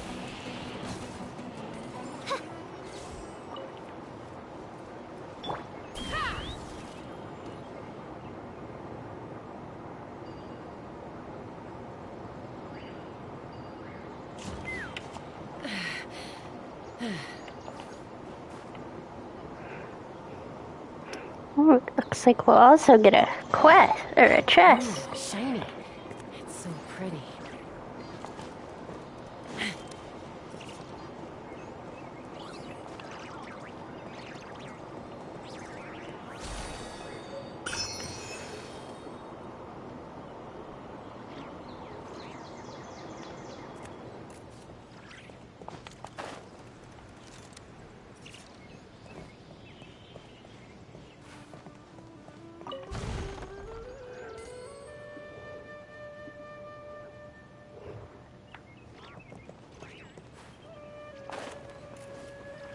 Does someone live in that thing?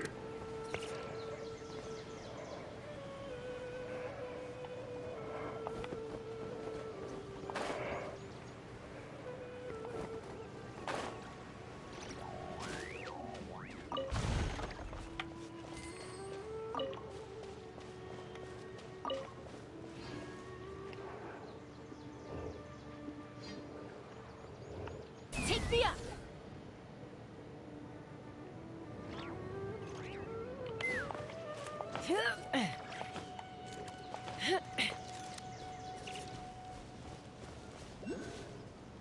Let's fly!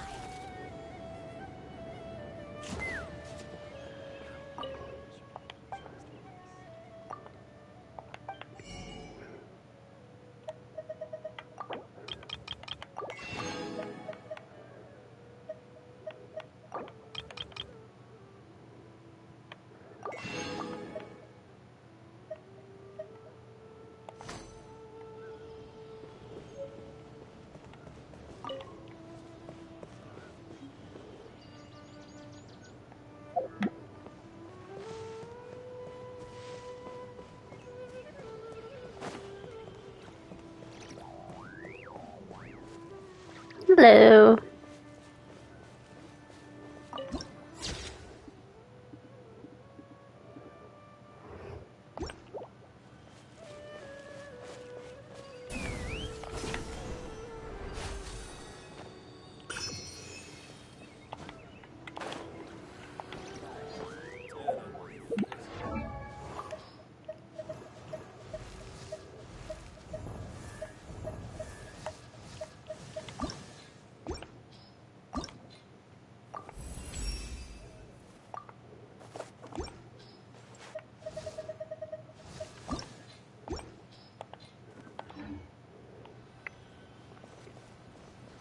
Nothing wrong with these two lamps. Let's move to the next ones.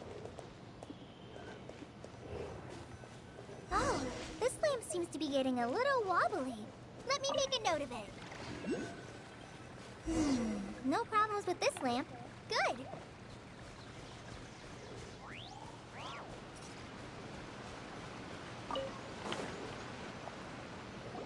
The statue of the Seven is up on top of that large rock formation. You must have seen it when you came down this road before. It's pretty high up there, isn't it? Don't worry. If you're afraid you can't make it up there, I'm sure Master wouldn't mind if you don't clean the statue. No need to worry. I'm a terrific climber. Oh? I guess I'll leave it up to you then. There's not much footing once you reach the statue, so be careful up there. Paimon will fly up with you and help you with those hard-to-reach areas. By the way, Kale, do you know anything about the Dendro Archon? You know, what's she like? That depends. Are you referring to Greater Lord Rukkhadevata or Lesser Lord Kusanali? Huh? Greater Lord Rukkhadevata? Oh, is that the name of the former Dendro Archon? Uh-huh. Greater Lord Rukkhadevata was Sumeru's first Dendro Archon. She created the rainforest as well as the wall of Samiel around the desert. Her works provided a means of peaceful living for everyone. Fun fact, because I get on Twitter sometimes. Currently on Twitter, there's some debates about the wall of Samiel, and like there's legit like debate about whether the wall of Samiel is good and why hasn't Nahida destroyed it. And oh my gosh, it's people get heated about the weirdest things because like technically in the real world, so we know the wall of Samiel was built to keep desertification out. But, like, in the real world, people pointed out that just, like, makes it worse on the desert side. But then you're sitting there and you're like, I mean, sure, in the real world, but this is not the real world. It's weird. To the people of Sumeru, she's not only a symbol of wisdom, but also of power and kindness. Unfortunately, she disappeared in a great calamity that occurred a few hundred years ago. Sounds exactly what happened to Raiden Makoto. According to what Masters told me, the sages later found the newly born Dendro Archon and whisked her back to Sumeru. To celebrate the reinstatement of their lost deity, the sages dubbed her Lesser Lord Kusanali and let her reside in the sanctuary of Siristana. Uh-huh. Then what happened? Well, and then... I'm not too sure what happened, to be honest. Huh? You're not too sure? But aren't you from Sumeru? Yeah, I'm from Sumeru. Maybe it's difficult to discuss this topic with strangers. If that's the case, then don't worry, we understand. No, it's not that. I'm not trying to hide something from you. Besides, I don't consider you two strangers. Because you two know Amber, right? Wait, Amber? You mean... Amber, Outrider of the Knights of Favonius? Yes, that's her. I once lived in Mondstadt for a while, and she helped me a lot during that time. You could even say that she helped me become a new person. There's no one like Amber. She lives life to the fullest while always adhering to her strong sense of justice. She's ready to answer the call for action at any moment, but is also very understanding of others. She's like the spark that lights the fire in everyone's heart around her. If you ask me, she's a prime example of a true outrider. She's the first person anyone coming to Mondstadt will meet. You can't help but be enthralled by her charm and enthusiasm. Okay, Kale. The lands of Mondstadt and...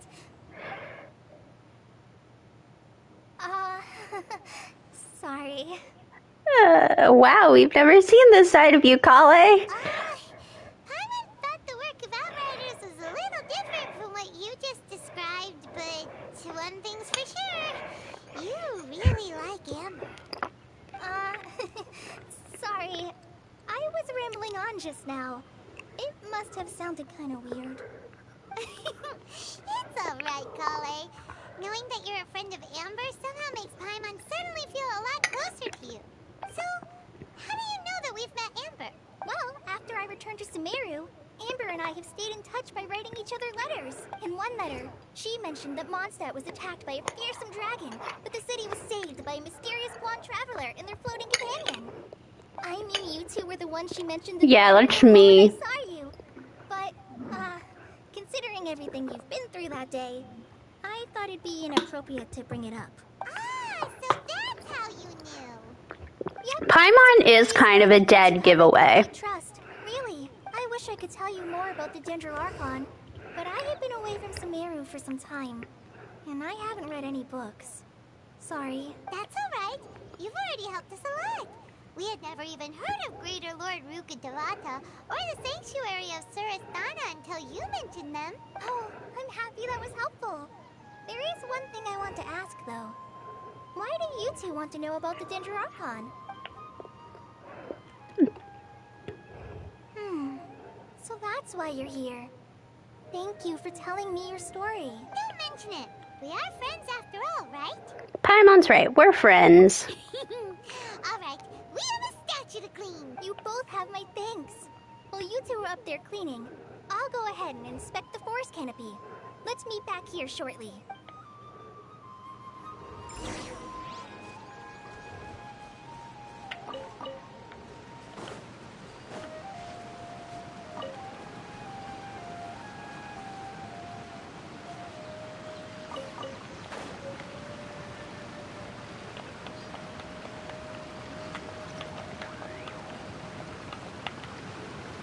Why isn't it?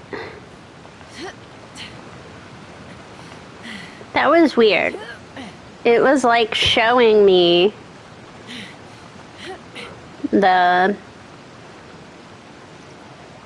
little transport thing. But even though I was clicking on it, it just wouldn't do anything.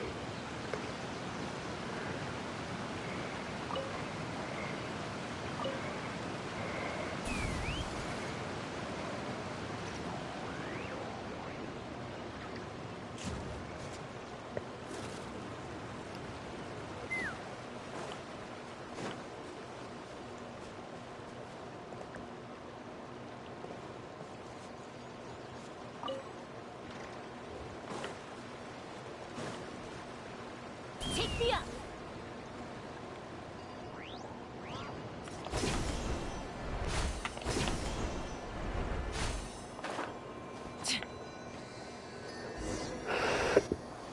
Huh. Now that Paimon looks at it, the deity that's carved on the statue is kinda small. Do you think she's supposed to be Greater Lord Rukkhadevata? Maybe Lesser Lord Kusanali. The name does seem to fit the statue somehow. Well, anyway, we'll have to figure that out later. Let's get started on cleaning the statue. Paimon will fly up and take care of the top, and you clean everything below.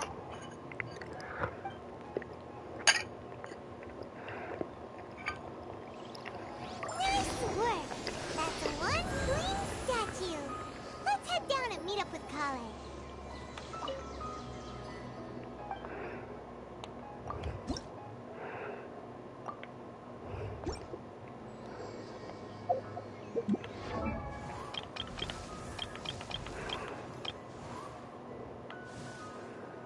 Oh.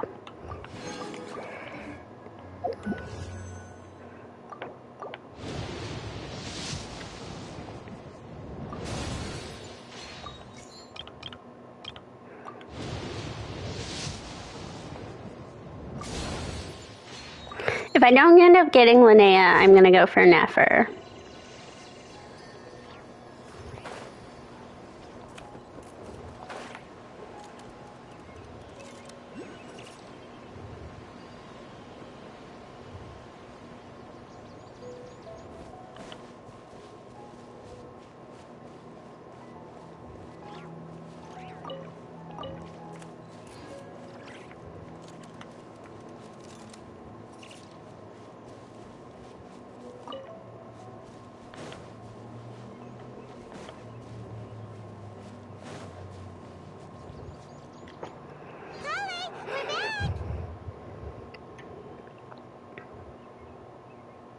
Welcome back! You must be tired after all that climbing. Let's take a little break. I brought some fruit and water for us. Yay! Food! What kind of goodies did you bring? Paimon, some restraint, please. Hey! Don't be a party pooper. It's not like Kale is a stranger or anything. Besides, the best way to compliment a chef is to show passion for their food. Xiangling taught Paimon that. I prepared a nice portable dish that forest rangers like to eat called pita pockets. I hope you'll like them. What the? No! You dropped it on the ground! Not to worry. I wrapped a few layers of oiled paper around each pita. They should be fine. Oh, Paimon nearly had a heart attack there.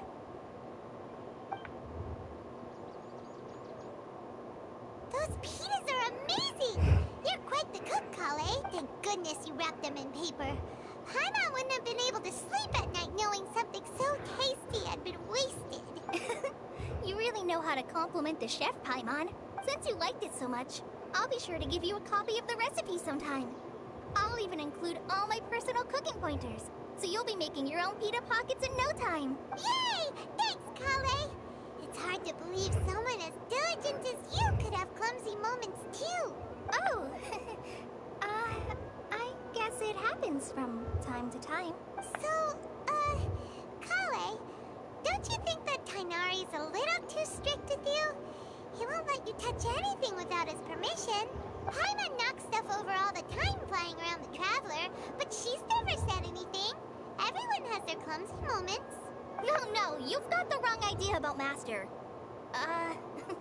Sure, he may seem a bit harsh at first, but with some time, you'll see that he's actually very kind-hearted. I've heard the veteran rangers say that Master is from some ancient Yeah, the mysterious Tainarians. race with their cunning wit and reclusive nature. But Master's actually very kind at heart. Oh, by the way, you've heard of the Academia, right? Well, there's a group called...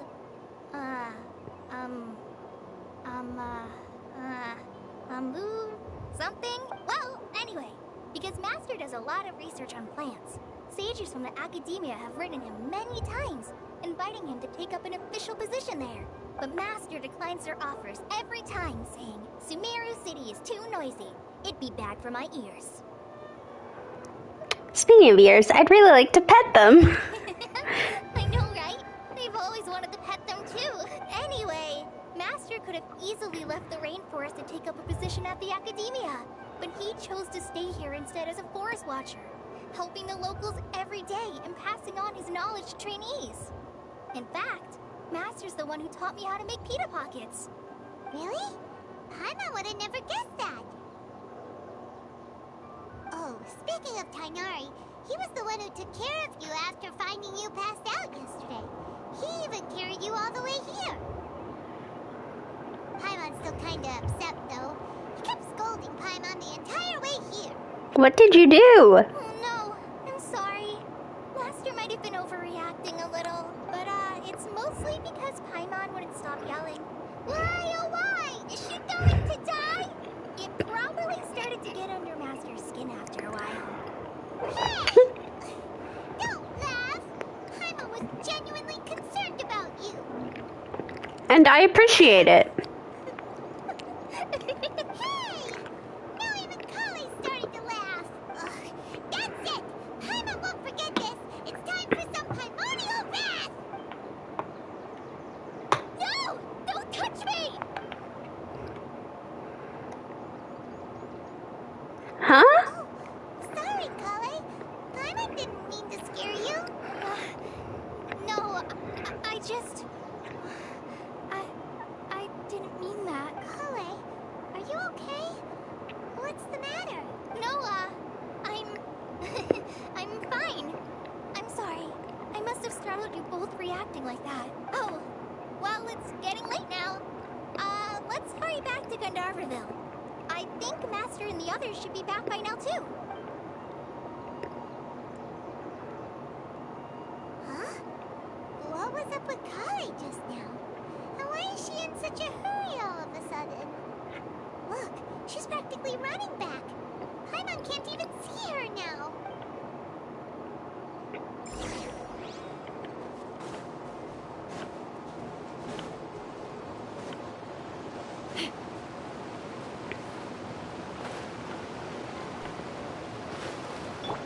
The night is cold.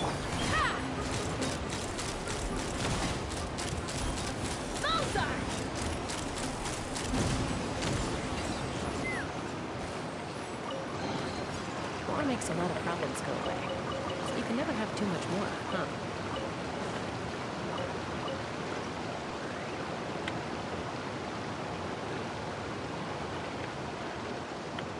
Take me up!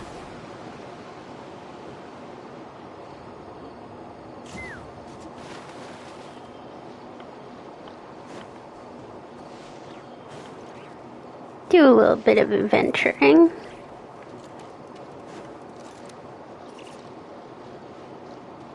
Oh, it's a boar. Okay. To be honest, I kind of thought it was an Aranara.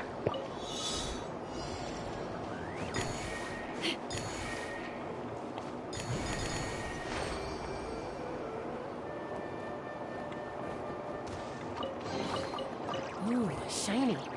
It's so pretty.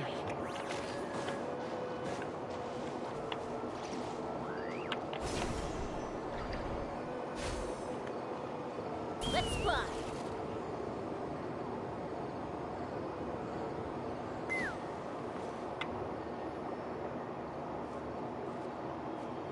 Ah, Traveler. You've returned. Yep, we're back. Have you seen Kale by any chance? Oh, Kale? Yes. I saw her go into her room just a moment ago. Oh, okay. Guess we'll just have to wait and talk to her tomorrow then.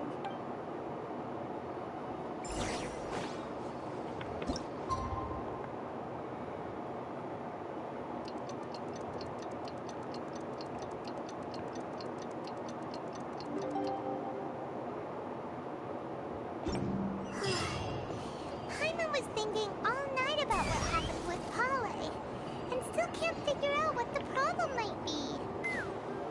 Maybe she's in a better...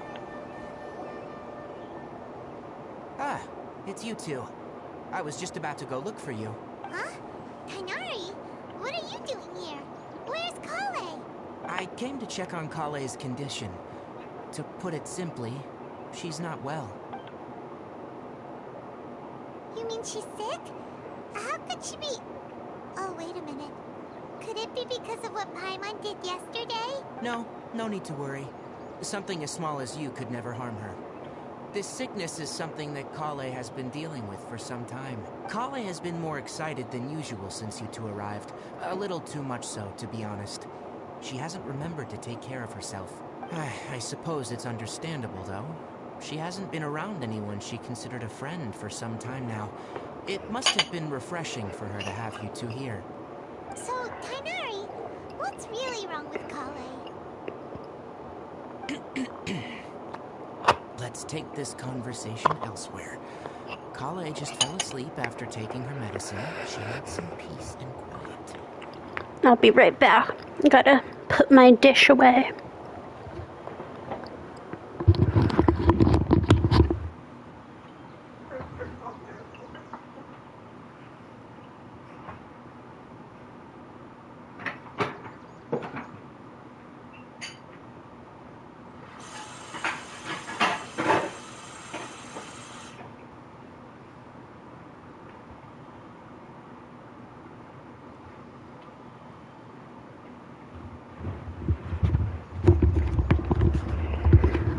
Alright, Tainari, tell me all about Kale's personal medical issues.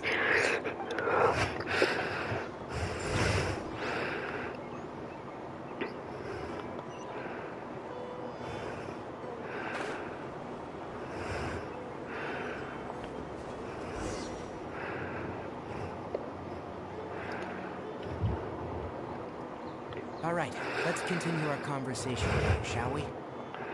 To be honest, I hadn't realized you were that honorary knight from Mondstadt until Kale told me just now. I've also heard all about your deeds in Liyue and Inazuma.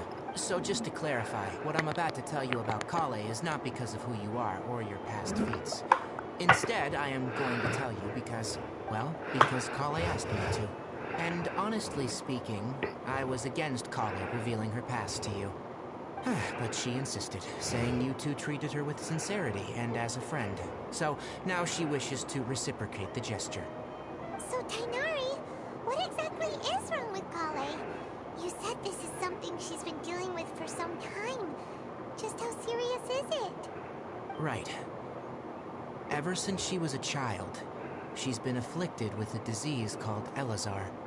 Elazar? Yes. It's a disease unique to the lands of Sumeru. It is characterized by dark and hardened scales that form on the body. At first, the afflicted may only feel mild numbness on affected areas of the skin. However, as the disease progresses, one may begin feeling fatigued and even experience peripheral paresthesia. In its final stages, the disease strips a person of the ability to control their own body, and they effectively become completely immobile. That sounds terrifying. They'll lose all control over their body? Wait, hold on. So when Kale seemed to be acting a little clumsy earlier, it was because... Correct. That would be the effects of Elazar, which is precisely why I do not want her carrying or holding anything, lest she ends up hurting herself. So is there any cure for Elazar? With appropriate treatment, the disease can be effectively controlled before it progresses to a more serious stage. However, there is unfortunately still no true cure for Elazar. Nevertheless, Kale's mother still hoped that there was something out there. She handed Kale over to an organization known as the Fatui after one of their members lied and said they had a cure. What? The Fatui? Ah, it appears you already are familiar with them. Yeah, you said you heard about my deeds in other countries. Did you not know that I run into the Fatui? I mean, they weren't really involved in Mondstadt in a way that would have been, like, publicly discussed. But Liyue pretty prominently, from my understanding, everyone just kind of blames the Fatui for what happened there, and Inazuma, again, it's pretty well known about Fatui involvement. Just being like, an organization known as the Fatui, just be like, yeah, hand her over to the Fatui, I know about the Fatui. Sorry, now I'm just ranting to distract myself while I'm cleaning my glasses. Got like one little piece on them, and then you can't wear them until you've cleaned it.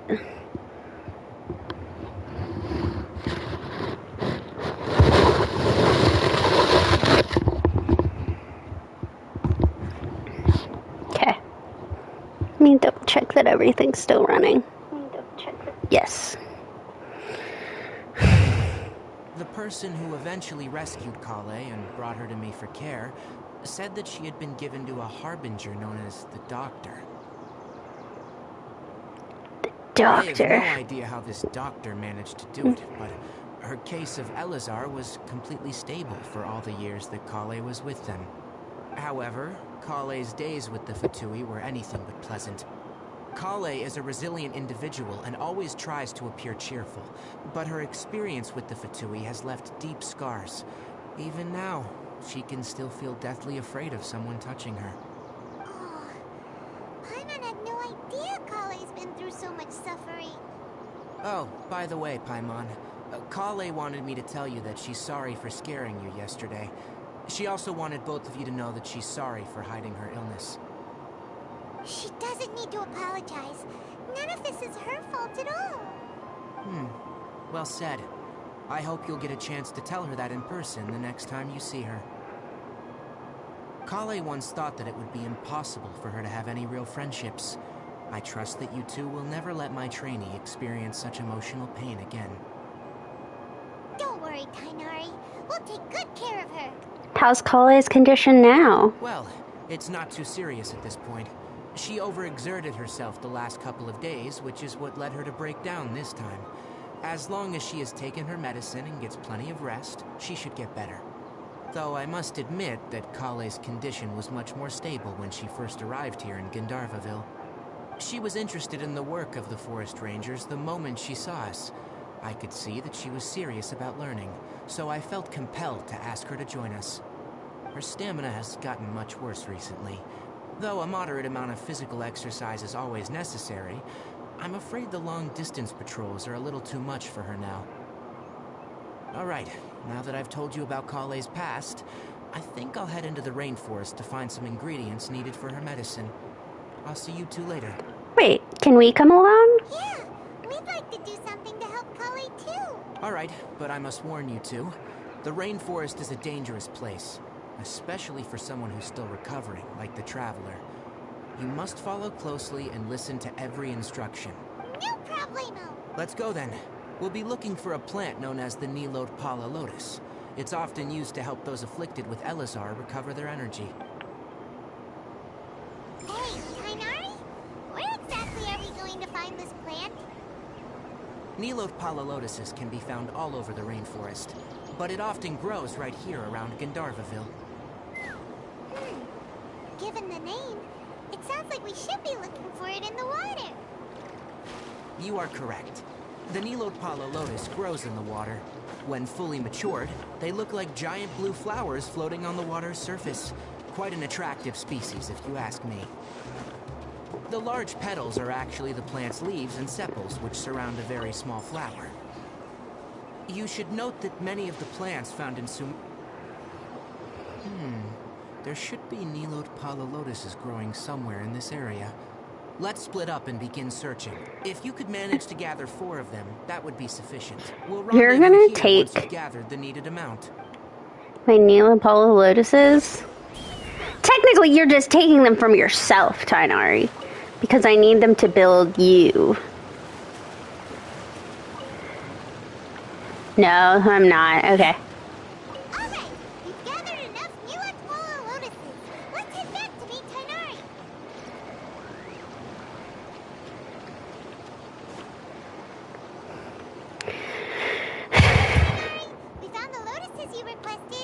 me have a look. Good. Very good. These are all excellent quality. I'm glad you two came along. Your exploration experience helped save me a lot of time here. It seems we even have enough time to stock up on other things I need. Hey, Tainari! Oh, Tainari, someone's calling your name. They're dressed like a forest ranger. They're probably Yes, forest that's strangers. Sumeru and the others. But didn't they just set off not too long ago?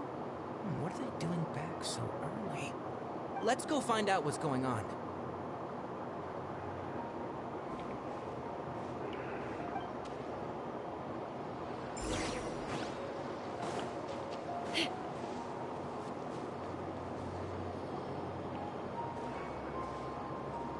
Tainari, thank goodness we found you here. We were just about to head back and find you at Gandharvaville. What's going on? We just discovered a withering zone. The withering is back? But the patrol route you were on should have been already cleared just a week ago. It reappeared so quickly.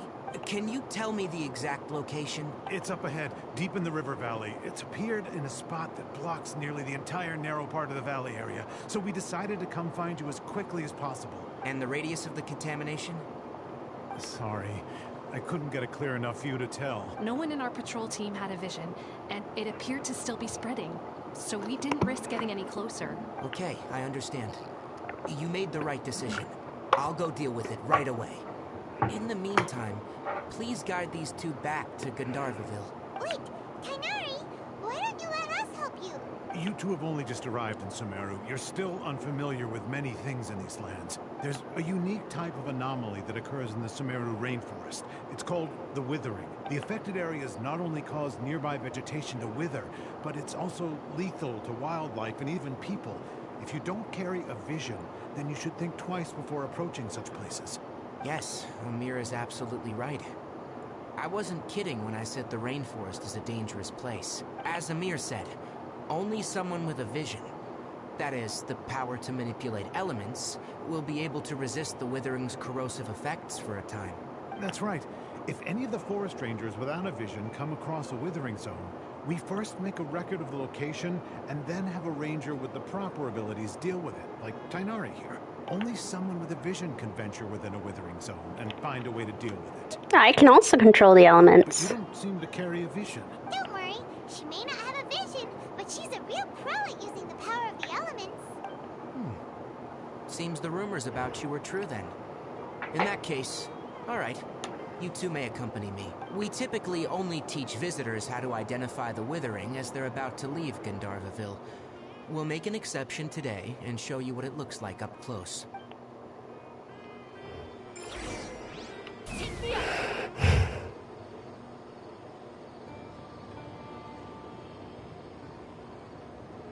I don't fully remember how to deal with withering.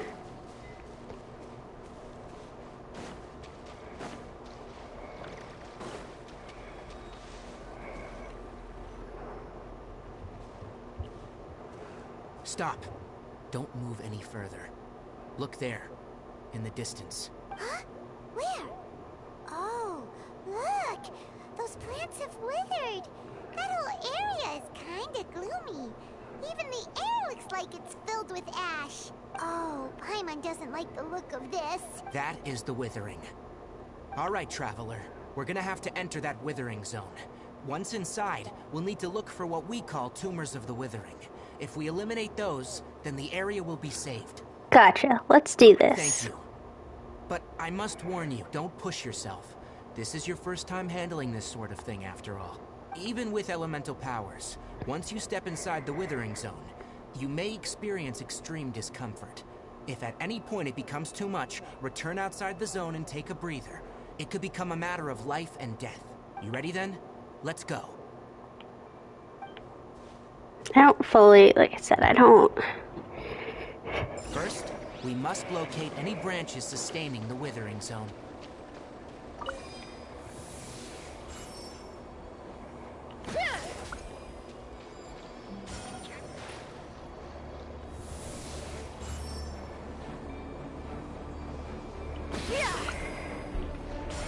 Not now.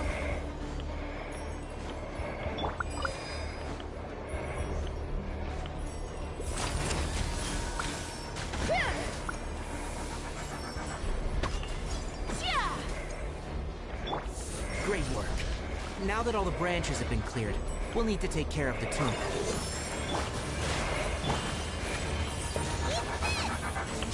Let's fly! Open fire!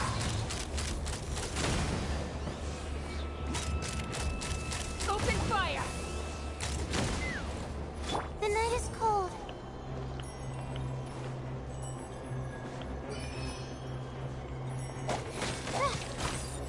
Take me up! Bullseye! Now! Destroy the tumor of the withering!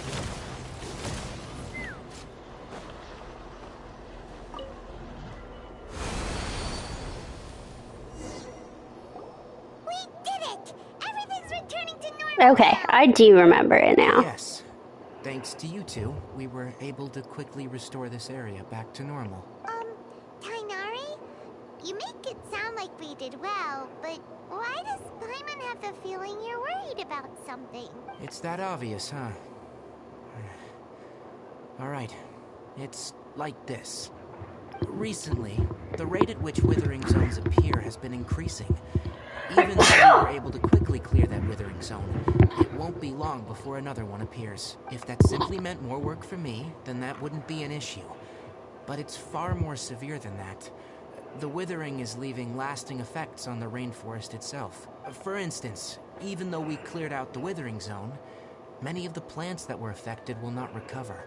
This presents a crisis for the ecosystem itself. Many plants in the rainforest are already in decline, directly impacting the wildlife that depends on those plants. And most disturbingly, as the appearances of withering zones have started to increase, Kale's case of Elazar has also become more serious. Huh? But why's that? I'm still not sure of the exact reason. However, I've received word from acquaintances at the academia that similar cases are being reported for patients with other conditions. Is there no way to permanently get rid of the withering? No, none that we know of. The withering has been recorded in Sumeru for millennia. It's said that it originates from the depths of the world. Oh, by the way, have you heard of Irminsul before? I think I've heard it somewhere before. Irminsul is a tree located deep beneath the surface. Although it isn't like any tree we know in a biological sense, you can basically think of it as a large tree that grows downwards rather than upwards. I'm sure you've heard of ley lines, right? They're like the roots of Irminsul, spreading and extending from a massive cavern deep underground all the way up to the surface. Spreading and extending a massive cavern. Sounds a lot like what I saw when I lost consciousness in the cave. Ley lines continually absorb the memories of this world, which are then funneled into Irminsul, allowing it to collect knowledge and wisdom from ancient times to present day. The Dendro Archon is known as the God of Wisdom because her consciousness is directly connected to it. It is also said that the Dendro Archon's power is a manifestation of Irminsul. And as for the Withering, its emergence is related to a disease that's affecting it. Huh? You mean Irminsul is sick? That's right. My ancestors learned of this from Greater Lord Rukkhadevata's familiars a long time ago, but even those mysterious creatures did not know of a cure for Irminsul. I'm afraid we Rangers will be battling the withering zones here for a long time, until a cure is found. Alright, that's enough on this topic for the time being. Now that we've taken care of things here, it's time for us to head back to Gandharvaville.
fly.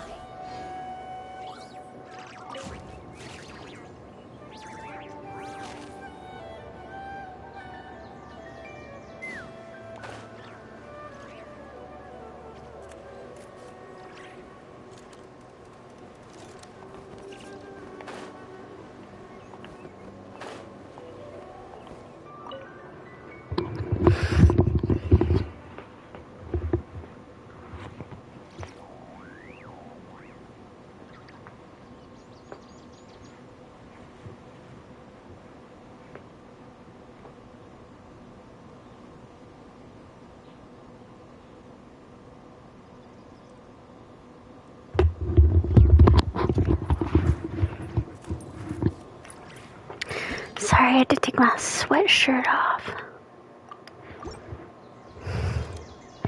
No, the withering is one of the reasons why I want to build up my specifically Tainari and Kale.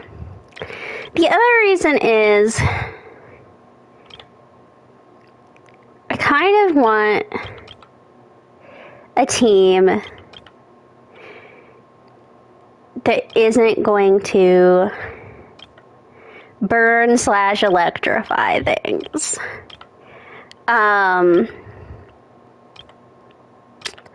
Unfortunately, like, all of my teams want to do that. Even my Tainari team. The problem with burning and electrifying things is that, as I'm sure many a farmer knows, they provide these. So when you burn and electrify the fungi, they provide these inactivated fungal nucleuses, which are like, great, that's great, isn't it? Some material. It's weapon material. All of the damn characters want these two.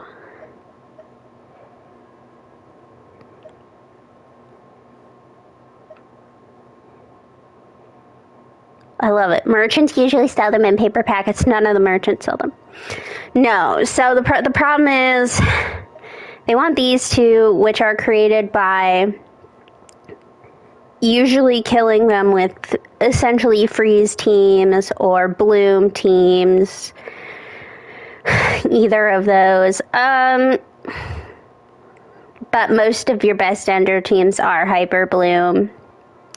Or I personally, a reaction I seem to really like is Pyro and Electro. It's just a very powerful reaction. And so that makes it really hard to get these. Occasionally, like, I know I picked up some of these from one of my fights earlier. I think so with Miss Chaska, can get lucky, and sometimes some of these fungi will be killed with one of her animo bullets or her cryo bullets, and then they'll sometimes drop these fungal spores. And I think there's also a chance that they'll get dropped by others, but I'm pretty sure on my main account, I usually just end up buying them out of the shop. Which sucks, because it takes up shop resources. But, like I said, at the present, the only team that I have without Pyro or Electro is this one. And it's a long way off being built. Or this one. What I possibly might do, I mean, Kave is still going to be annoying to build, but what I could do is replace Furina with Barbara.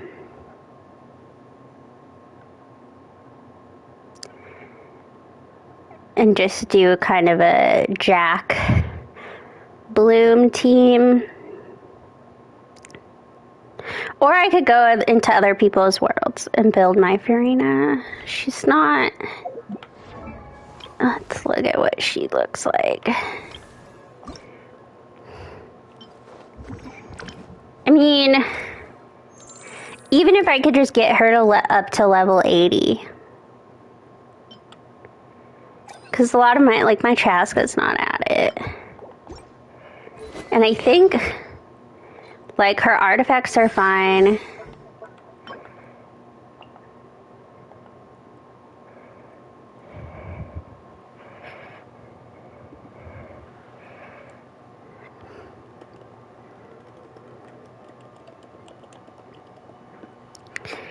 This one, this is where we'd run into an issue. Is underwater.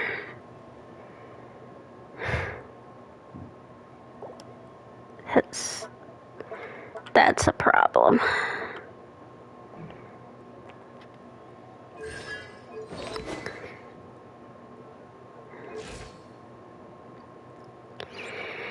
She's just such a problem character. Like I said, it's so, yeah, I'd probably just have to erase her with Barbara and make kind of a weird Bloom team. But it wouldn't be like the end of the world. Oh, Tighnari, you all made it back. How did it go? The withering zone you reported has been taken care of. Huh? Wait, is that... Oh no, Hypatia!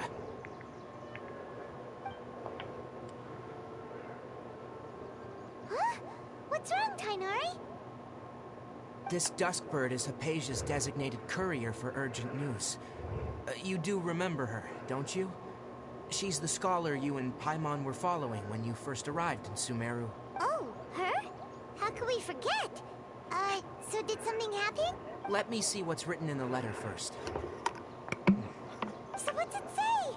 And what's with that weird expression on your face? Just let Paimon read it. Huh? All Paimon sees are 3 squiggly lines. Yes. Allow me to explain. After we brought you from Hypatia's cave to Gandharvaville, Hypatia resumed her meditation. She must have just finished. It's been nearly 3 days since she's had anything to eat, and it appears she's forgotten to prepare some rations. This letter is her asking us for help. We need to go. What? You mean she's been sitting there for 3 days? Hey, wait, how did you know all that from just a few lines on the paper? Well, obviously because this has happened before. Last time she drew 5 lines, and by the time we found her... Well, I prefer not to remember that. Needless to say, Hypatia's been through worse, but we should still get to her as quickly as possible. I've got some emergency rations set aside for times like these. Paimon, Traveler, could you two bring these to her? Wait, you want us to bring her the rations? But will the Traveler be okay if her cave is still filled with that funny incense? Let's find This out. is a test. Here, Traveler. He's testing us. So, how do you feel? No unusual feelings this time. Huh? Really? You're not feeling even a little drowsy? But wait, how'd you know that she'd be okay this time, Tighnari? Back when we were clearing the Withering Zone, I observed that she could adeptly manipulate the Dendro element. I knew then that she would be fine. And if I may ask, when I was telling you two about Irminsul's ley lines, was what I described similar at all to what you saw when you were unconscious? What I saw weren't hallucinations, were they? That's correct. Those weren't hallucinations at all. Though I don't intend to apologize for deceiving you. Because what you saw is of significant importance. Not just for the nation of Sumeru, but the entire world of Teyvat. My forefathers were shown much favor by Greater Lord Rukkhadevata. We took an oath to protect this nation together with her. Now that that duty has fallen to me, it was a part of my responsibilities to ascertain whether you could be entrusted with the fate of Sumeru. Now, after seeing you in action with my own eyes, you have earned my confidence, and I no longer feel the need to hide any secrets from you. So what exactly was it that I saw? When you passed out, your consciousness had connected directly with Irminsul. What you witnessed were actually real memories contained within Irminsul itself. I could try to tell you more, but it would be better if you went to ask Hypatia instead. Her focus on meditation and use of spirit borneal are aimed at establishing a connection with Irminsul, just as you did. That sounds nice and all, but will she really help us? Seriously, she completely ignored us the last time we tried talking to her. That was because when you ran into her, she was in a special phase of her training. During that time, she must avoid communicating with others. Please, wait here for a moment.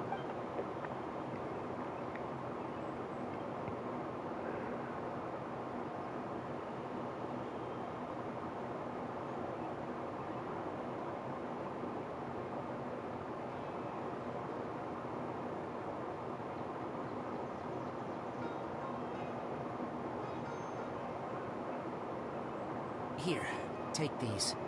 It's a meal I packed for Hypatia, as well as some other ingredients. I'm sure it'll come in handy. Also, here's a letter that I would like you to give to her. Just show it to her, and she'll answer any questions you may have. Thank you. No, I should be the one thanking you. You've both been a great help these last few days. Well, it's what I do, you know?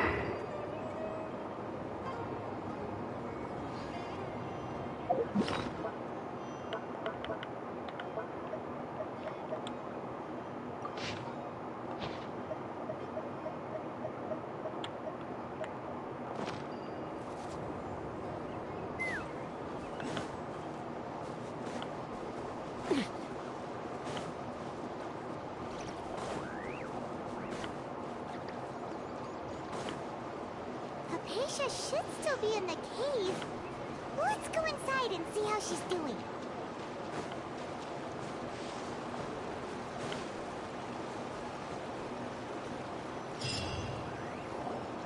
Hello? Hypatia? Hey! There's nobody here! Maybe she went out to look for some food. Let's try looking around the area. What was that sound?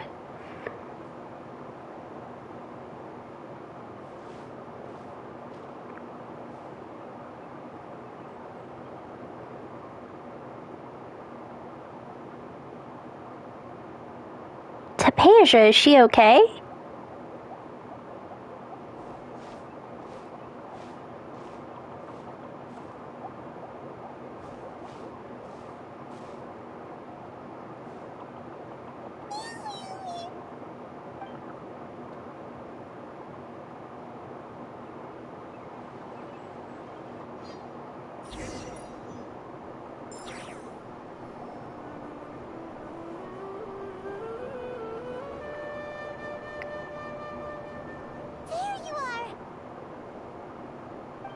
Hypatia, are you alright? So hungry. Need water. She looks famished. There's no way we can get her to eat in her current condition. Let's try finding some water first. Huh? Wait. Why does it look super foggy outside all of a sudden? Anyway, let's go look around.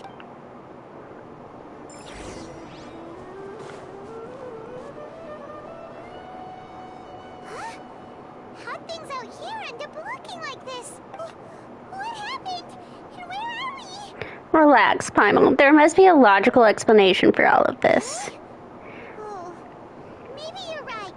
Let's go investigate the area.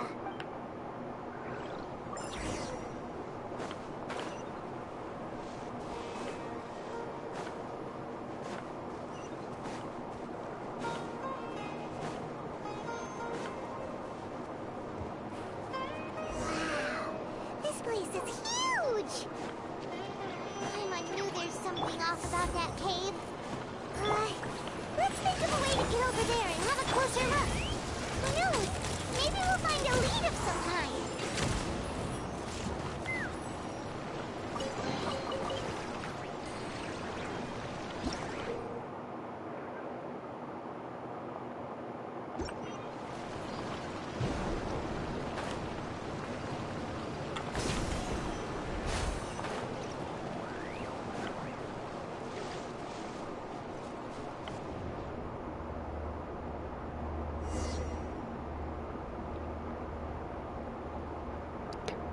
Well, I was gonna say I'd love to investigate the quaint room, but there's no room. What happened just now?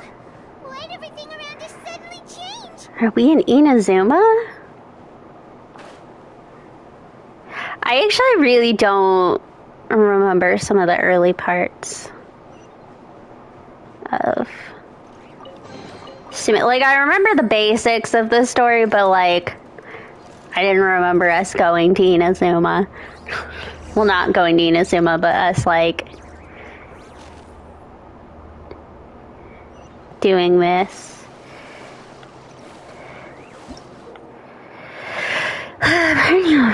Seal pass that correspond with domains of Sumeru. Click 3.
My guiding star.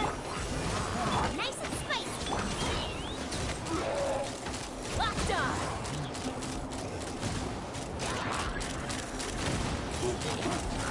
Open fire. Fire in the hole.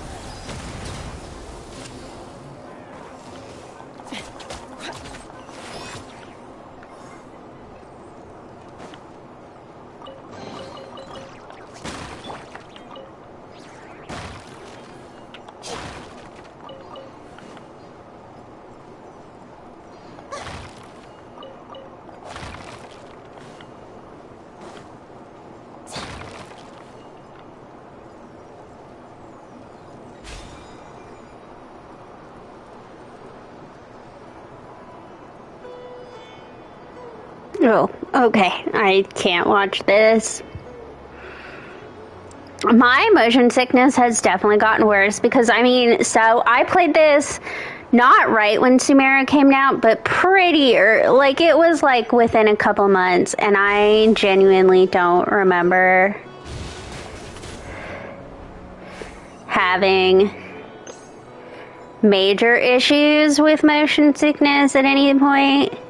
And, like, I'd played the Chasm, too, which is another place where I ended up running into it. And I've just experienced a lot of motion sickness in the last couple days.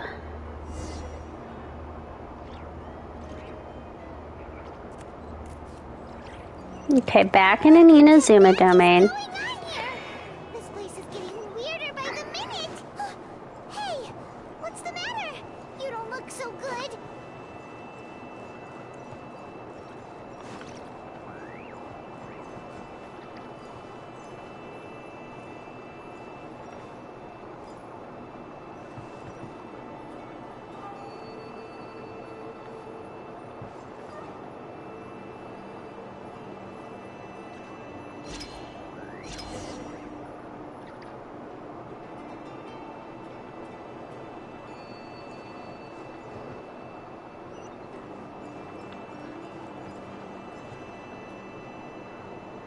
Oh, it now looks like a screen.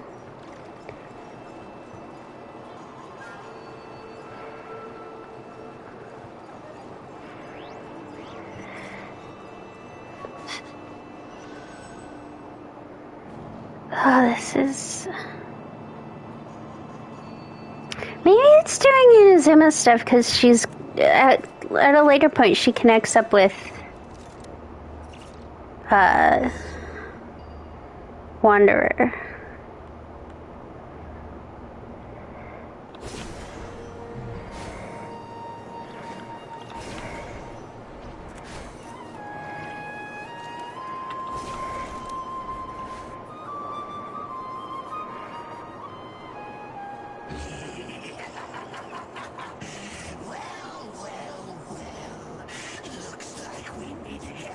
This isn't real.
My journey will not end here.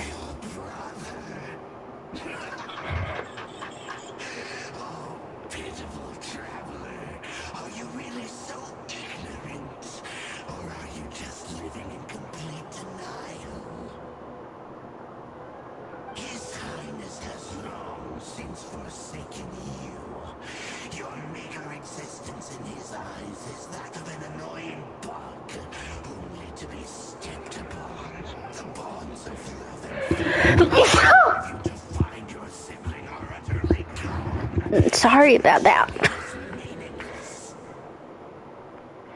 But don't you fret now. Today will be your last. Now die!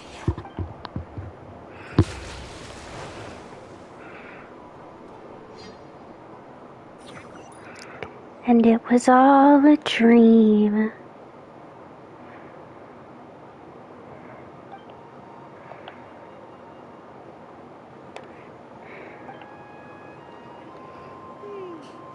What do we do? We haven't seen Hypatia anywhere out here. Oh, there she is! Quick, let's see how she's doing. So sweet. Well, the good news is that she's still conscious. Hey, why'd you drop her food on the floor like that? Sorry, seeing Hypatia must have given me a shock. Oh, guess that makes sense. She does look kinda rough at the moment. Anyways, we can talk about this later. We better make sure she's alright first.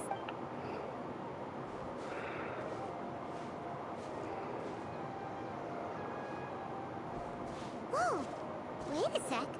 Look at all this fruit lying around her. We can put that to good use. We like drip feeding it into her mouth.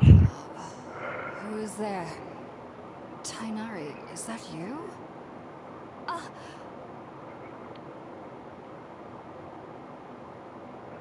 Huh? It's okay. You can relax, Hypatia. Tainari sent us here to bring you some food and water.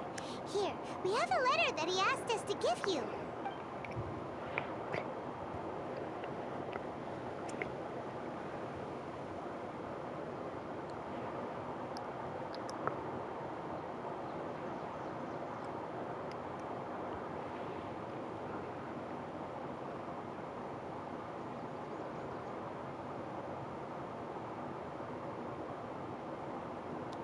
see. Looking at the bird, the little dream catcher. I apologize for all the trouble I've caused you. I'm grateful that you came so quickly to save me. You even brought all this fruit. Well, actually, we didn't bring the fruit. It was already here when we arrived. We were kind of wondering about that, actually. When we found you here, there was all this fruit lying around and even some juice dripping from your lips. How did you end up like this anyway? Oh, really? I seem to understand now. All the fruit was likely from my, neighbor. Must have come by and saw me like this. Your neighbor? You mean there's someone else living nearby? No. Is it a little round creature? Oh? So you were able to see them too?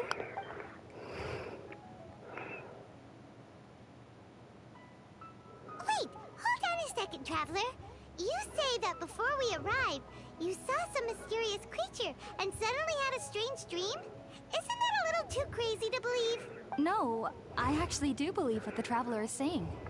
I myself had a similar experience once before and ended up scaring my timid little neighbor here. You needn't worry. They mean you no harm. They only dragged you into the dream because they hoped to buy themselves a little time in order to scurry away. So, Hypatia, just what kind of creature is your neighbor exactly? I'm not sure what it's called, to be honest. But I do know that they have some sort of deeper connection with the Dendro Archon. I know this because the first time I saw them was also the exact day my consciousness was able to form a connection with Irminsul. Even after I opened my eyes and stopped meditating, my heart was still pounding, and my mind was racing with all the knowledge that I had touched. And at that very moment, I suddenly noticed a small figure at the opening of the cave.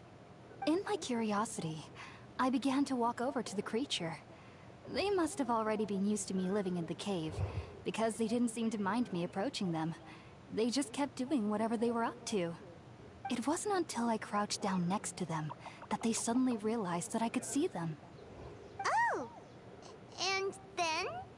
And then I had a dream. By the time I came to, they were nowhere to be seen. I was convinced they'd never show up again. But sure enough, I saw them nearby a few days later. And they weren't alone. I feel like they aren't as afraid of me as the first time I approached them. But I never would have expected them to save me. What fascinating creatures. Yes, no doubt about that. By the way, Tighnari mentioned in his letter that you had questions for me regarding Irminsul.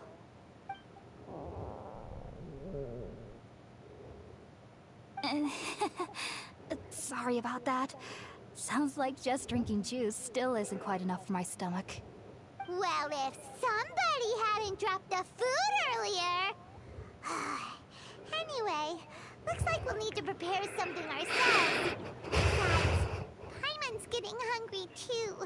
Let's eat first and talk about Irminsul later. Alright, we're up, Traveler. Today's menu will feature sweet madame and a radish veggie soup. You'll love them, Hypatia. They're our specialties after all. Sounds good. I've never tried any dishes from other nations before. I certainly look forward to it. It's been so long since I've had a decent meal, too. To be honest, the last time had to be when Tighnari came to visit.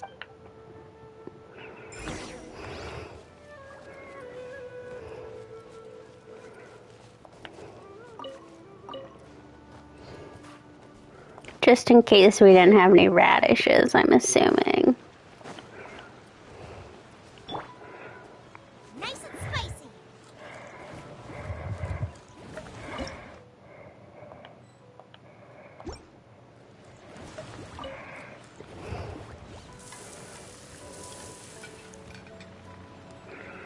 All done.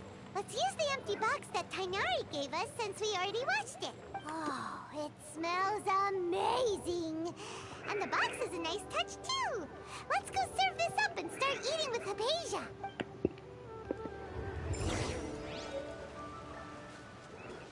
Burn this jungle down. It's not as bad as We definitely blew up large sections of the jungle.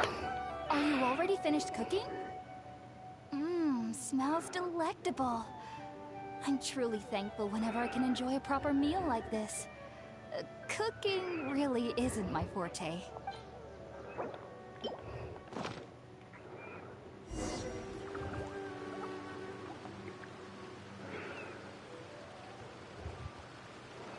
Even though everything you mentioned was in Tighnari's letter, it's still hard to believe you were able to connect with Irminsul immediately after smelling Spiritborn eel for the first time. It took me nearly 3 years before I could do so.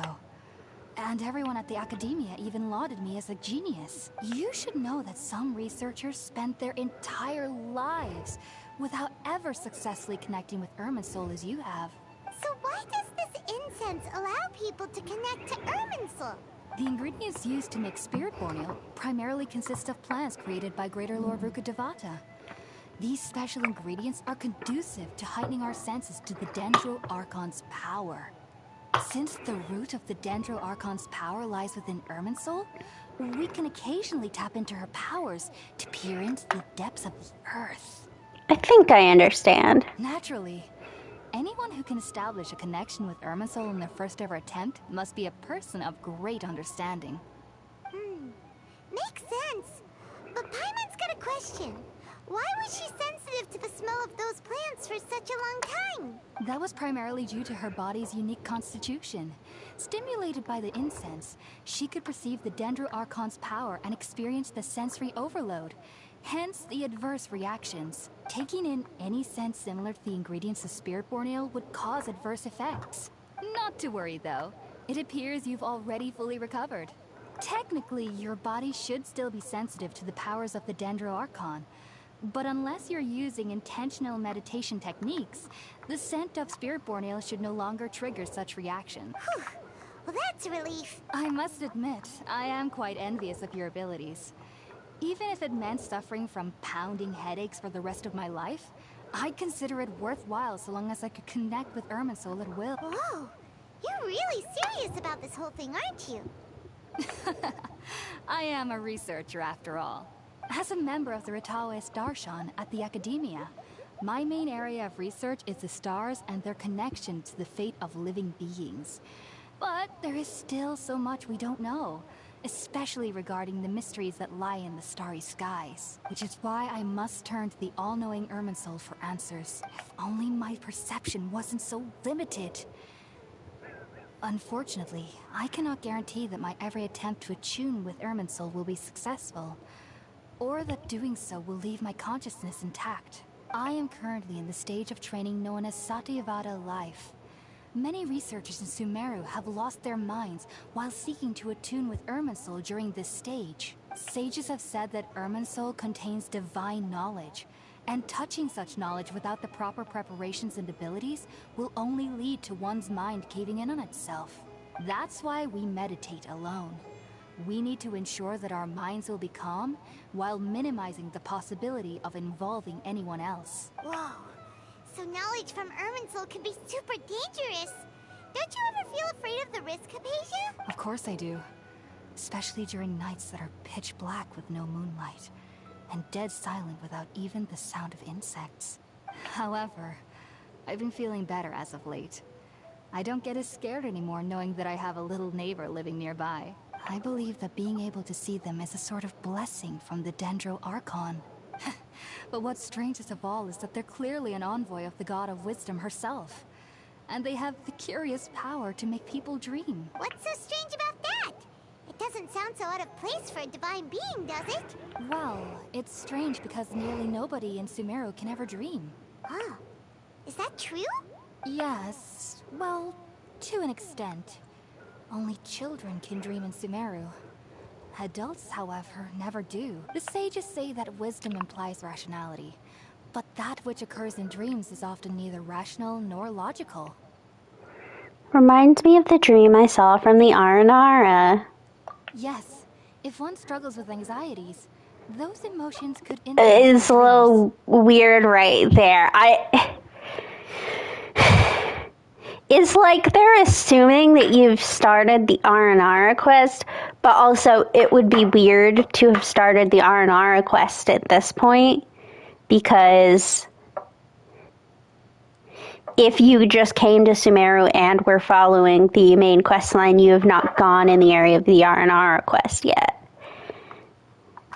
So they're kind of banking on the fact that people will come to Sumeru and just start exploring and like hitting up the Statutes of the Seven and run into the Aranara quest and then come back. The fact that the people of Sumeru do not have dreams is seen as a blessing by the sages. They believe that Greater Lord Rukkhadevata, the god of wisdom, is keeping us away from the foolish delusions you encounter in your sleep. I was born into a family of scholars in Sumeru City. Ever since I was a child, my parents would always tell me that I'll know I've grown up once I stop dreaming. I studied hard, enrolled as a student in the academia, and went on to become a researcher. Sure enough, I never dreamed again. But then, on the day I scared the little Aranara, I suddenly saw a dream again. It was incredible. Though I don't exactly remember what I saw, I clearly recall the feeling. I suddenly felt like I was a child again. Back then, I was foolish and ignorant as any youth would be, but I was free of fear. Maybe dreaming isn't as bad as we've made it out to be. Just be sure not to speak of this if you travel to Sumeru City. They'll look at you as if you've lost your mind. So, do you have any thoughts about the things she saw when she connected with Irminsul? Sorry. I'm afraid I don't have any answers as of now. All I can say is that what you saw is a memory contained within Irminsul itself. World forget me. What could that possibly mean? If only I could ascend past Satyavada life and begin Paripurna life. I might have some more answers for you. If you two are ever in the area again, please be sure to come and see me. Thanks, Hypatia. There's no need to be thanking me. You two are my saviors. Besides, I'm already looking forward to tasting some more of your cooking. Now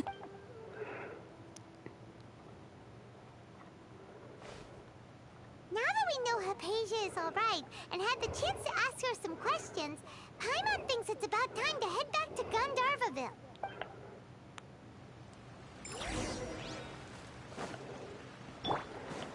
Take me up!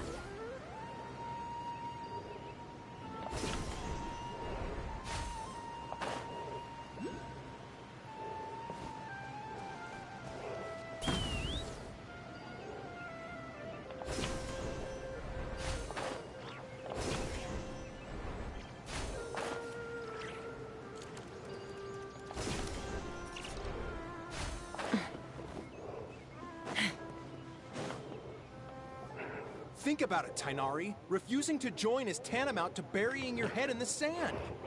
I understand that you're a forest watcher, and that it's your duty to combat the effects of withering zones. But isn't it evident that such work is not a lasting solution to the problem? As Sage Kage clearly stated, your presence and guidance in Sumeru City is pivotal in finding a cure for Irminsul. How could you possibly refuse? Keep your emotions in check, Ghulam. Let's at least listen to Tainari's reason for declining. We're here to invite him to the Academia, not to cause a scene. Sage Kage, I am truly honored that you came here in person, but I'm afraid I must still decline your invitation. I am merely a forest watcher. How could the great minds of the Haravatat have any need of someone like me? Well, it turns out that your refusal letter had some implications on your master's reputation. He is a renowned sage of the Immorta, after all. So now I've come here in his stead. I see. Well, I figured that given his temper, he would come here and berate me personally. Tainari, your master is an integral part of this effort. And now he requires your assistance. I'm pretty sure if I remember right, his master, Naphis, I'm pretty sure he's being held prisoner currently. If I remember right. they have Azar and the other sages have any of the uninvolved sages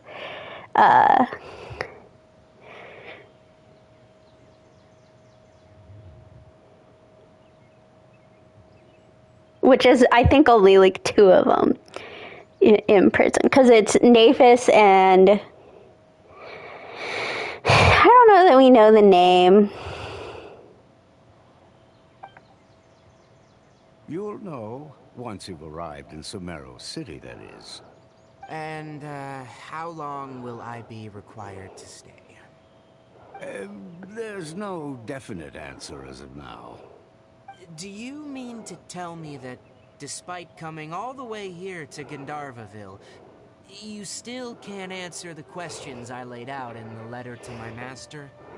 If that's the case, then I'm afraid I cannot give you a definite answer either. Tighnari, but you... So be it. Come, Gulam, we're leaving.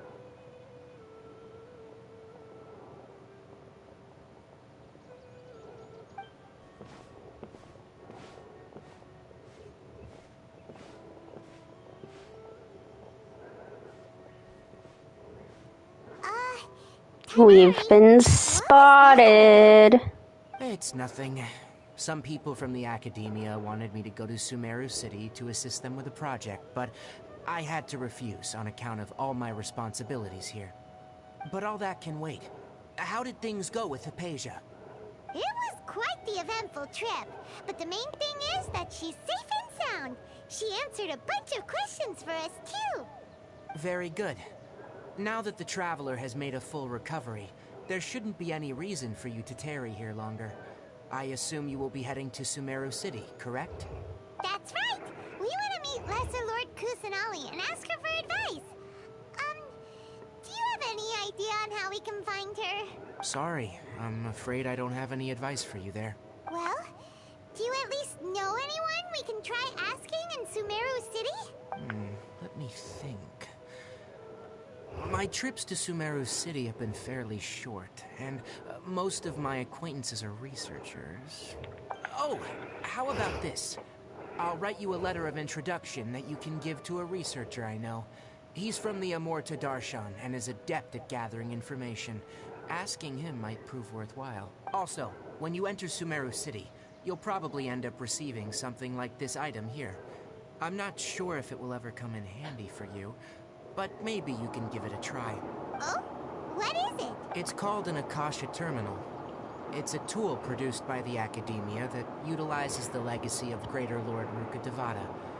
Some say that this item is the very basis of Sumeru's reputation as the City of Wisdom.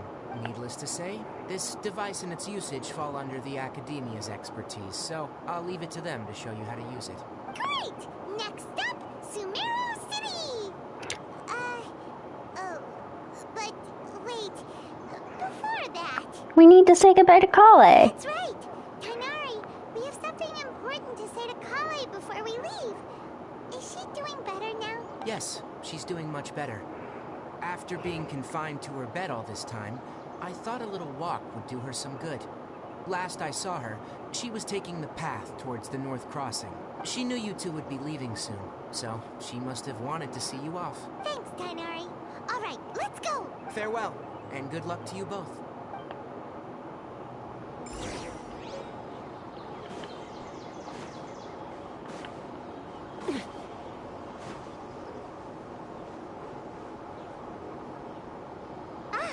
I've been waiting for you two.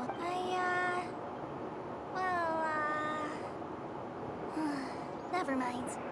I guess I should just wish you two a safe and successful journey. Thanks for waiting here just to see us off, Kale. We're headed to Sumeru City. We'll be back to see you soon, Kale. Don't worry about me. I can take care of myself. My condition won't be getting in the way of my duties. I want to be a forest ranger after all. It's up to me and the others to protect the rainforest here. And, I'm sorry. I should have told you both about my condition when we first met. I just wanted you two to treat me as a normal friend, not some girl that needs your sympathy. But I guess now I understand that the most important thing is for friends to be genuine with one another. There's no need to apologize, Kale.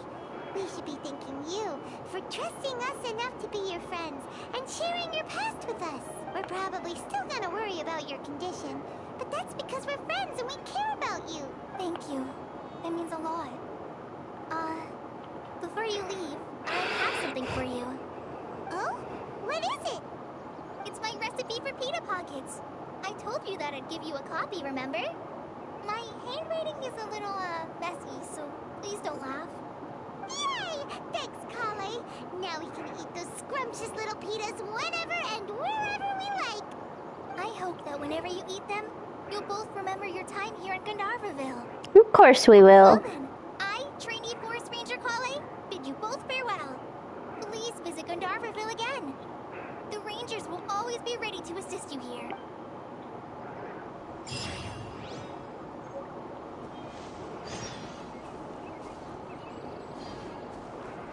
I am actually going to take the longer route around.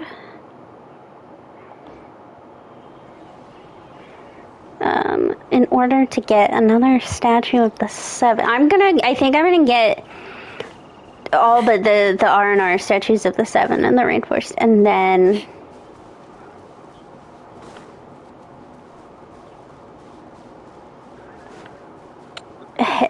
start back up on this Archon quest.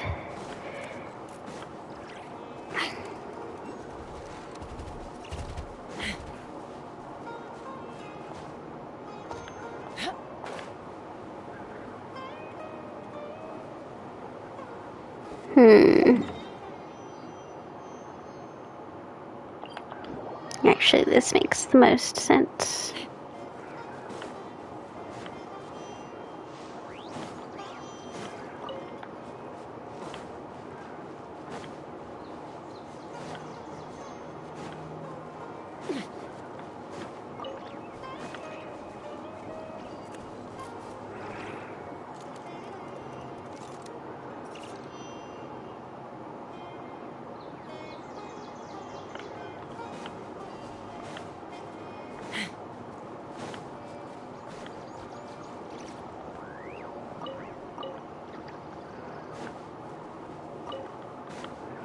I'm gonna try to avoid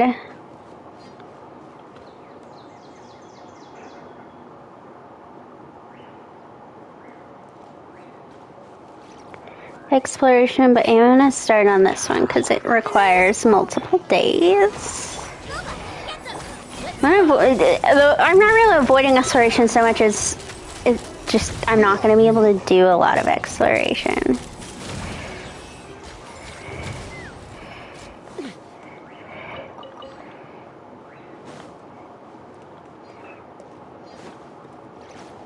Because a ton of it is locked up by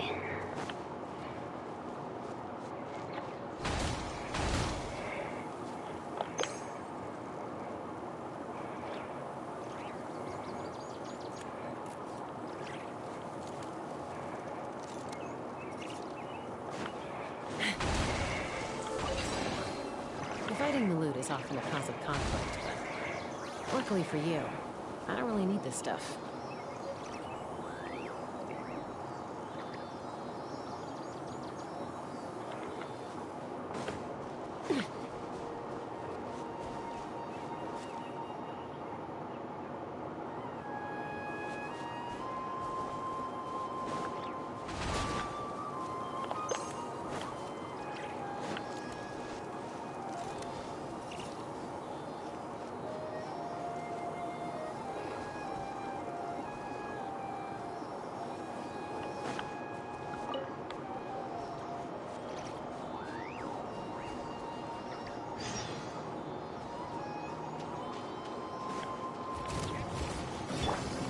Not now.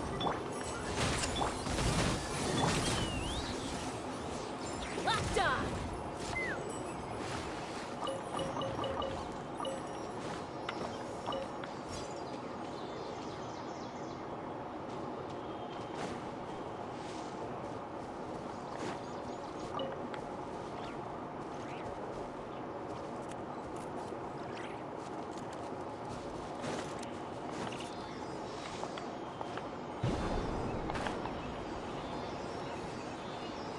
Take me up!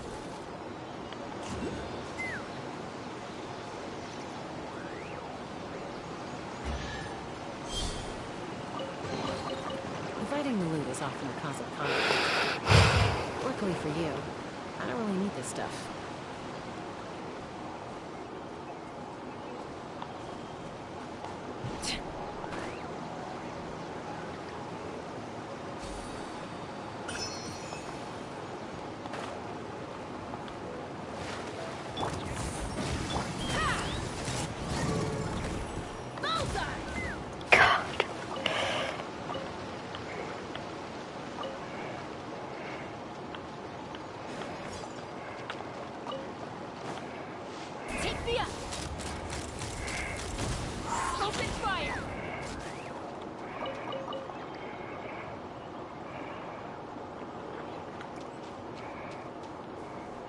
Let's fly!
My guiding star!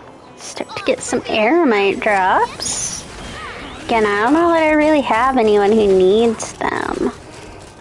So I don't remember if I might have Dia on this team.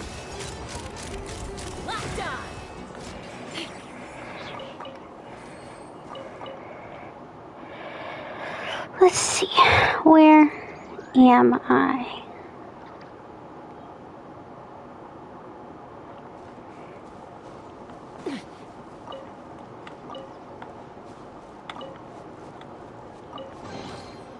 Ooh, shiny. It's so pretty.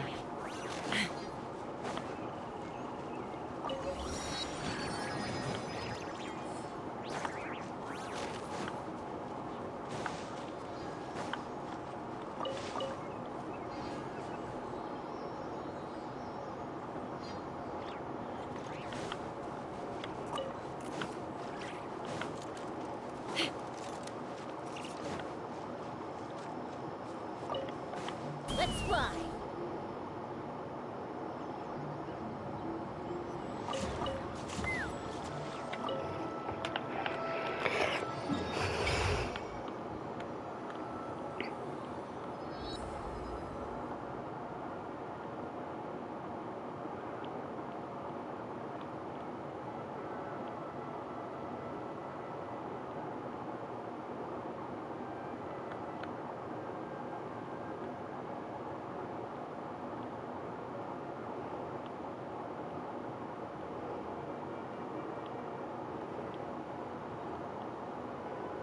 Okay.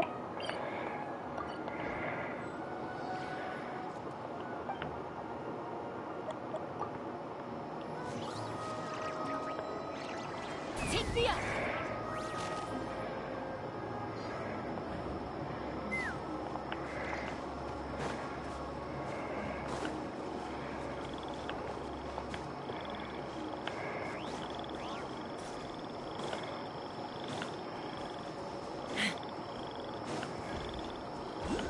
pay your dues.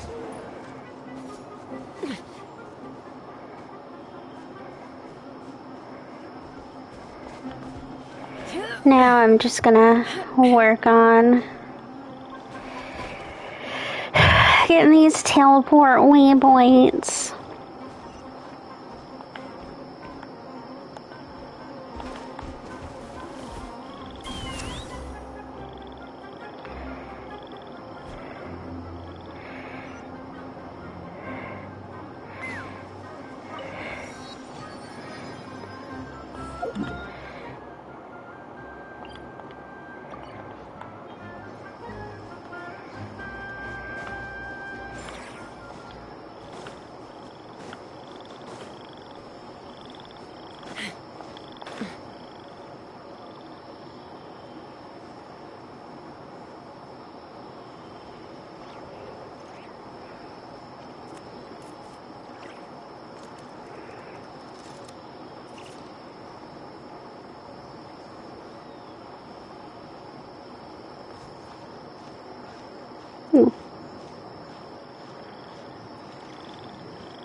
Come on, Jessica, you can make it.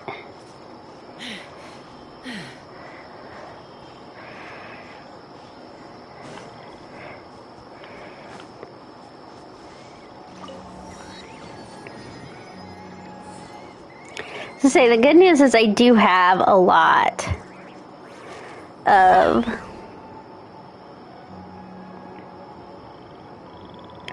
the waypoints because I've been wandering around getting, you know, stuff for my characters.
It appears it's a different order.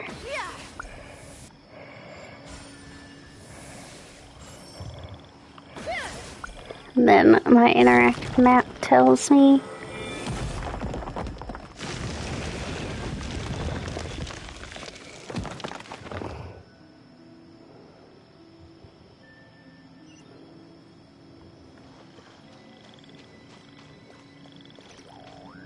Oh, no, it was in a bad, they had it the opposite direction than me.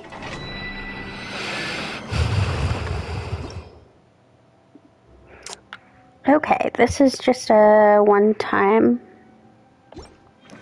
one. Okay.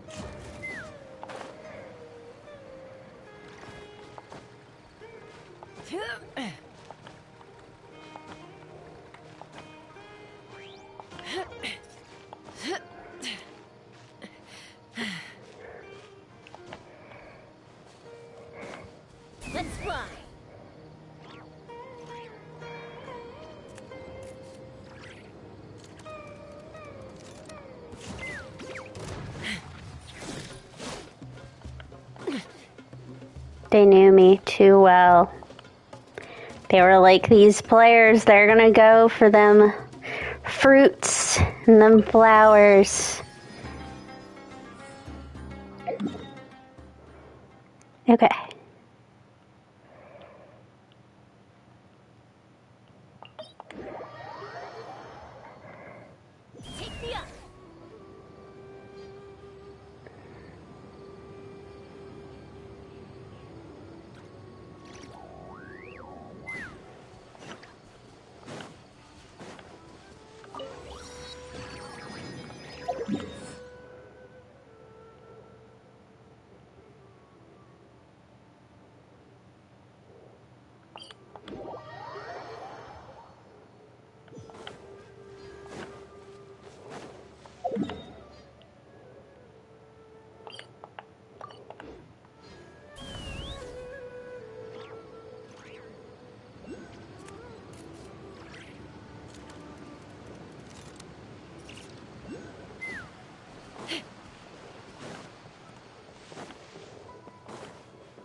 Let's fly.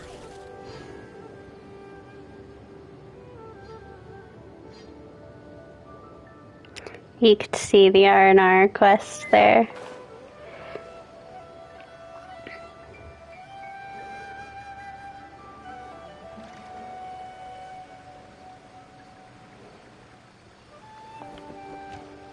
Take me up.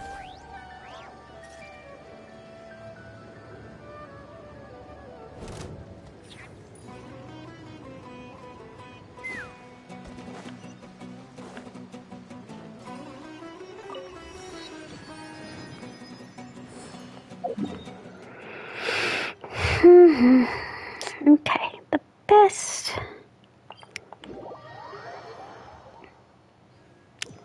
As I say, yeah, I do think the best route genuinely would be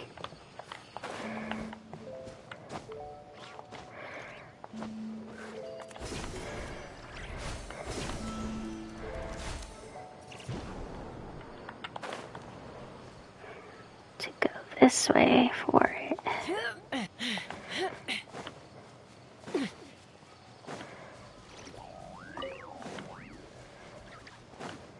Take me up.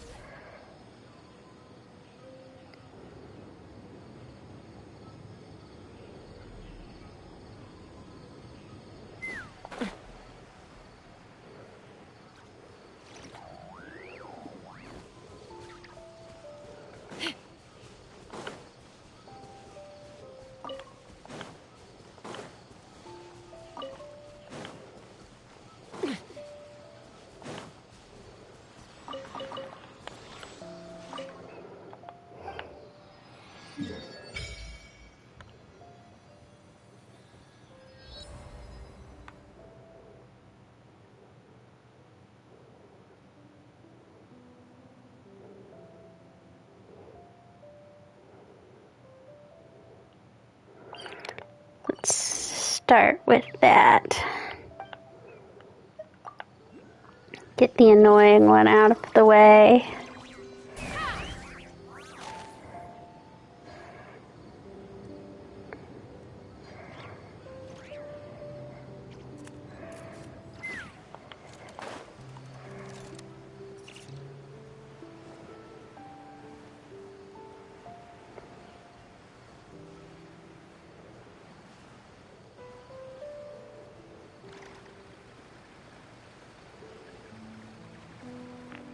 And for now, I'm just doing Rainforest 1.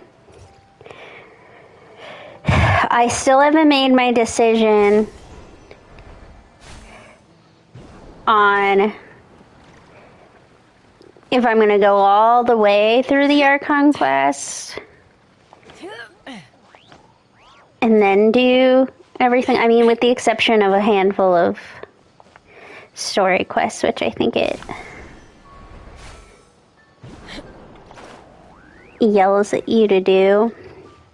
I think Tainari and Nilou specifically. Although those might just be if you accept it, but I think like Nilou specifically I know makes more sense if you do it before you finish the Archon quest. But I'm debating how far I want to go. Into the Archon quest. Because that will affect whether I'm going to also open up at least the first portion of the desert or not.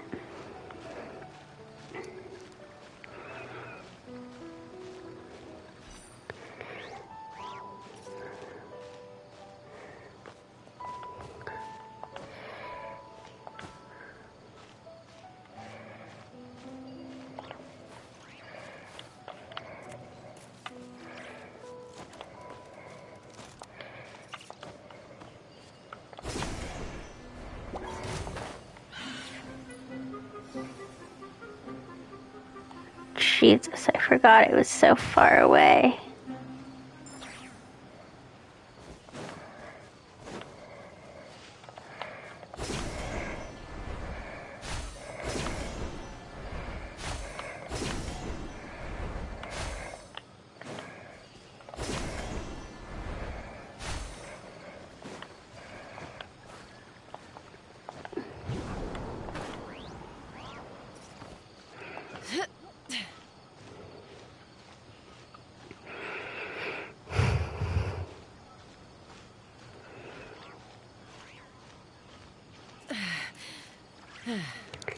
And to be honest, it's not even so much...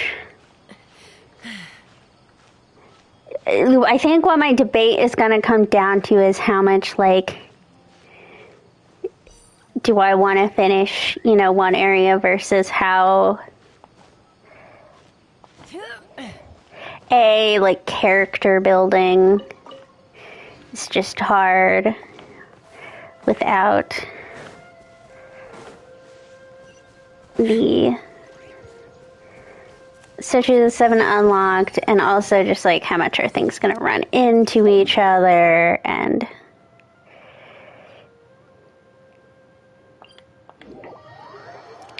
just like how messy is it going to get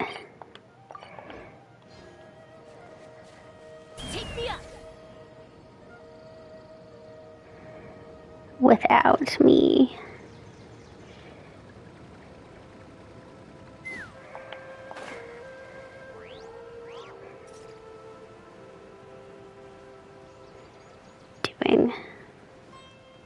Without me doing the Archon quest and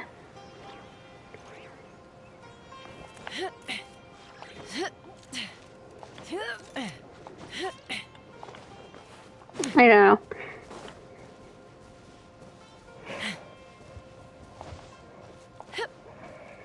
And also, like, how much am I going to want to keep myself from waiting? Because, I mean, how long is... The jungle's kind of big.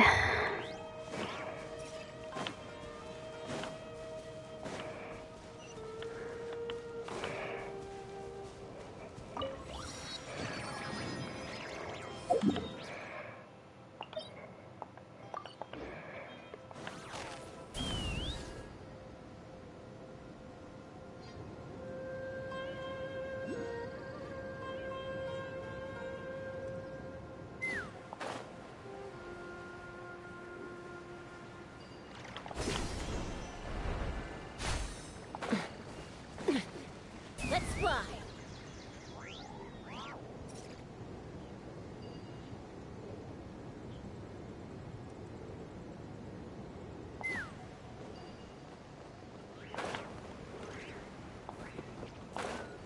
It's big, it has a lot of quests.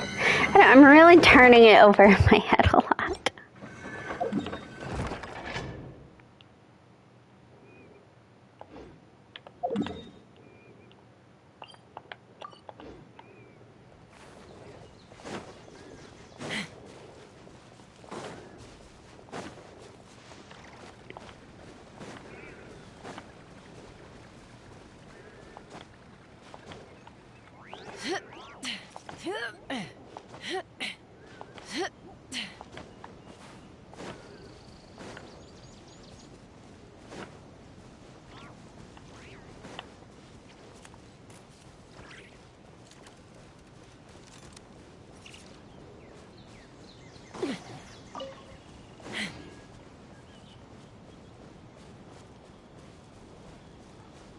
Take me up!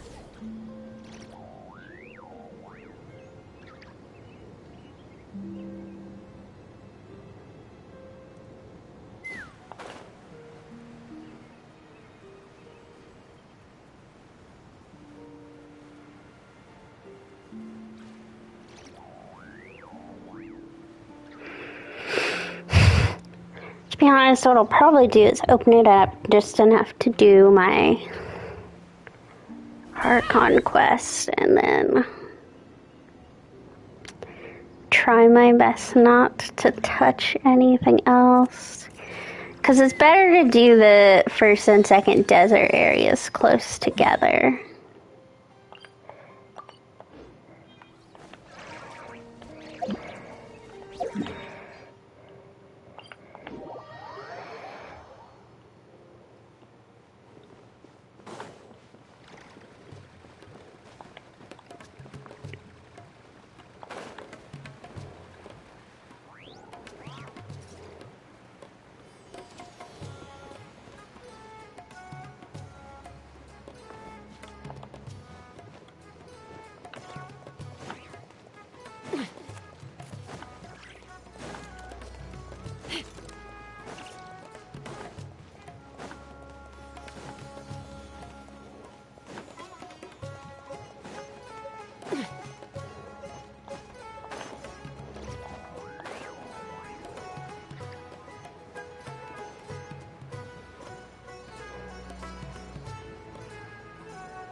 Let's fly!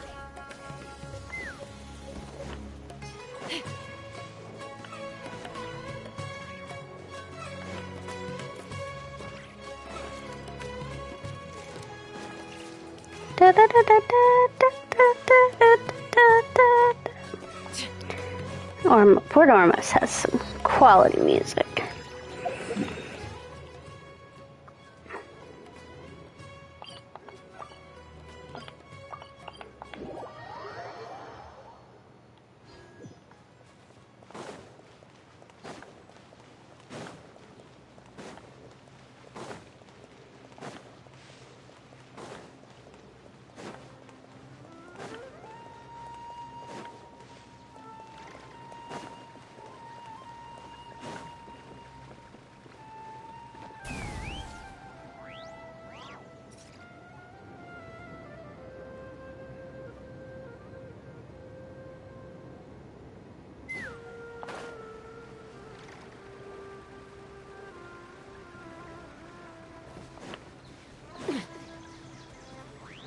A building is floating in the background.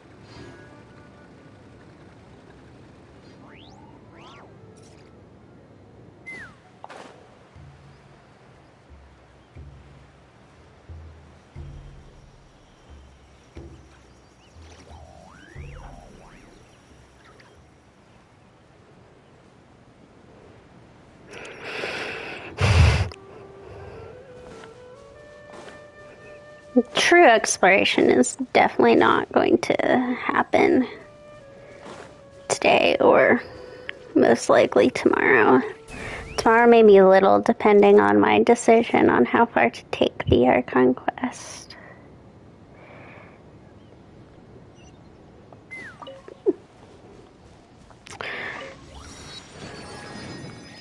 True exploration is just best done in conjunction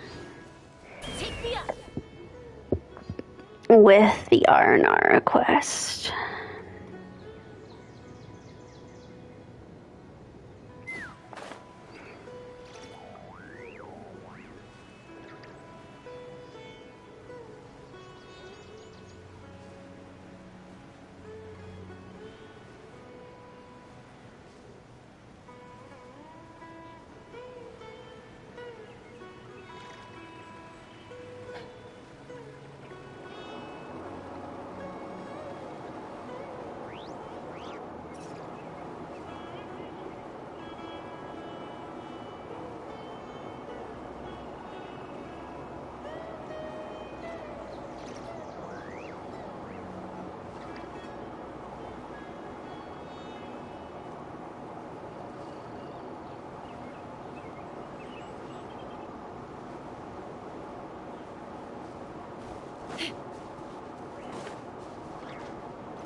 fly.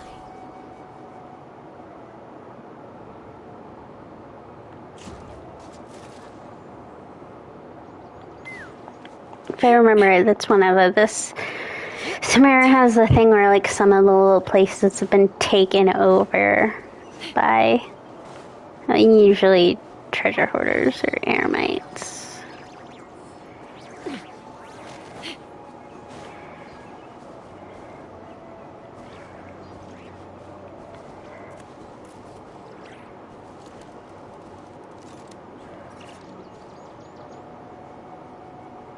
You can finally see Natlin a little.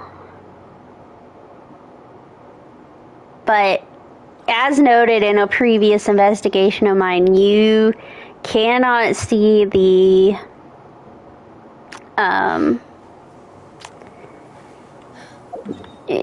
Ajiria's body. I don't know that there's an explanation why, but you can't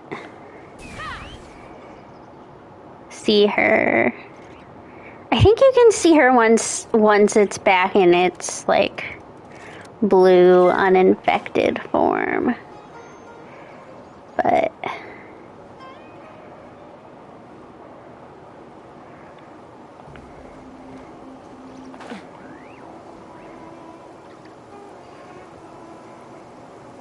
Rain. My hair and feathers are gonna get soaked. Time for some preening when I get back.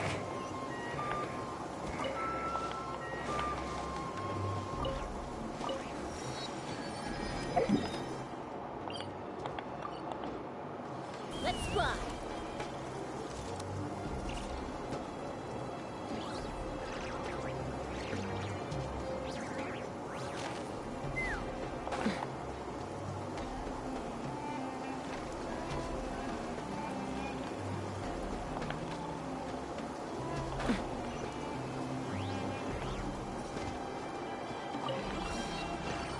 Take me up.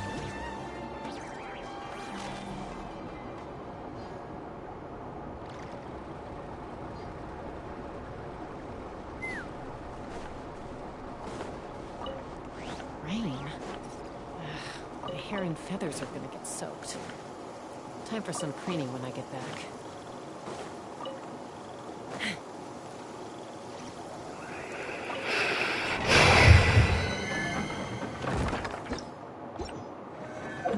there's an actual domain. What is this a domain of?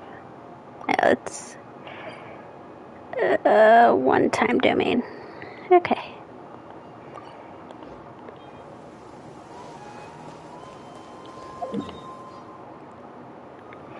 Actually, I might be able to make it up.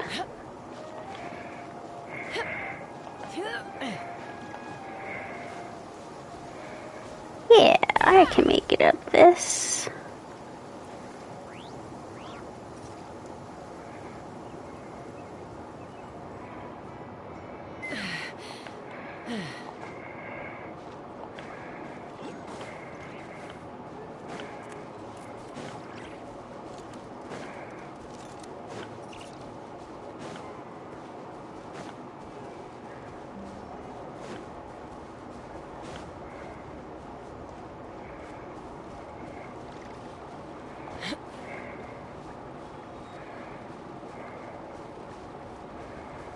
Take me up.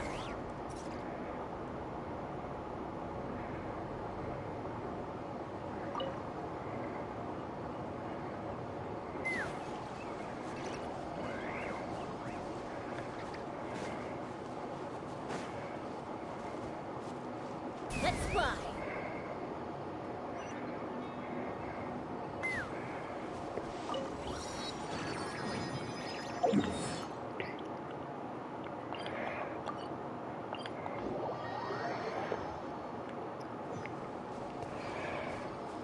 Now to our little civilization over here.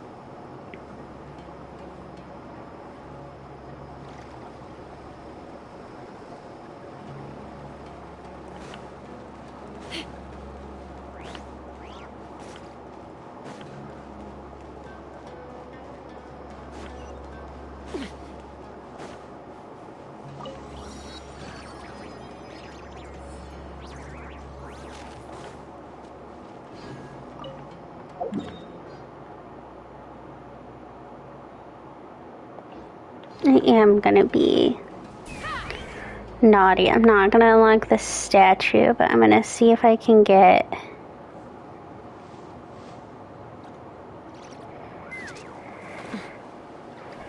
one of the waypoints at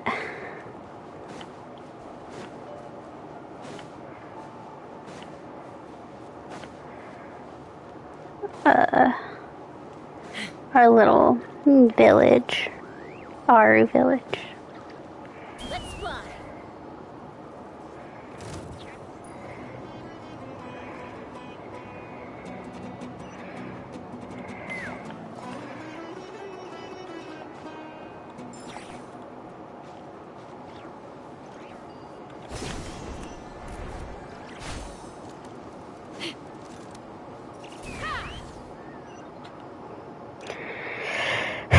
Just because I think it'll be useful. Okay. It's going okay. I'm unlocking my parts of all the parts of Sumeru just to Time for some preening. get all that started up, and then I'm gonna get back to the main Archon quest.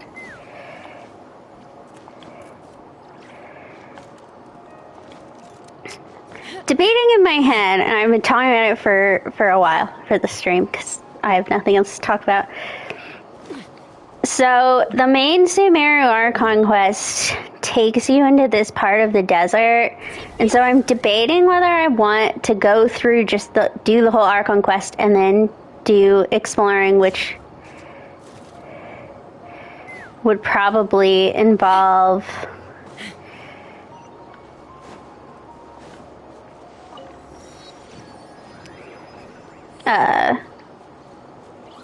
unlocking that section of the desert, or if I just want to do what initially was released of the Sumeru Archon quest and then do all of my jungle exploration and then move on to the desert part. My one holdback is that jungle exploration is going to take me forever, and so do I want to hold off on doing the whole Archon quest that long? But at the same time, I already know I'm going to do all the jungle stuff before I move on to the desert, and so I don't really know what I want to do. Part of me wants to just do the whole main quest, and then, like I said, come back and just do the jungle.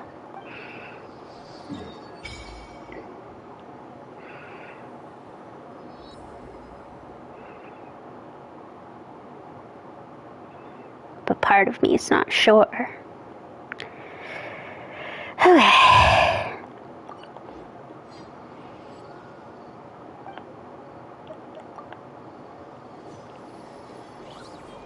Take me up.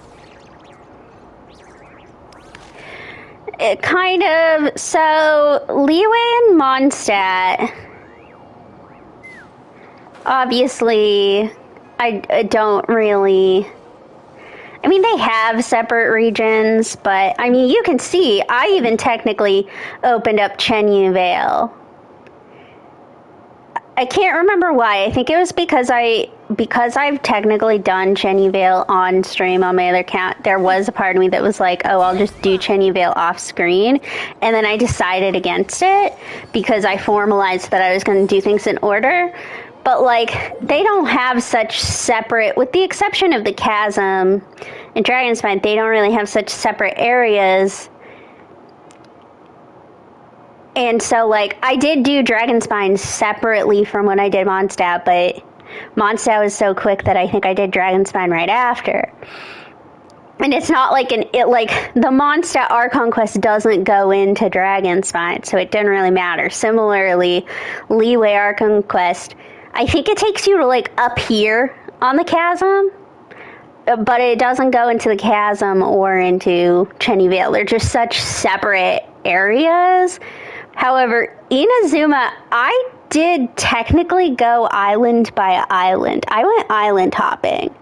If you watch back, I 100%ed each island, but okay, so what I remember doing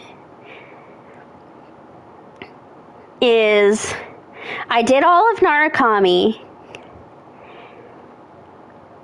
and then I think I got it to the point right before you go confront the Raiden Shogun, taking Toma's vision, and then I ran over here, and I did the whole Tatarutsuna quest so that it wouldn't interfere with cutscenes when I did this. And then I'm pretty sure even before I went back to finish the Raiden Shogun stuff with Toma, I also went on to do this island because, again, it has the electric stuff that poses problems. And then I did the rest of the Archon quest. I mean, I did end up coming and opening this one up because you go to it in the Archon quest, but I didn't explore it until after I had finished the main Archon quest, and then I went to these two islands. Lisa, I'm a little out of practice. I think what I should do is just do the whole Archon quest and get that out of the way.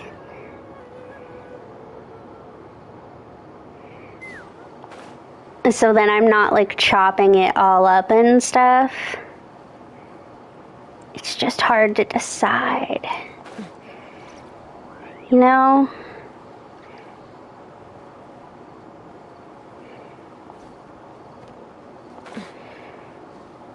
Oh, I can't do this one. Okay.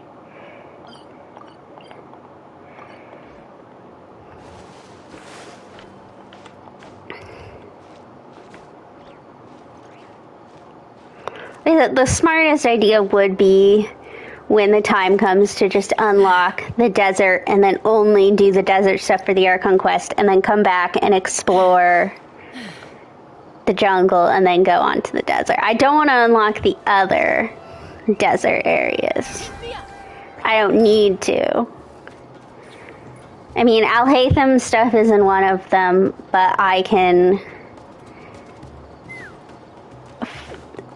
Well, his boss is already really hard, so I'm not exactly out here farming it, but...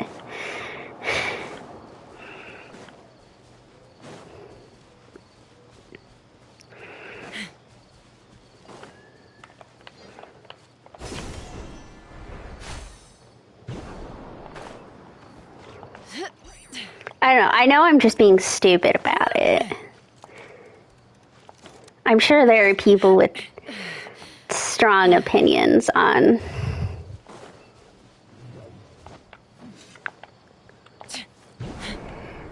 my choice to not unlock the statues of the Seven.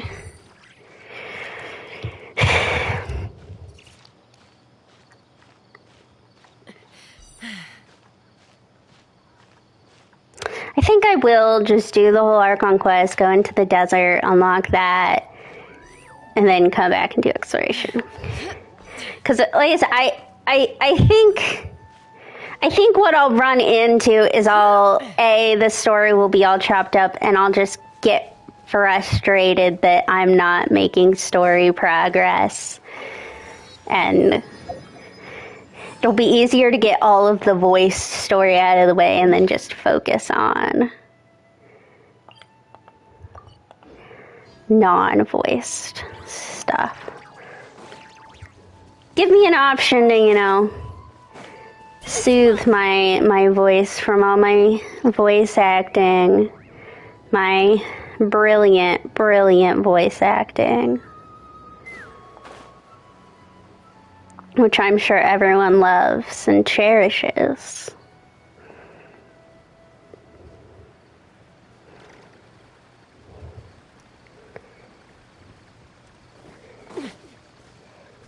Do you know what world level you're at? I only ask because I want to work on my Fiorina, but her boss is stuck behind, damn it, Her boss is stuck behind underwater stuff. I mean, ultimately, it doesn't matter even if I get her boss stuff because her talents is also stuck underwater. I can't access those until I touch a statue of the Seven in Fontaine. They're trying to trick you right there.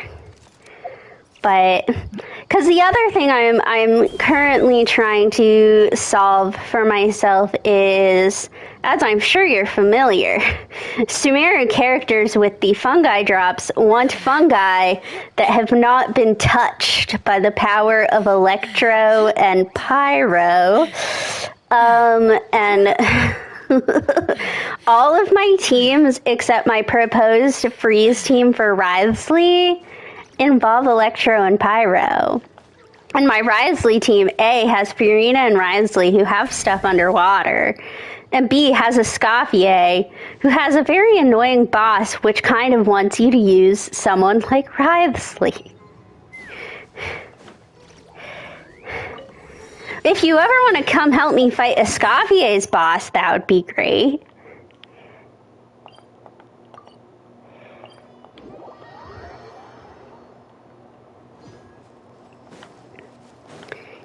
You do need a cryo character built who can apply constant freeze. Although, what's the point of having a Scoffier built when I don't have Wriothesley built? I'm good right now because I'm going to focus on Sumeru, Archon Quest. I guess I've decided, but no, what's the point of building a Scoffier if I can't use Wriothesley? But at least when I get to Fontaine, I'd be able to build Wriothesley and Furina pretty fast and then use the Scoffier right away.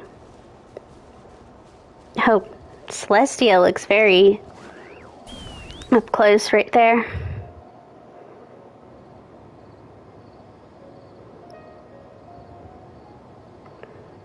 Going to the most useless place in the game, Beta Harbor.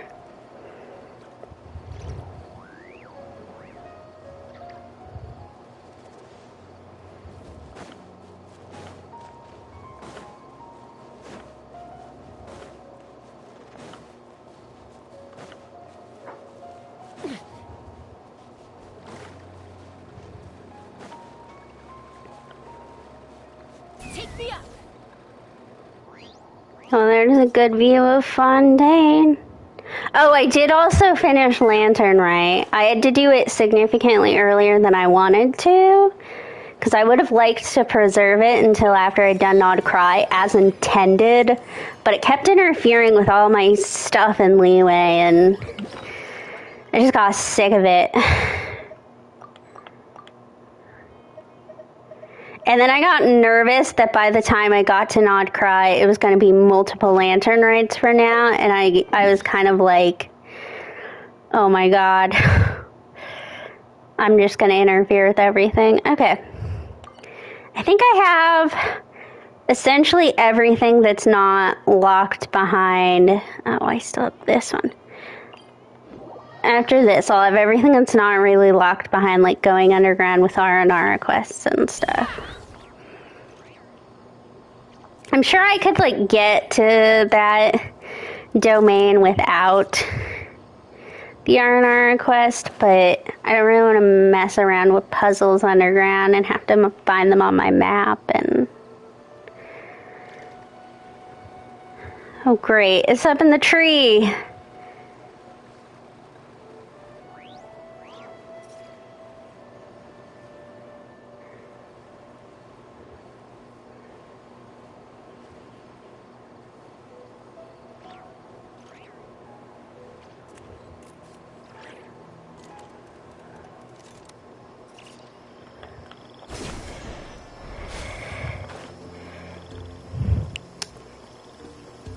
I wish that I would. Time for some cleaning when I get back. But now I'm addicted to playing on my alt.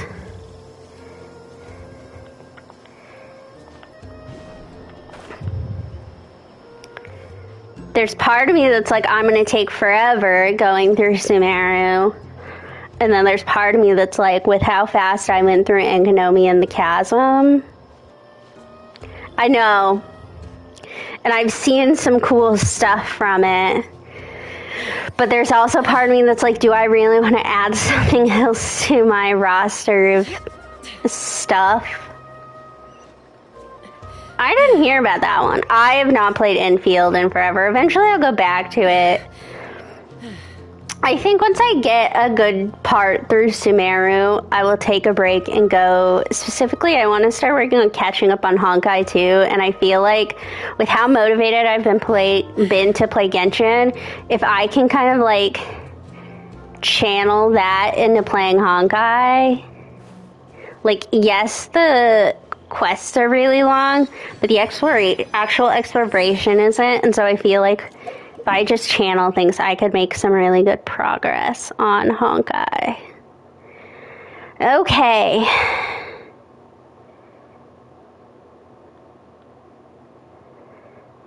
Just the two Arnar areas.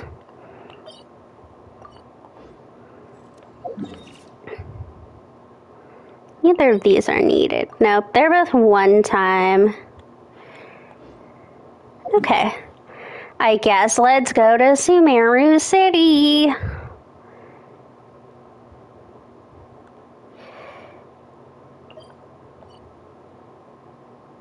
Expedition reward.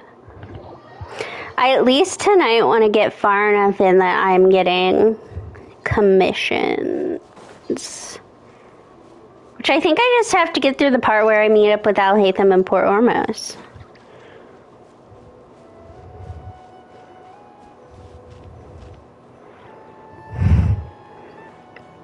They're here to give me my brainwashing device. Sumeru City!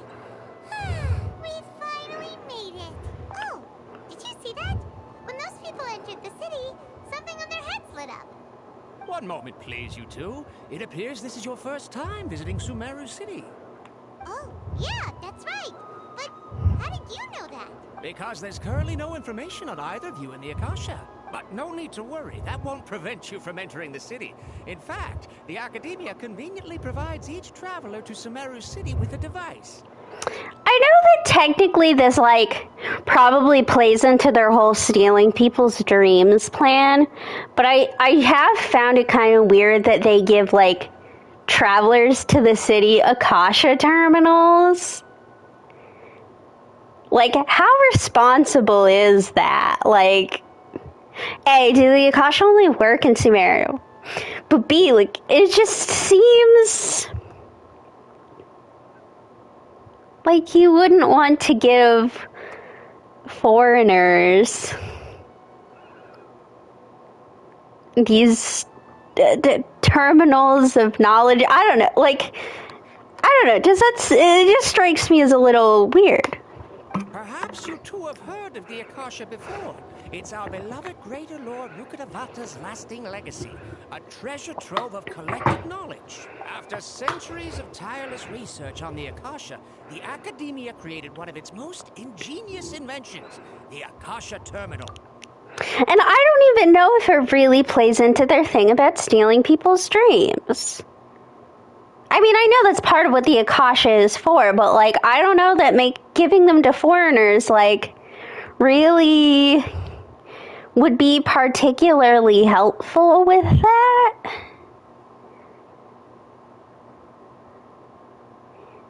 If anything, you possibly wouldn't want to do that.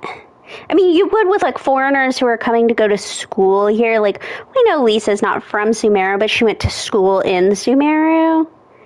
And so she probably had one at some point. And it makes sense for people staying there long term in the context of their plan and stuff.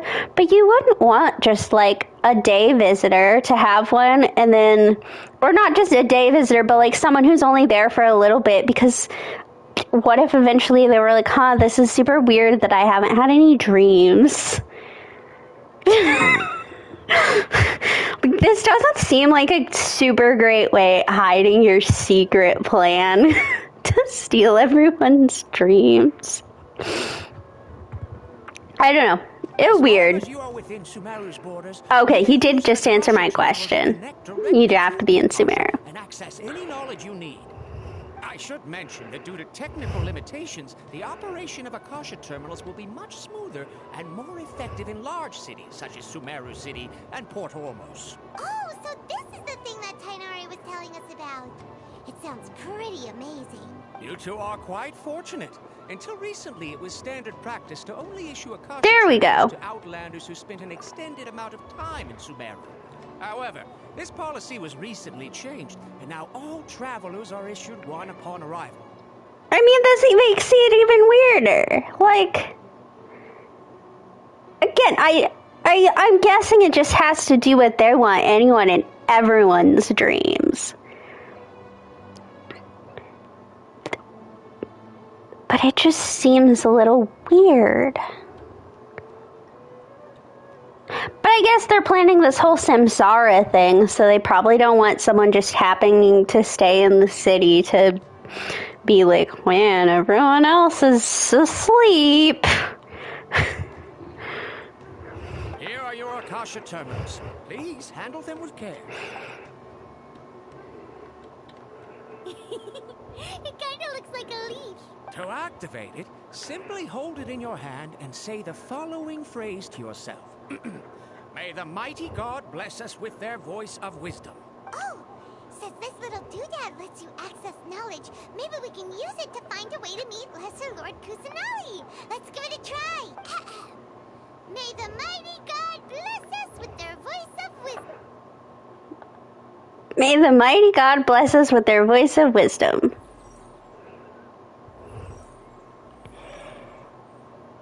Whoa. Just now, something clicked, and Paimon suddenly knew how to use this thing. It seems all we need to do is concentrate on what we want to know, and bam! You get it. Oh, that'll come in real handy. Exactly. That. Can I refuse? I mean, I know in the game you can't refuse an Akasha, but what if you refused the Akasha when you visit the city? Let me officially welcome you both to Sumeru City. May the wisdom of the Dendro Archon always be your guide. Okay, now that we're in, we can check the Akasha about Lesser Lord Kusanali. Let Paimon try. 500 years ago, the sages found a newly born deity from within some scorched ruins. The deity now resides in the sanctuary of Suristana. Seems pretty similar to what Kali was telling us. Okay, next, let's concentrate on asking how to meet her. Huh? Paimon doesn't sense anything. The Akasha didn't respond to Paimon's question.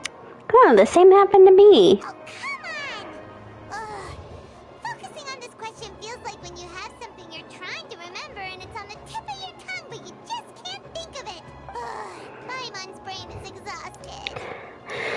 Maybe I'll indirectly find more information about Kusanali. Oh, smart idea. But what are you going to ask it?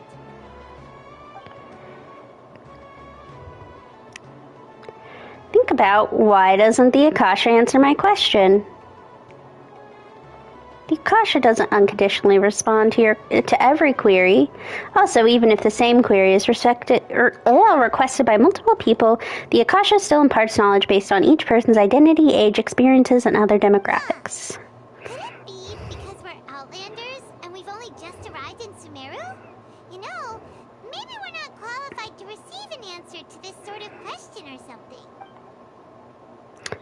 Think about Lesser Lord Kusanali. Some knowledge began to trickle into my mind for a moment, but there wasn't really anything I didn't already know.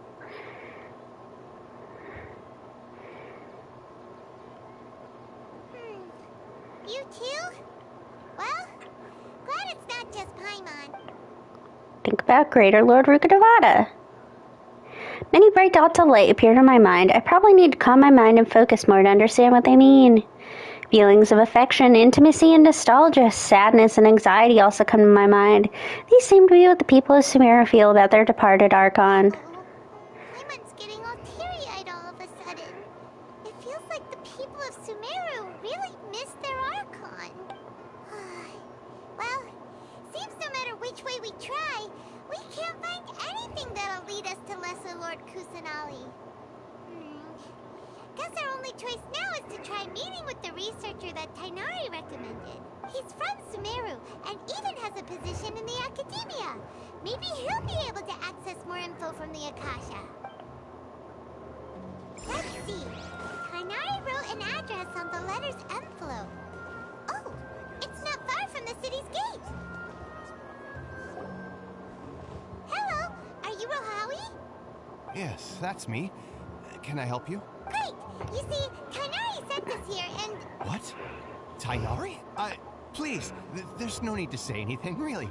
Sure, I admit that the article I published last month wasn't my best work, and maybe the data didn't produce the most convincing results, but... We're not here to discuss academics. Sure, this is a letter from Tainari. Oh, let me see. Oh, ooh, what a relief. You two nearly scared the life out of me. So, you two just have some questions for me? Seems even Tainari acknowledges my innate ability for procuring information. So, what is it you two would like to know? We want to meet with Lesser Lord Kusanali. Do you know a way we can do that? You mean you want to meet the Dendro Archon herself? This isn't exactly my area of expertise, but let me see what I can find in the Akasha.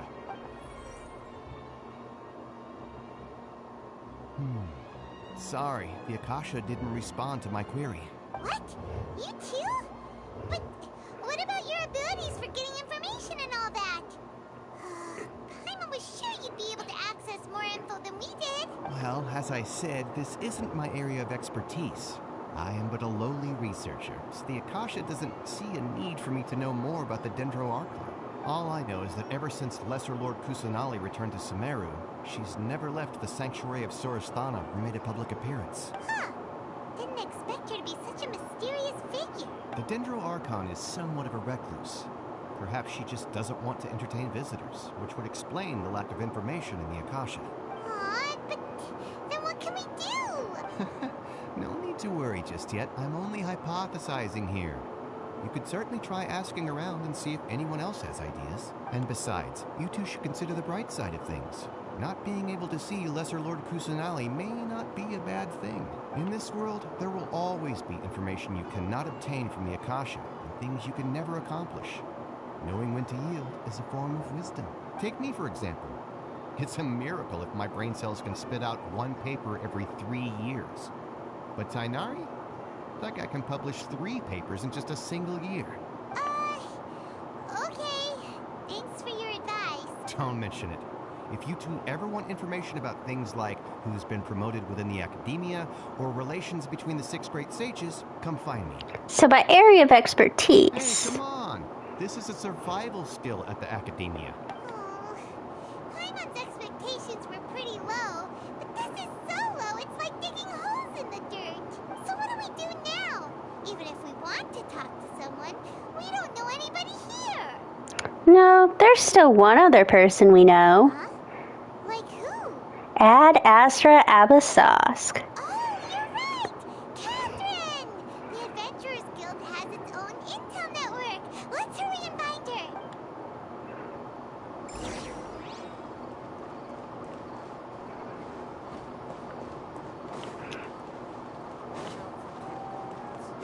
Oh god, there's pickpockets in Sumeru City?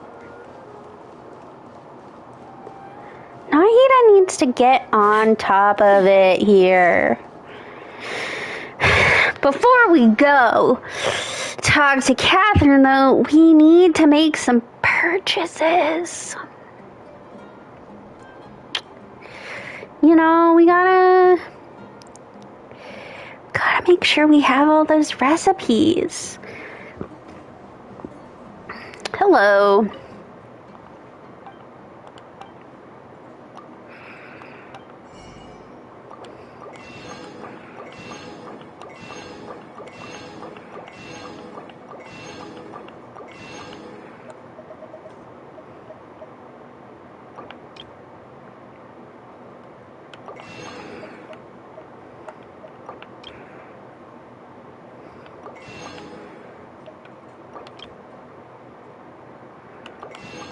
On my other account, I used to weekly buy out all the food shops. And some beans.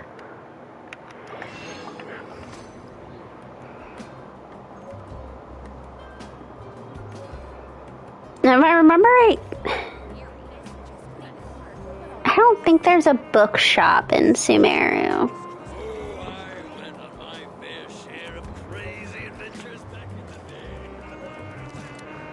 I don't think there's anything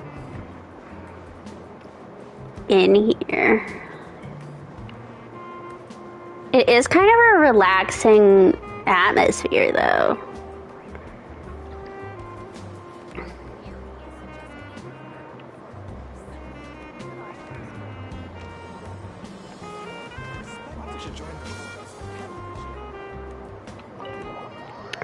The music in Sumeru is just unmatched.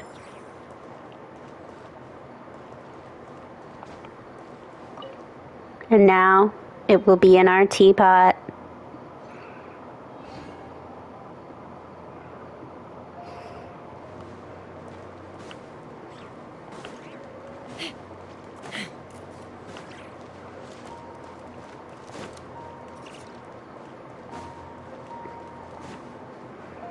I think this place also has recipes.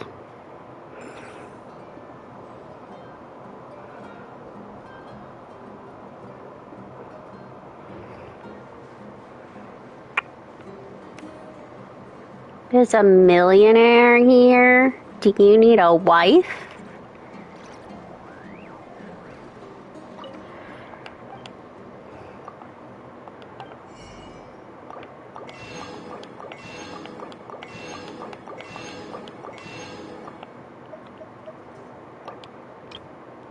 And we'll buy more beans.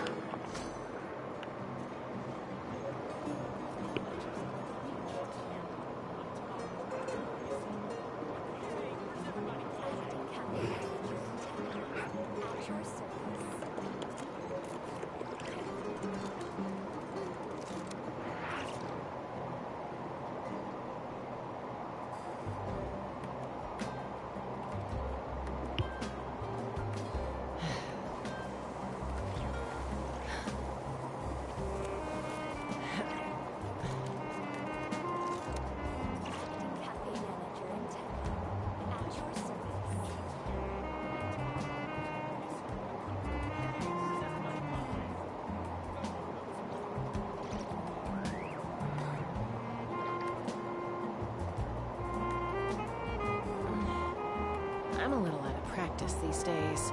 Yeah, I don't think Sumeru has a bookstore.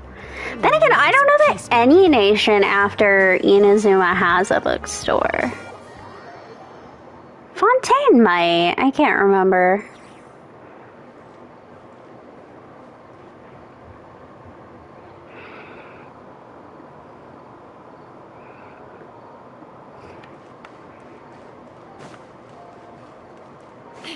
Actually, this is just getting distracted from the main quest again, but I'm actually going to go around and try to find kind of all the merchants and see what we have available to us.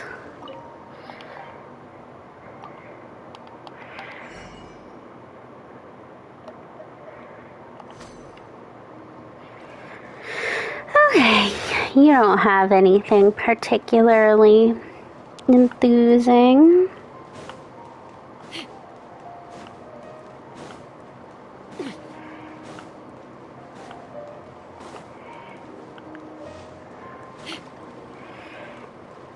He won't sell us anything till we finish the tree. I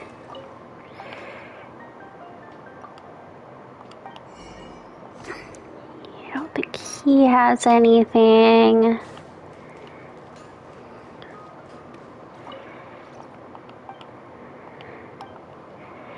We've got general goods, her fruit, salt, pepper, onion, milk, tomato, carrot, potato, wheat, rice, tofu, shrimp meat, all stuff we can buy other places. You don't sell anything. Here's our alchemy table.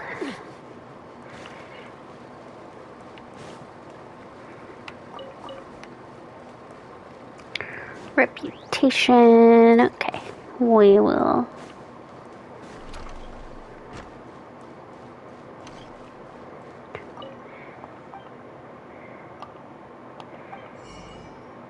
Nope. You don't sell anything. Spice merchant, maybe you sell stuff?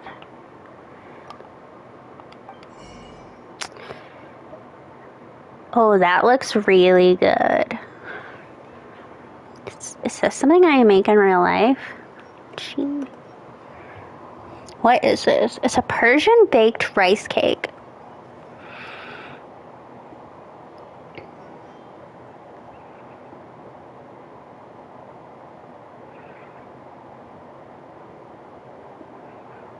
Oh, it does use saffron. That's expensive. This is an expensive rice cake.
This is a very involved recipe.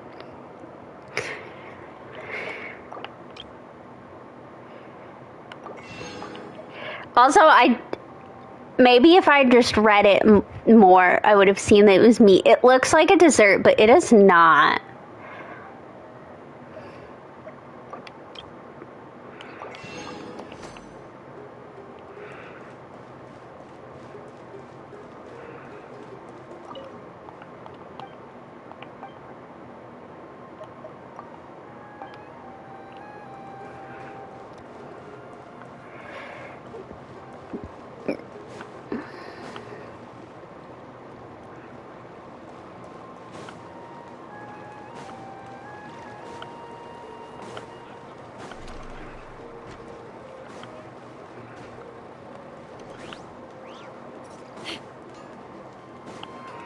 Again, I know this seems like I'm just wasting my time. But 'tis what I want.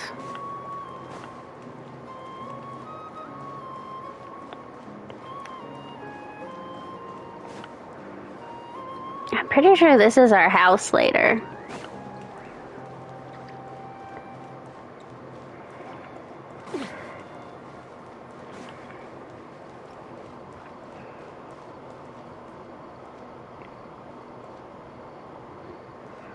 Don't think there's any merchants out that way. Okay, let's go talk to Catherine now.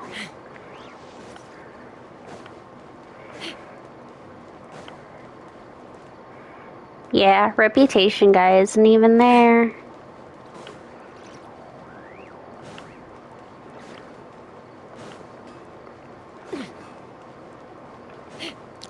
Something else on this side, is there?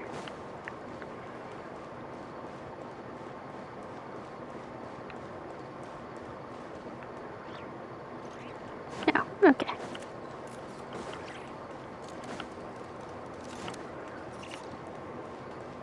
No. I thought it was a flower. Ad Astra Abyssosque. Hello, traveler. Understood. The Adventurers Guild is always ready to serve you. With what do you require assistance? We want to meet with Lesser Lord Kusanali. Do you know a way we can do that? You two wish to meet with Sumeru's Archon. Understood. Please wait.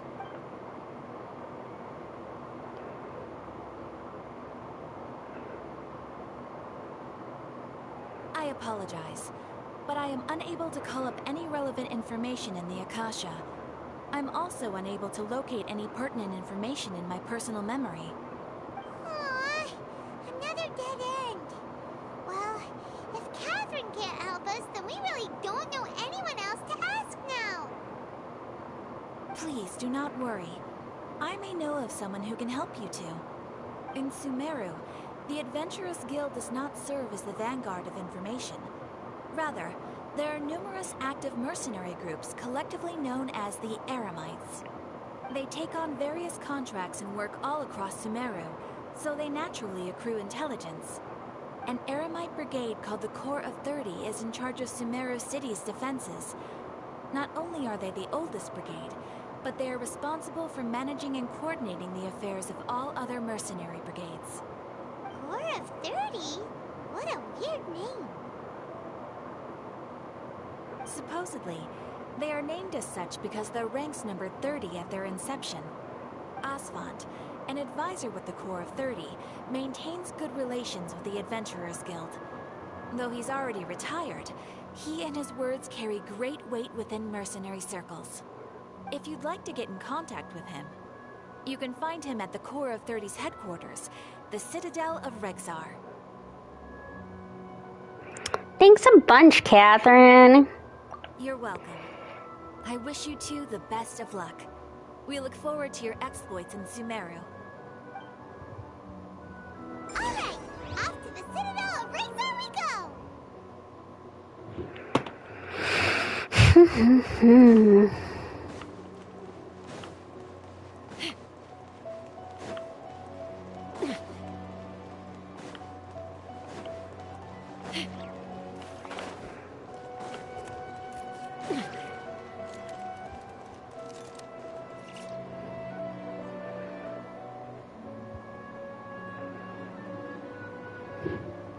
Welcome. The Adventurers Guild told me to expect you two. It's nice to meet you, Asfand. We'd like to ask you about something.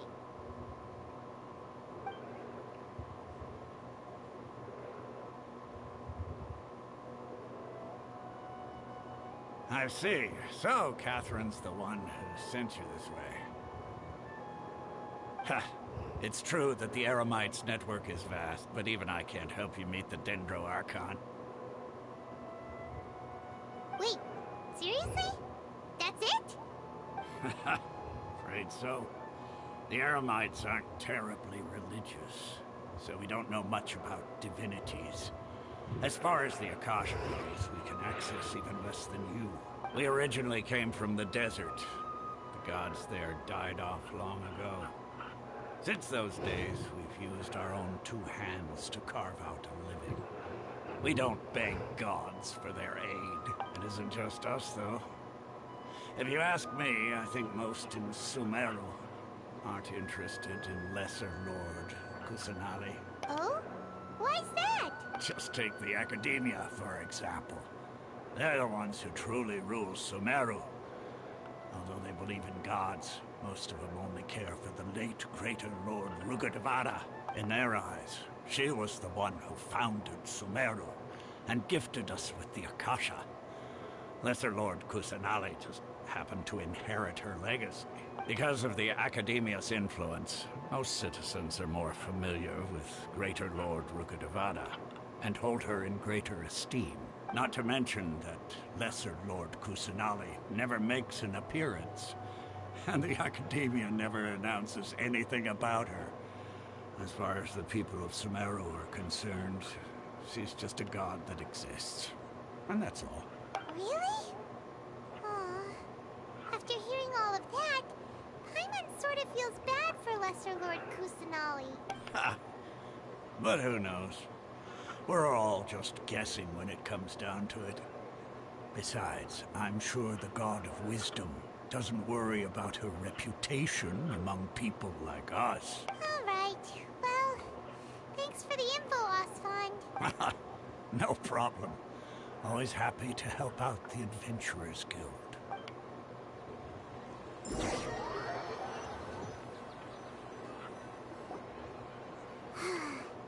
Seems Osfond was right about most people's attitudes here.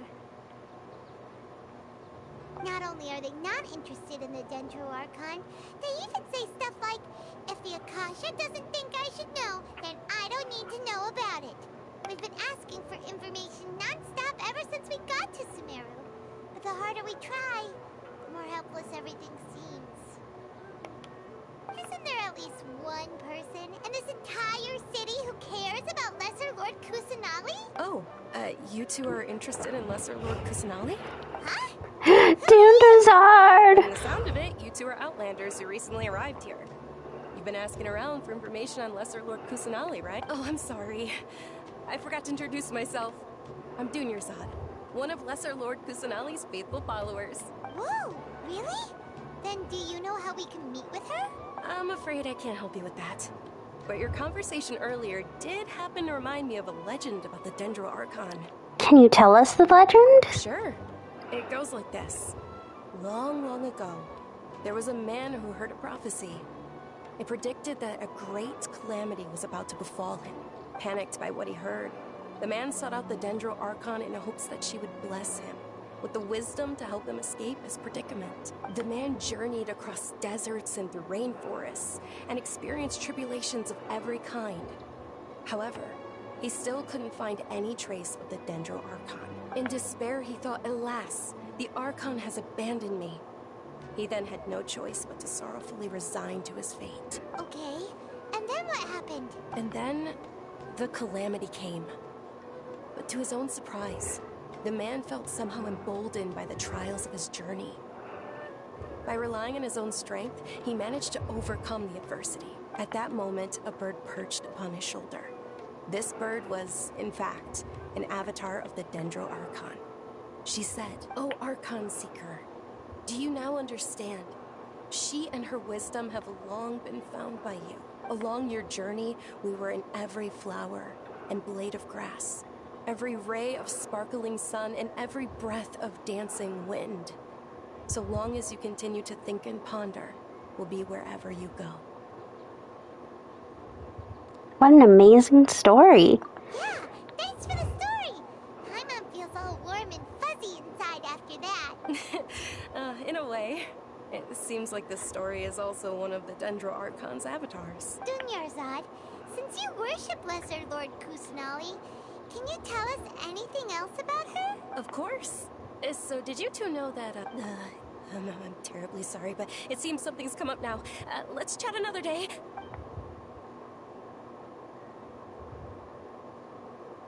Hey, wait!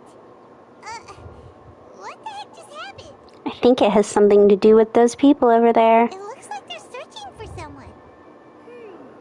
Dunyarzad was acting super nervous just now. You think they're looking for her? Ugh, this stinks! We finally managed to find a lead about Lesser Lord Kusanali! We can't let them get in the way now. Let's see if we can get rid of them. Then we can catch up with Dunyarzad. Hey, have you two seen a brown-haired girl wearing a purple top and a long blue dress? We're looking for her. Did she have bandages wrapped around her wrists? Yes, that's her. Did you see which direction she went? Yeah, she went that way. Quick, after her! That was not quick after her motion. That should keep him busy for a while. Let's hurry and find Dunyarzad.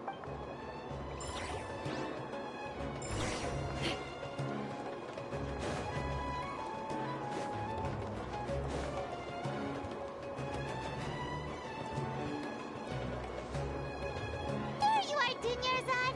We thought you might have been long gone by now. Oh, it's you two. Oh, you startled me there. You can relax now. We threw those people looking for you off the trail. Really? Thank you so much. Unfortunately, I believe there's still more of them out there looking for me. Uh-oh, looks like there are some coming this way. Huh? More of them? Then what are we standing in here for? Run! No, wait, my body isn't in the best shape. It's difficult for me to run. How about we find someplace to hide? Okay, sounds good. There's a tavern on the other side of the port we can go to. They probably wouldn't expect me to hide in a place like that. All right, let's move out. Stay behind us. We'll keep an eye out for anyone looking for you.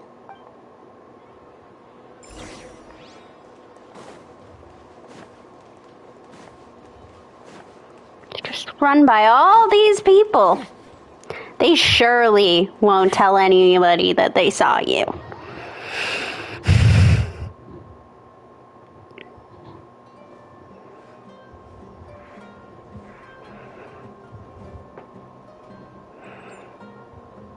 We made it. Oh, they shouldn't be able to find us now. Wait, stand down, Dia.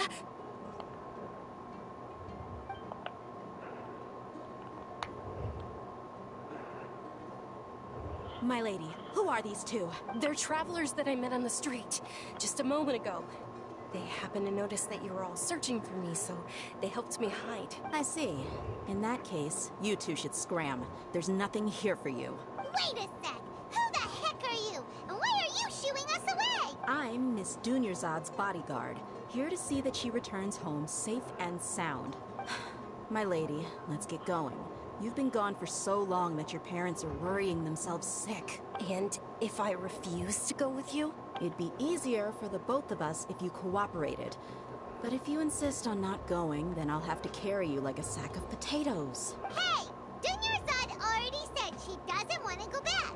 Why are you still pushing her? Stay out of this. You don't understand the situation. Sorry, my lady. Even though I'm your bodyguard, your parents are my employers. I have to answer to them. How much? Wait, what? How much more do I have to pay you to become your employer?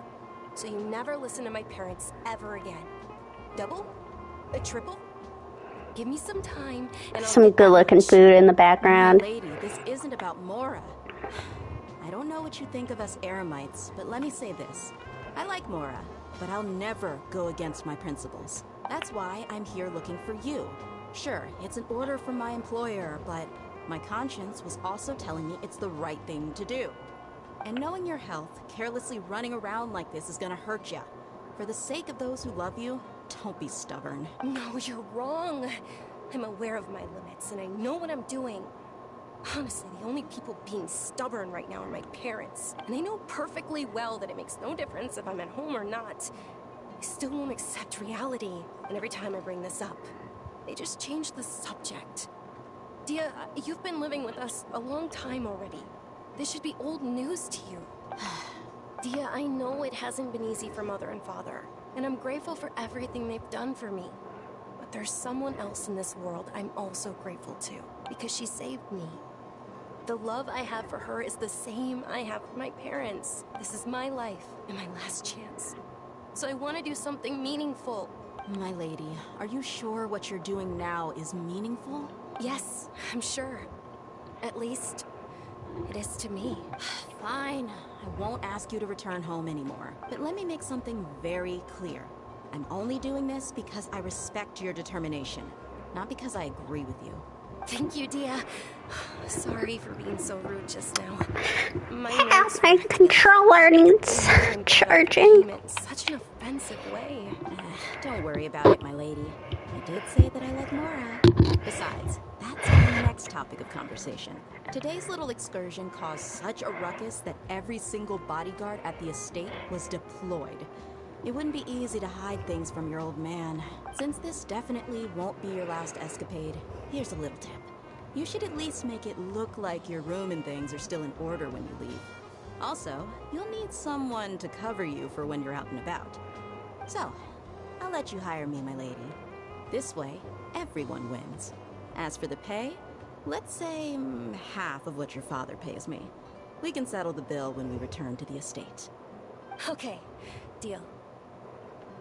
Yay! Looks like they've reached an understanding. Dunyarzad, are you alright? I'm fine, really. I just feel a little tired now that things have calmed down. My lady, stop trying to look tough. We're already in a tavern, so let's rest up and grab some grub. I'm sorry for worrying you two. you don't mind, I'd like for you to join us. Sure! After you rest up, we want to hear more about Lesser Lord Kusanali.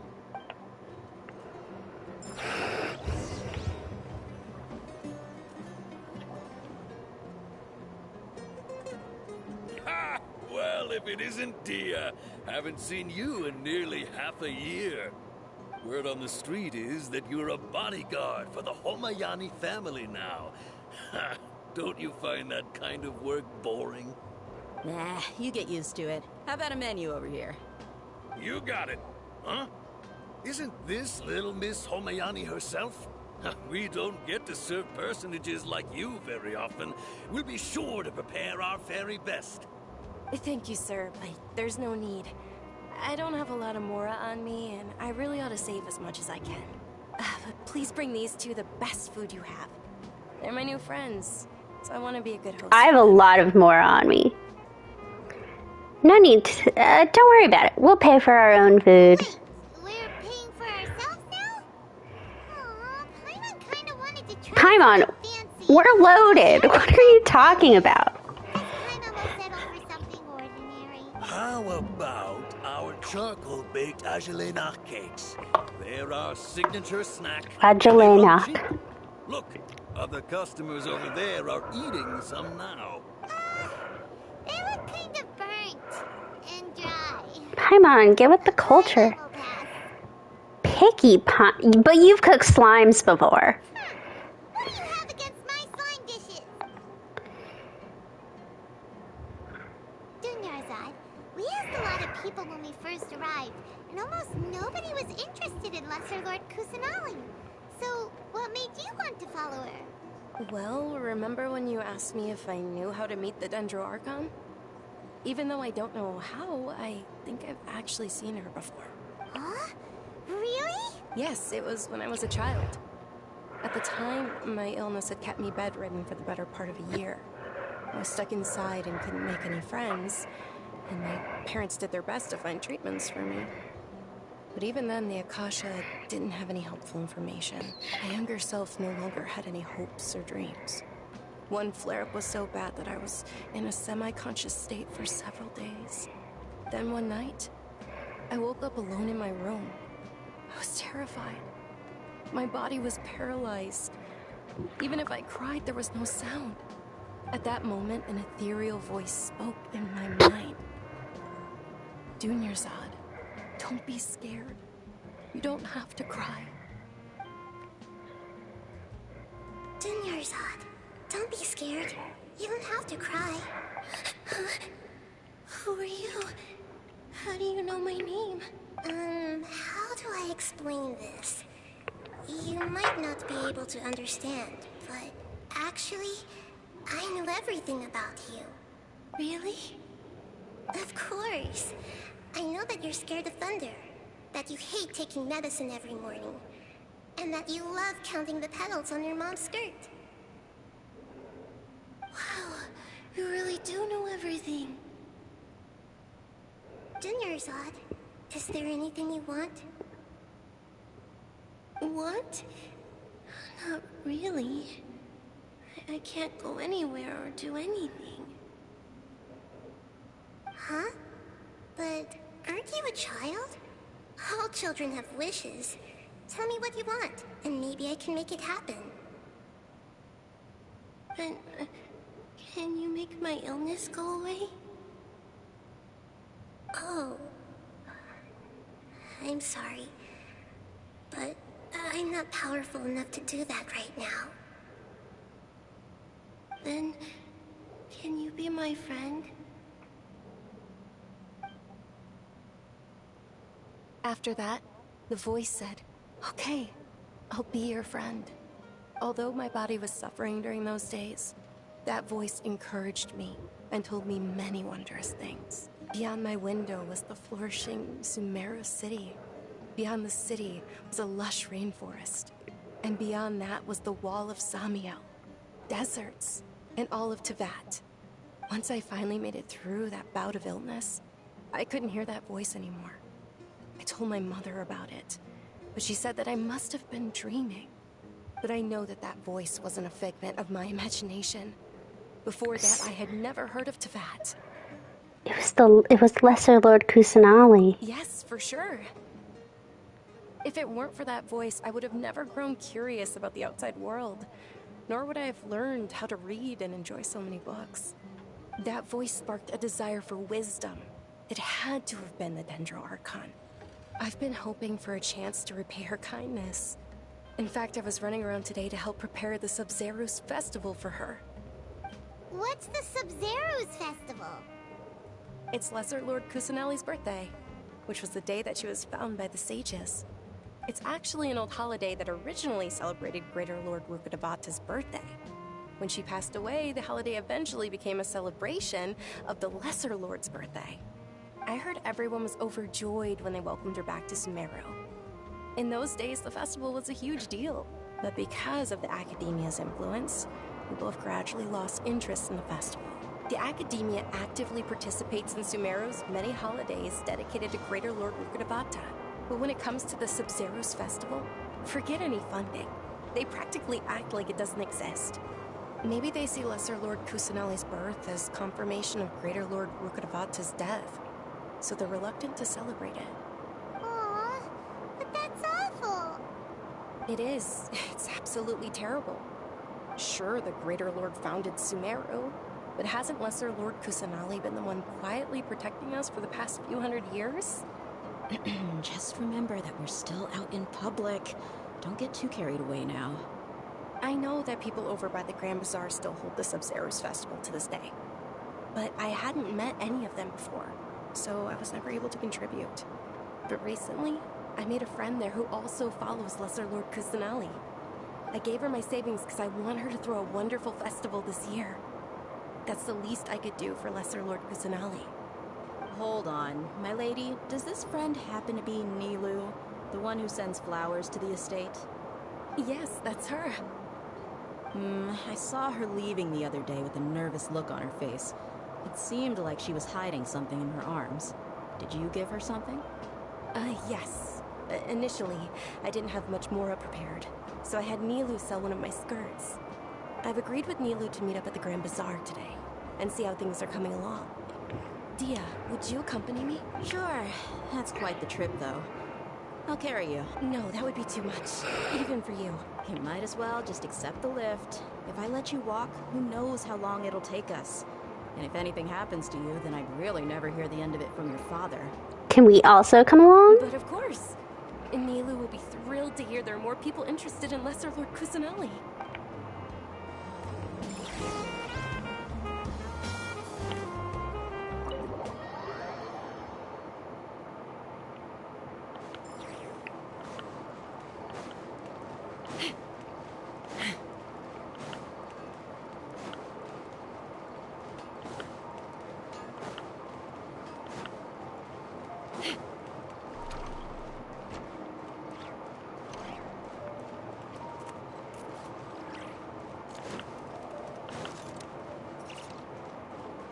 Okay, you don't sell anything.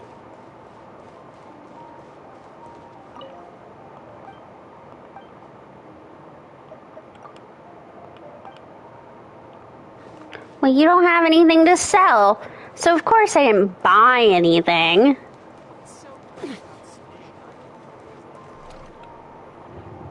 Maybe if you sold stuff.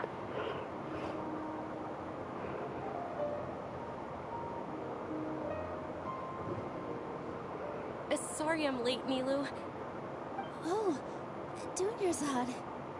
It was taking you so long that I assumed you got trapped at home, but you made it in the end. Uh-oh. But if Dia's here, that means you got caught, right? You could say that, but everything worked out. She's on our side now. Not completely. Oh, and who are these two? Oh, meet the Traveler and Paimon, my two newest friends. They're visitors who just arrived at Sumeru City and are looking for information on Lesser Lord Kusanali. So you're followers from another land? Truthfully, no. Oh, really? Well, that's okay. You're still invited to the Sub-Zerus festival. By the way, Dunyarzad, We've already started decorating the Grand Bazaar. It looks spectacular. Thanks to your generous contribution. You're very welcome. It's the only thing I could do. Do you still have enough Mora? Probably? But don't sweat it. We've already finished renovating the stage. Come on, I'll show you.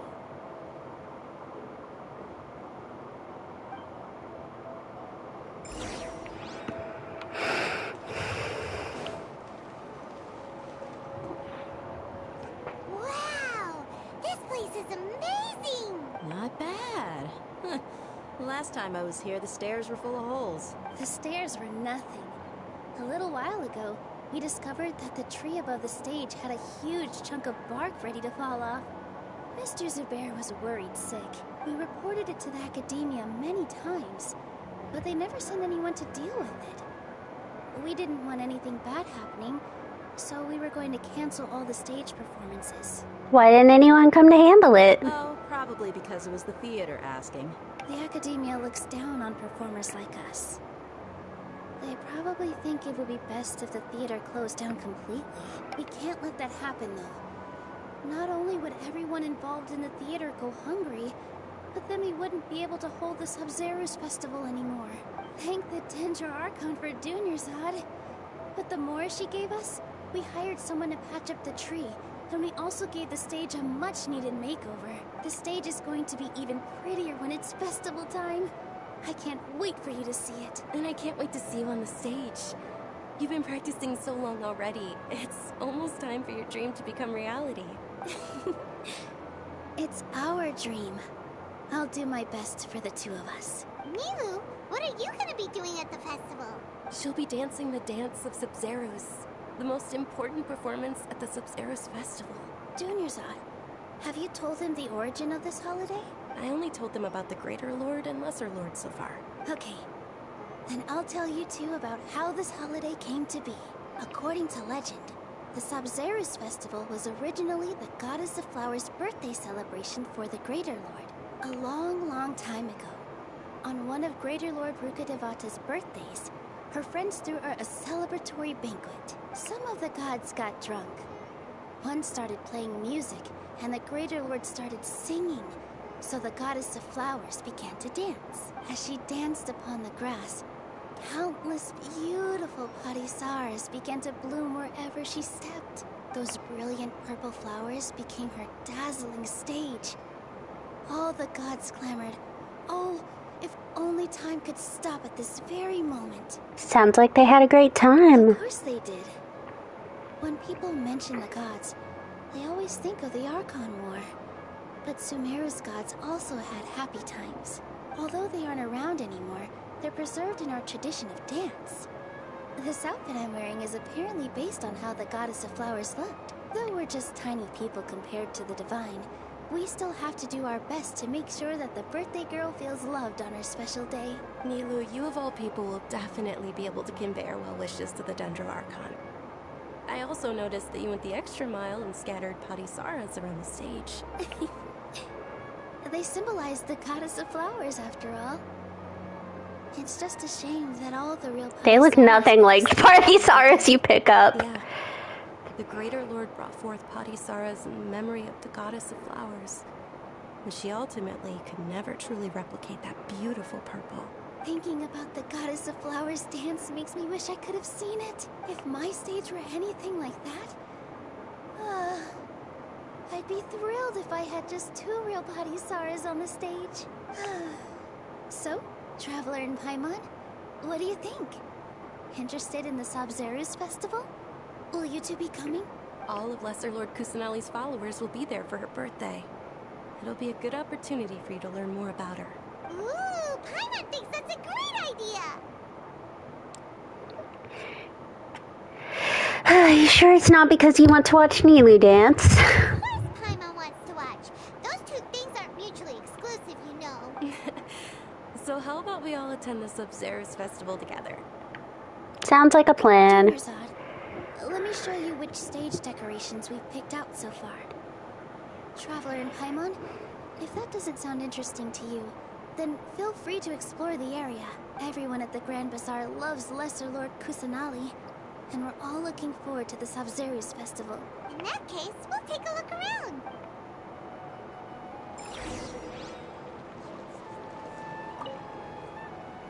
Whoa! What's with your yellow hair? And why do your clothes look so funny? Are you an Outlander? Did you know that the Sabzeruz festival is about to happen? There'll be loads of fun things to do at the festival. But the best part is when Ferris, the Knight of Flowers, passes out candy to everyone.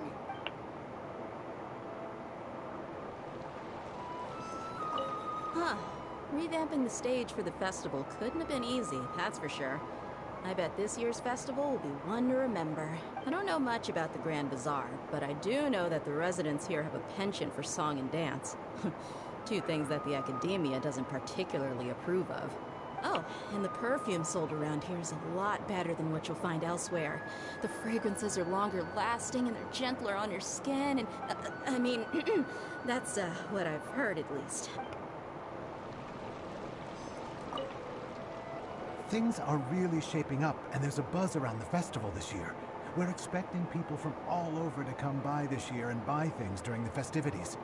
Don't be fooled into thinking that Sumeru City has the best of everything. Some festival snacks are only offered here in the Grand Bazaar. And when it comes to musicians, dancers, or singers, the Grand Bazaar's got the best of the best. Sure, those folks at the Academia might not like it, but what's a festival without song and dance?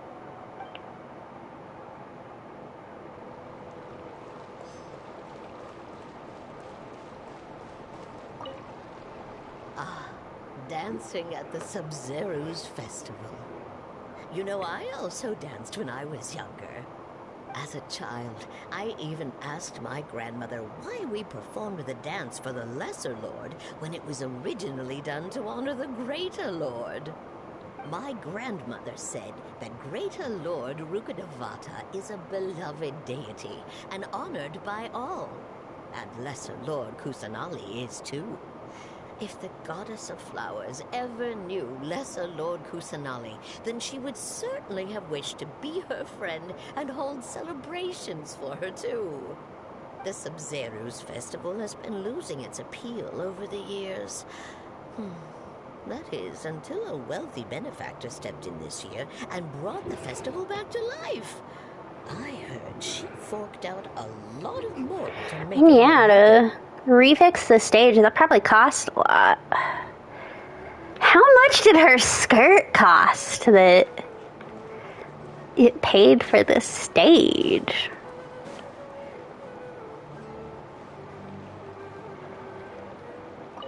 Liyue, your outfit looks amazing. There's also something different about you from when we first met up. I thought I'd add a little extra pizzazz to my dress for the festival. See? Wow, did you sew all that yourself? Uh-huh. Sewing is a fundamental skill for everyone in the theater company because we make all our own costumes. Did you know that Mr. Zubair not only can make costumes, but props too? I've noticed that you can't keep your eyes off this crown. Would you like to try it on? May I? Of course. The legends say that the Goddess of Flowers had beautiful horns on her head. So this Kind of like how the Sealies have little horns, because they're all angels.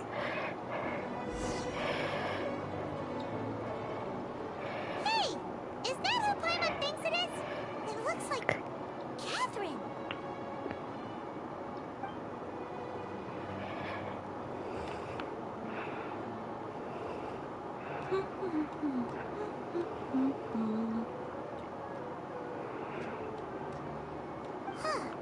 Come to think of it, Paimon's only ever seen her behind the counter at the Adventurers Guild. This is the first time we've ever seen her taking a break. Hey, Catherine! Huh? Oh, hey! It's the Traveler and Paimon. What's shaking? Whoa. Break time Catherine sure sounds a lot less formal than usual. Paimon was still waiting for her to say Ad Astra Abyssosque. Sure. Standing behind the counter at the Adventurers Guild doesn't require any complicated functions. But saying and doing the same old things over and over again can get pretty monotonous. Like like watching the same Fontaine movie day after day. But take you two, for example. You travel across Tevat to enrich your lives and gain new experiences. Well, we enjoy traveling across Tevat and all that, but we're mainly looking for clues about her brother. Yes, you should keep searching. Sometimes the answers we're looking for aren't necessarily at our intended destination. Instead, they're found along the way. Huh. We finally met the Dendro Archon! Something pretty similar recently? Anyways, what brings you out here, Catherine? Are you also a fan of the Subceres Festival? No, not particularly. I guess you could say that I'm loving the recent atmosphere here. If festivals bring happiness to everyone, then that's where their true value lies. Oh, it looks like it's about time for me to be heading back now. Alright, we'll see you next time at the Adventurers Guild. Oh, by the way, thanks for connecting us with the Eremites. We've already made some great friends in Sumeru City thanks to you. I'm sure you two will get along well with the people here. You've already been blessed by the element of Dendro after all. See you around.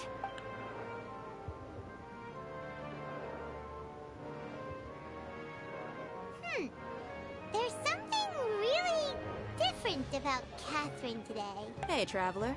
Paimon. Oh, hey, Dia. What's going on? I've got something to tell ya. My lady knows you're looking for ways to meet Lesser Lord Kusanali, and she's been trying to come up with a way to help you. Well, I have an idea that might help. Are you serious? We'd love that! It might not necessarily pan out, so don't get your hopes up too much. I'll need to take you two somewhere and ask someone some questions. What about Dunyarzad? My lady is feeling a little worn out at the moment. Nilu's found a place for her to rest. After I take my lady home, let's meet in front of the Citadel of Regzar. Sounds like a plan! Let's head over to the Citadel of Regzar and wait for Dia!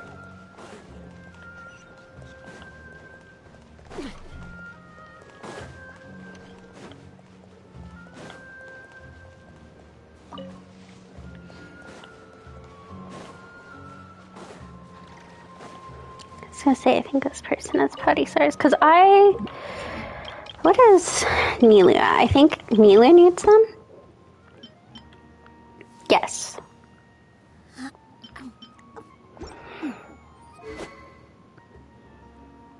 Because if I could get Nilu built up, and even if it wouldn't be the most,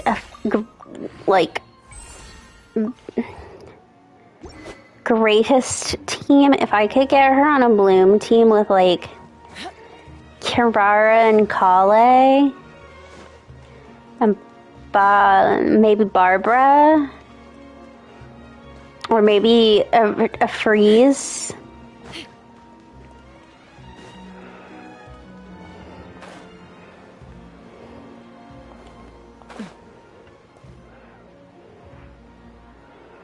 That could give me a fungi farming team. Sorry, I'm late. It took some convincing for the master and mistress to believe that Miss Dunyarzad was only sitting in the port for a while because she was in a bad mood. Anyway, I guess I should be thanking you. I haven't seen Miss Dunyarzad that happy in a long time. If it wasn't for you two, she probably would have been caught and dragged back much earlier. You sure sound a whole lot nicer than when we first met, Dia. Who would have thought you had such a soft spot for Dunyarzad? It's called being a professional. I'm a bodyguard, and I work for whoever's paying. Look, Dia's blushing. Yep, that's a blush if I've ever seen one. Listen, you two. I don't expect to be working for Miss Dunyarzad very long, but I hope to finish things on a positive note if possible. Let's cut the chit-chat and head into the Citadel. We'll see if the person I know has a way for you two to meet with the Lesser Lord.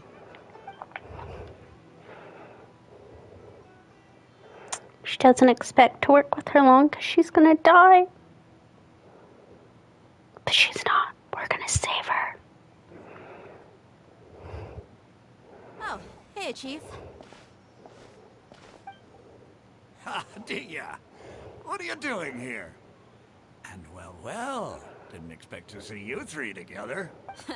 I take it you all know each other already? Mm-hmm. We met this morning after the Adventurers Guild pointed us to Ozfon for more info. No kidding. Huh. So, where's Ruksha? I thought I'd help these two out by asking about the theft. Anything you can tell him? Rukshaw's gone over to the Academia. The Grand Sage recently ordered Sumeru City to begin bolstering its defenses. So people from all over have been called back to the city. Since you've already mentioned the theft, I suppose I might as well tell them what we know. Appreciate it, Chief. Theft? Sorry, what the heck are you guys talking about? Just recently, the Academia lost something. And there's a chance the item is connected with the Dendro Archon. This case might just somehow help you in meeting her. I suppose that's one way to look at it. But if you ask me, the case is more about the Academia than anything else. Let me fill you in. The Academia recently sent a convoy to pick up an important package from Aru village. Word got out, and the convoy was robbed on its way back. The Grand Sage took the whole matter very seriously. Not only did he dispatch the Matra, but also enlisted our help in the search for leads. All we know so far is that whatever was stolen is currently in Port Ormos. You two have heard of Port Ormos, haven't you? It's the largest commercial port in all of Sumeru. You can travel there by leaving Sumeru City and heading south along the river. The Academia's grip isn't long enough to reach all the way to Port Ormos, so the city's a little more laid back, meaning the population's also a mixed bag. You never know who you'll meet there. Apparently what was lost has a great deal to do with the Akasha, knowledge, and even the gods. I'm afraid I don't have any other details for you, though. If you're interested, maybe you could head to Port Ormos and ask around yourselves. If you want my advice, try introducing yourselves as students of the Academia once you're there. Why should we do that? Are you serious, Chief? All the Academia students are in Sumeru City, you know. Why should they pretend to be students in Port Ormos? If you're also interested, just go there and see what happens. Count me out. I've got plenty of work to do here for the Homayani family. And take it from me, if you two really do decide to visit Port Ormos, you best watch your backs. Let's just say that the Eremites there aren't nearly as friendly as those here in Sumeru City. There are even some extremists who go around shouting slogans like, "Retake Sumeru for King Deshret." Word is that more and more are joining their movement. They're becoming a real headache for Chief and the others. You bet they are. King Deshret's been dead for thousands of years. Now they start spreading rumors of his return. I've always been a little confused because I think at some point I got the King Deshret timeline mixed up because they say he's been dead for... I can't remember why, but I was trying to get the timeline in my head of obviously we know Zhongli's 6,000 years old. But we know that Venti became Archon 2,000 years ago during the Archon War. And we know that Liyue was also in the Archon War during that time. It's not like the Archon War was already over when Venti became Archon. And so I'm trying to figure out, when did... Because the Archon War apparently took place over an extended period of time, so, was Deshret already dead by the time Venti became Archon?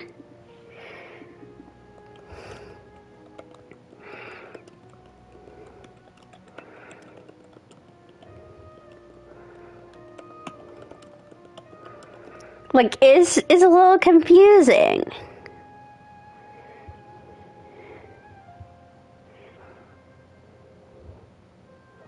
I guess Venti was 2,600 years ago, but still,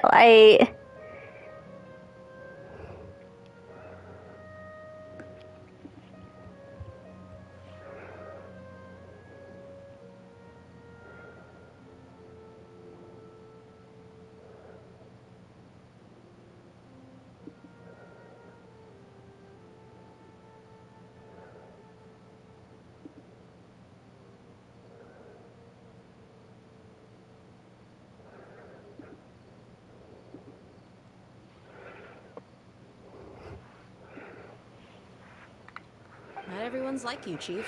Even the desert natives who abandon their homes in the wilderness still wish to have a god of their own. Well, Traveler, that's about all the information we have for you. Thanks, Dia, and you too, Osfond. Since we've gathered all we could for the moment in Sumeru City, let's head to Port Ormos and see what we can find next. Miss Dunyarzad is looking forward to seeing you both at the Sub-Zeru's festival, so be sure to get yourselves back here in time for that. Yep, we won't forget. Then we'll see you both at the Sub-Zeru's festival.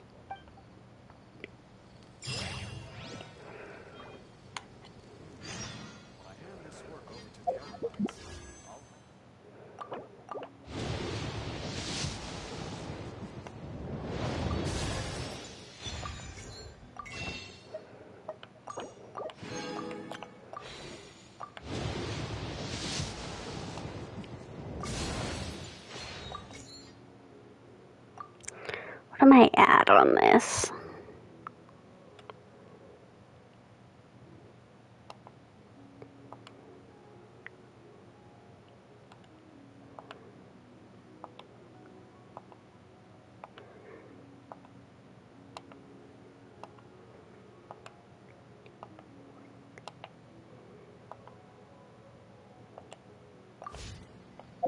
Still a bit off.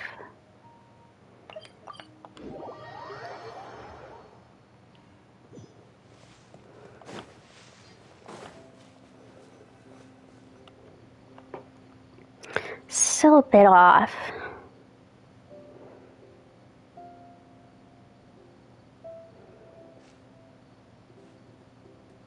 Come and have a good look yourself. Traditional spices of the highest quality, made with pride and experience. You've got a deal. I can't thank you enough for always looking after my business. Believe me, I'm not making this up. Several Eremite mercenary groups are nearly in open conflict, but does the core of 30 care? And that's not all. Did you know that... Wow! Talk about hurly-burly! This place is busy! Huh? Guess that's only to be expected for the largest port in Sumeru.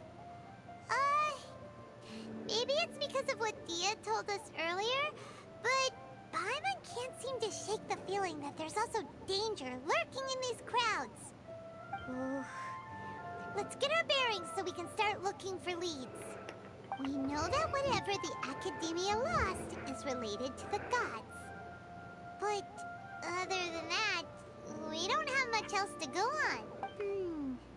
Osfund told us to try posing as Academia students while asking around. Paimon checked the Akasha on the way here, and the Academia doesn't seem to have any research facilities in Port Ormos. That just seems wrong. Paimon doesn't get it. Won't we look even more suspicious going around saying we're Academia students and asking about the stolen item? Right, we should figure that out before doing anything else. Well, given all the people that come through here every day, if there's any information to be found, Paimon bets we could find it in the market. Let's ask around and see what we come up with.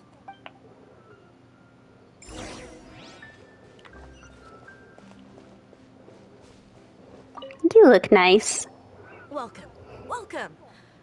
How can I help you two? Hi there. We would like to ask you a question. Do students from the Academia ever come to Port Ormos? Of course. Especially around this time of year. Students from Sumeru City that are about to graduate often come to Port Ormos to cut loose a little. Many people often talk about how hard it is to get accepted into the Academia, let alone graduate. But those who finish their studies and go on to become full-time researchers at the Academia have it even harder. Sure, we may not be Sumeru City, but Port Ormos offers beautiful scenery and a stress-free environment. Some even say it's good luck to come to Port Ormos, so students and researchers come flocking here when things get to be too much at the Academia. Ah, you see over there? Those are students from the Academia.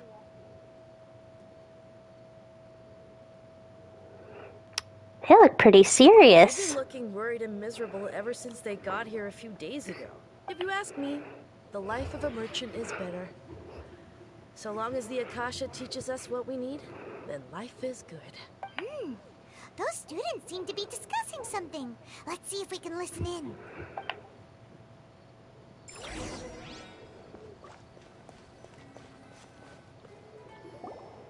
It's no good. I've tried asking around, but I haven't been able to learn anything useful. Not to mention that a bunch of scary-looking Eremite mercenaries have been posted along the streets now. There's been a lot of fighting between the different Eremite factions in Port Ormos. If we choose to move on our own, then it would be wise to steer clear of them. Especially the group that's constantly shouting some stuff about King Deshret and some resurrection. I've even heard that the Citadel of Regzar is starting to get fed up with them. What was that group called again? Ein something or other? They're called Ein El Ahmar. Today, I heard that the thing we're after might be in their possession at the moment. Wait, come again? Don't you see? Many of the Eremites in Port Ormos deal with trading this kind of thing. They're usually pretty wary of outsiders, but not so with students of the academia. It's because the kind of goods that students are looking for aren't the kind of goods that Eremites are after. As long as they know you're a student, then deals can be made. I've heard that Ein al-Hakmar likes to set up shop at the Jafar Tavern. Supposedly, if you're willing to part with 500,000 Mora, they'll give you info on anything. Wait, did you say 500,000? If information alone costs that much, then how could we ever afford to buy what we're looking for? I guess we might as well give up on trying to graduate this way. I wouldn't worry too much. Our field of research is very niche. Who else could possibly be after that kind of shady knowledge? I bet it's practically worthless to anyone aside from us.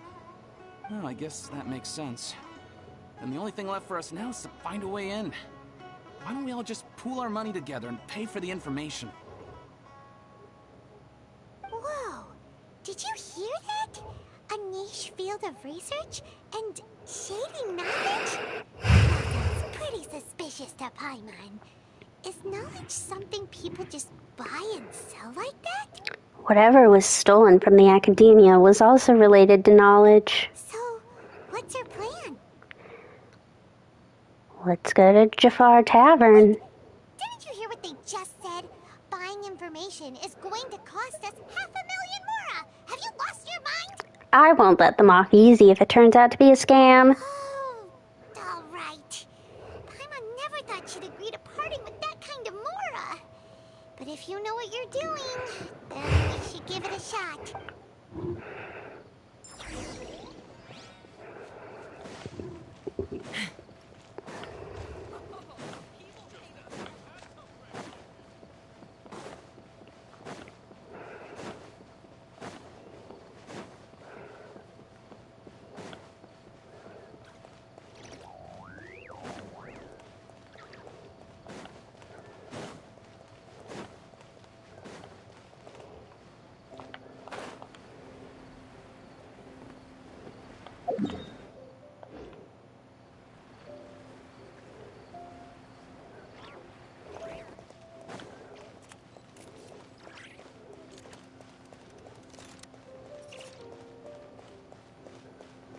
This is the place we heard those students talking about.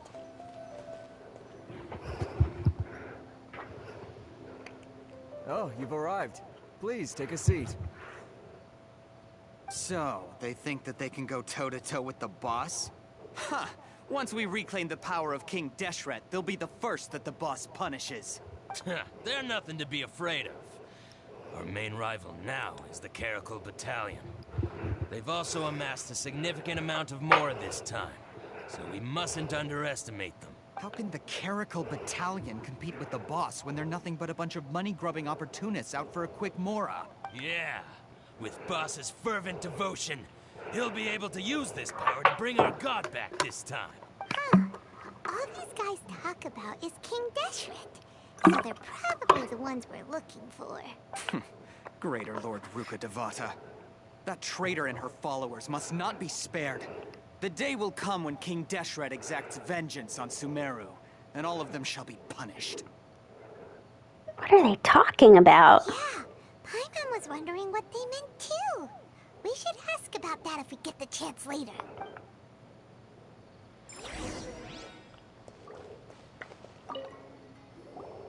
Huh? Who are you? What do you want?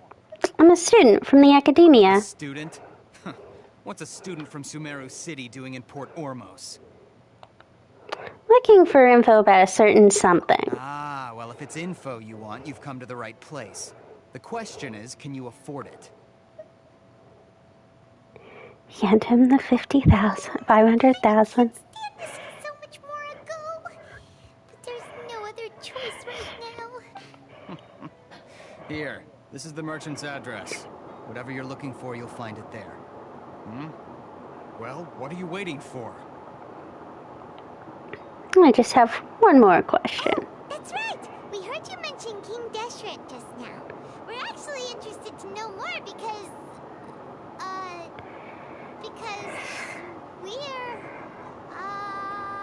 archaeology students. Fine. Since you've already handed over the Mora, I guess I can throw in a little extra info. As you can see, members of Ain al-Ahmar are devout believers of King Deshret. Years ago, King Deshret founded the great desert nation that was our homeland. It was an advanced civilization, far beyond anything you'll see in present-day Sumeru. King Deshret was the rightful god of wisdom, but he was betrayed by a companion he trusted. She even stripped him of his title, God of Wisdom. So, you mean the traitor was... Greater Lord Ruka Devata, yes. That shameless wretch destroyed King Deshret's civilization, and our ancestors were forced to flee to this land where we were made to suffer the tyranny of our enemies. Furthermore, she conspired with the academia to cover up the truth of her actions, and create the merciful and benevolent facade for which she is now known. Ugh. Just thinking about it sickens me. But the story doesn't end there, oh no. King Deshret isn't truly dead. The voice of the Oracle has been heard in the desert, prophesying his resurrection. Mark my words, our god shall return. And when that day comes, all followers of the traitor and all the desert dwellers who have forgotten their true god will suffer retribution together. If what I'm saying makes you shiver with fear, it might not be too late for you to become a believer of King Deshret. King Deshret is returning? I don't have anything to say to you academia people about that. I think this conversation has reached its end. Not just yet. This man is a fraud. Huh? You again? Deranged academia lunatic. Yes, it's me again. I already warned you that if you weren't willing to sit and discuss things with me, I'd take measures to make things uncomfortable for you. Listen to me.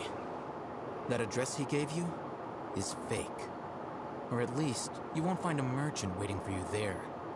This group has been boasting all around that they can provide information on a certain item as a means of luring people into their territory. Once you show up, they keep up the act until they have hard evidence that you want to purchase said item. Then they use that to squeeze you for all the more you're worth. Hey! Shut it all, Hatham! What are you playing at, trying to ruin our business like this, hmm? I told you the other day. I wish to discuss my terms with your boss. Ha! The boss made it perfectly clear that he won't negotiate with you. Yes, and in no uncertain terms. But that was then. It does not preclude him from changing his mind in the future. I'm warning you. Don't push us, or this could get ugly. We don't usually get rough with people from the academia because it just complicates things. For a lunatic like you, though, we might just have to make an exception. If you're suggesting that we escalate this from a verbal exchange to a physical one, I accept. After all, even the Archons used war to negotiate the ownership of Teyvat. If, on the other hand, we can't agree on any means of negotiation at all, then I'm afraid my next course of action will sting a little more than the mere following through of a few business deals. I will jeopardize the Eremite's reputation, which I know you value above all else. I am quite confident that if I began to take such action, your boss would willingly approach me himself. However, I fear that by then, some things will have happened that cannot be undone. Also, a word of advice. I suggest you tell your boss exactly what happened here today. Otherwise, he might blame you for not telling him in the future. What did you say? Consider this. Have I ever failed to follow through on my word in the past? Oh, I'll hate them. This guy is really out of his mind. Okay then. If you really have a death wish, let's meet a week from today. The pier in front of the Pharos Lighthouse, 4 o'clock in the afternoon, sharp. Don't expect us to hold back. Not so fast. First, you return the 500,000 mora to them.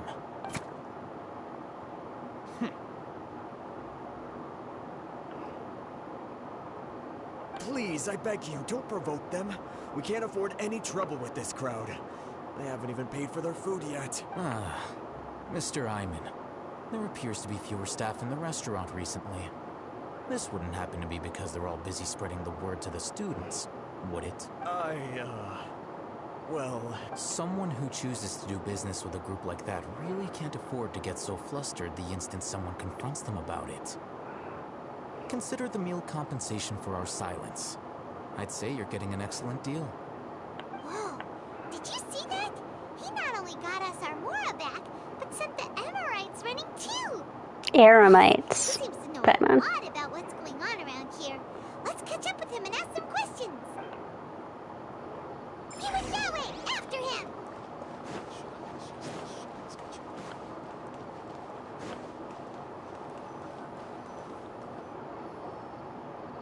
Wait up!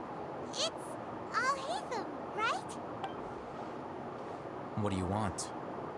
Thank you for your help back No there. need for thanks. My goal was to get to them, and you two gave me just the opportunity I needed. We're even. Oh, I advise you to keep your distance from them. Since they weren't able to make off with your mora in the end, they might harass you again in the future. All right. Goodbye. Hold your horses! We still have something to ask you about! Since you tore through their scam right in front of them, you must know the real story about certain something, no? Who exactly are you two? And why are you inquiring about that? I'm a student from the academia. A student? Right. Look, you should know that those thugs conducting business with you had nothing to do with your lie. Perhaps we can also talk terms. Oh, yeah! She's really strong! Weren't you saying something about a physical exchange? We can help with that. She doesn't even have a vision. Forget it. Maybe not, but she could still use elemental energy. Otherwise, there's no way we'd go asking for info from from guys like that. Those high-headed thugs are definitely gonna bring a lot of backup for your next meeting. Even if you don't go alone, you won't regret taking us with you. All right. I accept. Got a pen and paper? If you're searching for someone who sells that kind of merchandise, I'll give you one of their addresses, and you can try your luck. We'll reconvene at the appointed time by the pier. It doesn't matter if you show up or not. So, since you were happy to give us this merchant's information, does that mean you can tell us exactly what we're after? You were willing to part with 500,000 mora for something and you didn't even know what it was? Okay. Well, if you truly are as skilled as you claim, then you can beat the answer out of them when they become hostile. Look, if you've been making inquiries, then you have to know something by now. Tell me what you know so far, so I don't waste time repeating information. We know it's connected to the academia somehow, and that not only do the Eremites deal in it, but some students want to get a hold of it too. What else? Seems like some kind of knowledge. You know almost everything there is to know, but you're unable to compile this information because you've never seen the object before. This is what you've been looking for. Huh? I can't tell what it is. It looks like some kind of ornament. This is a knowledge capsule. To put it simply, it's a vessel that can store a fixed quantity of canned knowledge. It's like a miniature Akasha. Anyone who links it to their personal Akasha terminal instantly becomes privy to its contents. Anyone? Correct. Anyone. Unlike the Akasha, which heavily regulates who can access what information, knowledge capsules confer their contents without any requisites. That's amazing. It's essentially a convenient and harmless vestibule for knowledge. Unfortunately, it's illegal in Sumeru to privately possess or trade them. They were created as a means for scholars to transfer knowledge gained from Irminsul into the Akasha, and are intended to be destroyed immediately after use. But despite strict regulations, some of these knowledge capsules will always escape destruction. After all, there will always be those in this world who are dissatisfied with life as designed for them by the Akasha and wish to change their fate. Over the past century, a wide variety of canned knowledge has been leaked from the academia. Now, in Port Ormos, the valuable ones are a means to Mora for the Eremites. Meanwhile, those which the Eremites deem to be useless to them occasionally prove useful to the common citizens and hapless academia students. Well, I think that about sums it up. I've heard that the academia lost something recently. So that's your true objective. I want to learn more about it. With our current arrangement, I don't believe I can offer an answer. Perhaps we can negotiate further. You're still resolved. Fine. Let's talk somewhere with fewer people.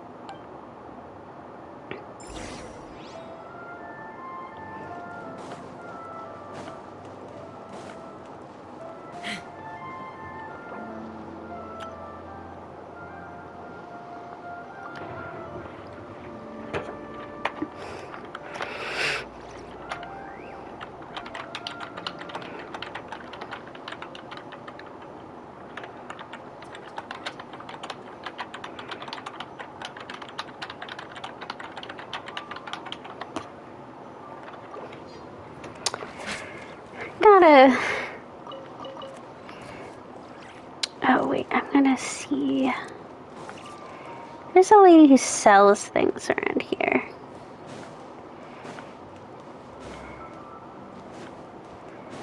I just want to see what she has. I know I bought stuff from her before because I think she sells some of the rocks.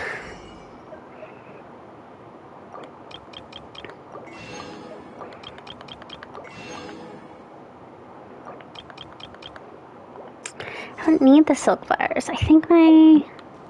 Oh, I forgot. I got a Noel constellation. Getting close on C6 Noel. She'll be my first C6, I think. Unless...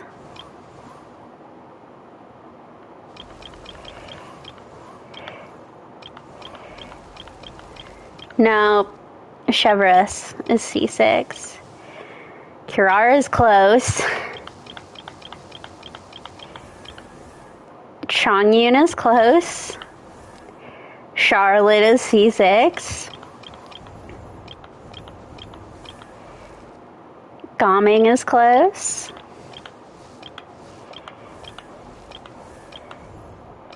There's Noelle. Ningguang is close. What's her last one?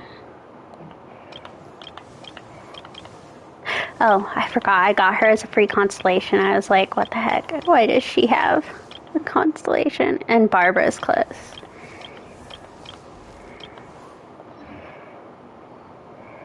Okay. Now, we can go talk to Alhaitham.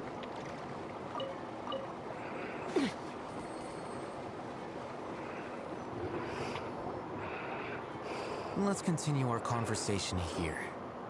If you wish to learn more about the knowledge capsule that the Academia lost, then you must help me with something.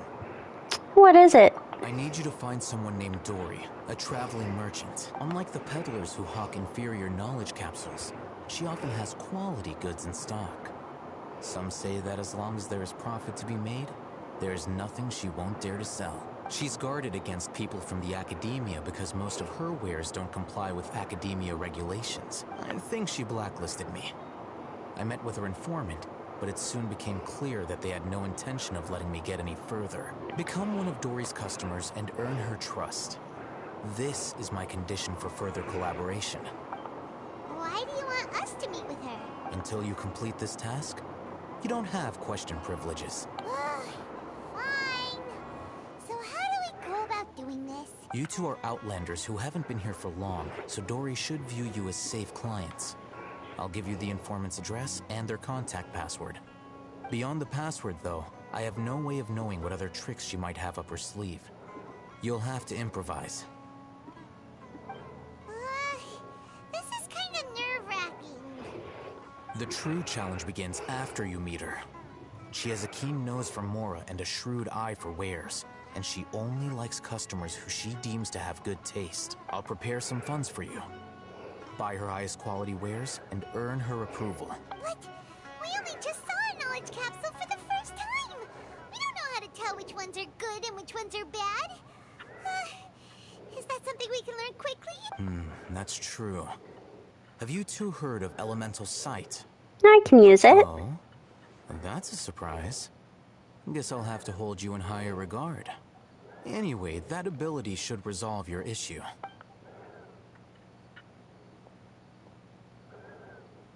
Here are 2 knowledge capsules.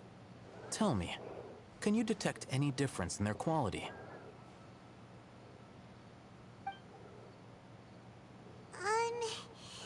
They look the same to Paimon. Try inspecting them with elemental sight. How'd it go? Did you see anything? The one on the left shines brighter. Rumor has it that higher quality knowledge capsules generally appear brighter when viewed through elemental sight. That's because knowledge originates from Irminsul, the root of Dendro power itself. The more powerful the knowledge, the richer it is in Dendro energy. However, some canned knowledge with a high concentration of elemental energy is of little use in contemporary times, so those capsules are of little value. Using elemental sight is merely a stopgap measure, but it should suffice for earning Dory's trust. That sounds pretty impressive. Here's a sheet with the informant's location and contact password, and here's the Mora for purchasing canned You knowledge. prepared that Mora fast. Don't be cheap. You'll need to spend to catch Dory's eye. If there's any Mora left over, just keep it. Oh, and be sure to exercise some caution. There have been Matra present in Port Ormos lately. Your efforts will be for naught if they catch you. Matra? They belong to the Academia's regulatory body.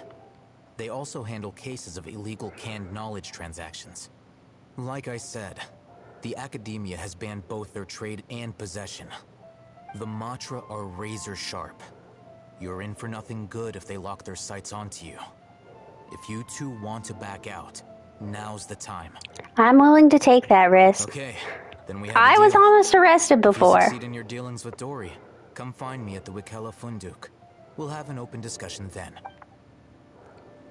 Looking at what Al-Haytham wrote, Dory's informant is a traitor near Old Ormos. Let's follow these instructions and try to get in contact with him. Okay, another Makes a lot of problems go away. complaint So you can never have too much more. Huh? from me. You see this lighthouse thing right here? You're thinking, that's kind of a big place, big path. There's gotta be things out there. Not a thing. Not a single damn thing. There's nothing over there. Okay, we're gonna go do some stuff before I go look for Dory. Just get some basic stuff out of the way.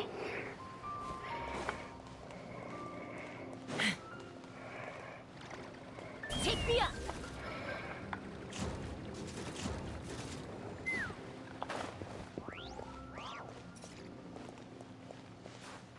There's a chest back here somewhere.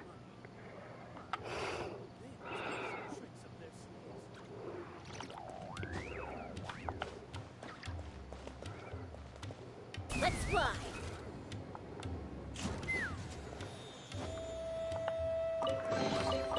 Ooh, shiny. It's so pretty. None of these people sell anything.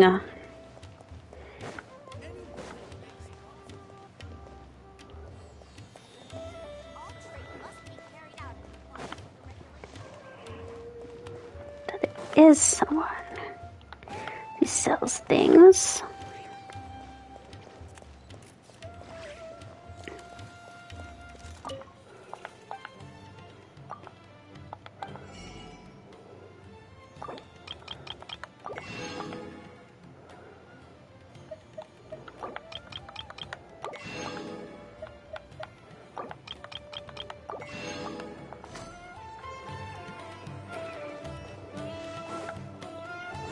And then there is a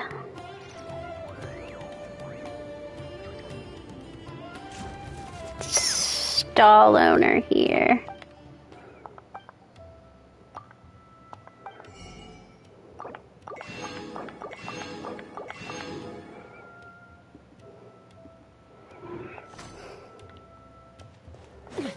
And I saw it earlier, but we might as well.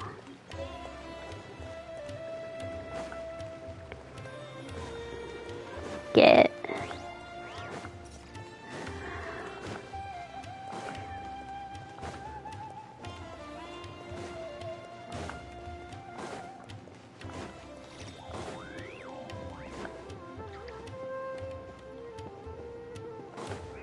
this. Our music.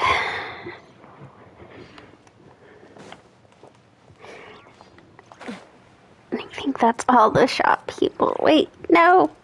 There are other shops up here. Let's fly.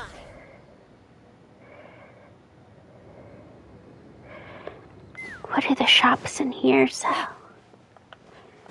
I don't know why I'm so obsessed with shops.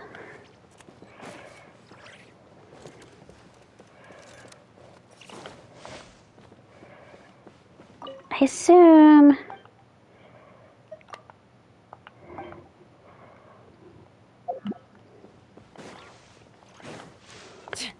you sell something?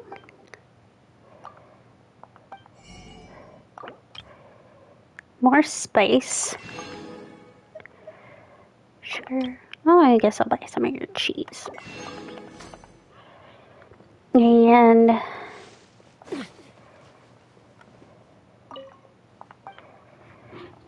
have some fish.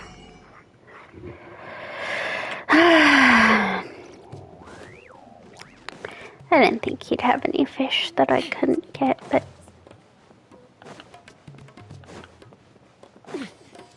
alright, let's go talk to this informant.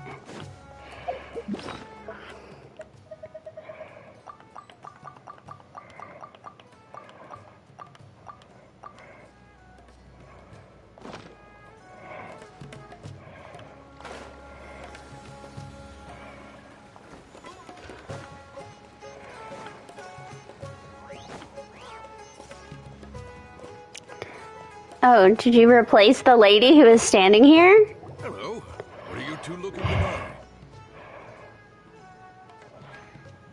Oh God. Was I supposed to read?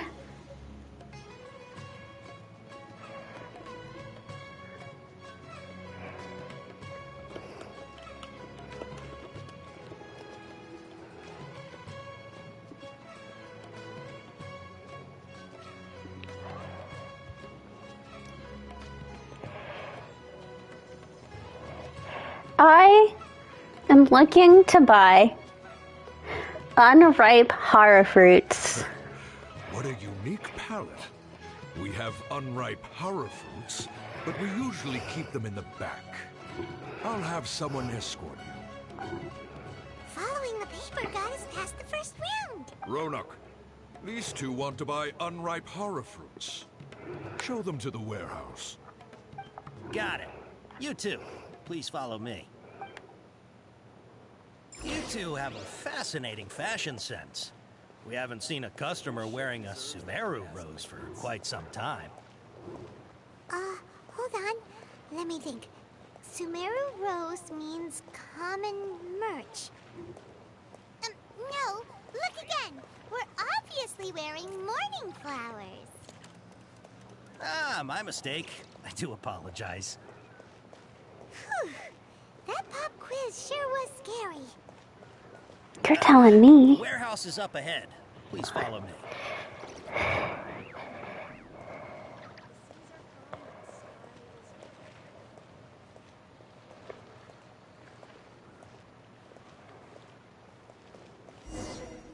Before I retrieve your products, I need to confirm a few things. Please forgive me, but we may not have sufficient stock for you today.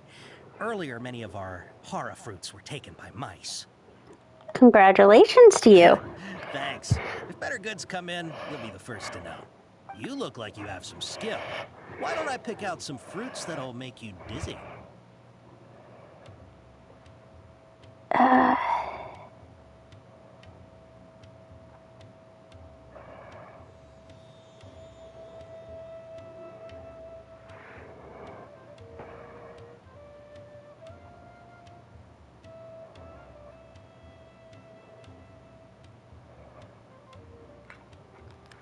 I'd prefer something that causes heat stroke. No, that's not it. The paper said that heat stroke is the He's cautious of us. Let's take a close... Before I retrieve your... please forgive me, but we may not have sufficient stock for you today. Earlier, many of our hara fruits were taken by Mike. Congratulations, Thanks. dear. You look like you have some skill. Why don't I pick out some fruits that'll make you dizzy? Dizziness with a side of tinnitus, please. Yep, that's the right answer. But eating hara fruit that makes your head and ears ring sounds like a bad life decision. I misunderstood To be packaged in the Sumeru this City, code. Port Ormo style.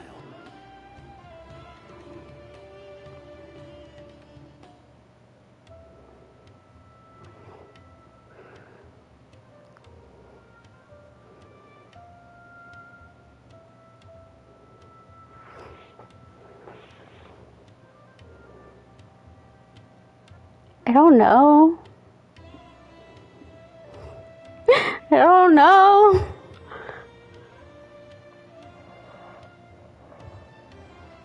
I guess bulk? Port Ormo style? Wow, you two sure are generous customers. We'll be sure to package your products beautifully. Okay. Everything has been confirmed. Miss Dory is waiting for you up at... Shoot! It's the Matra! Run! What? The matcha? Where? I'll hate them said we're done for if they catch us. We gotta get out of here. We don't know this area, so let's follow that informant.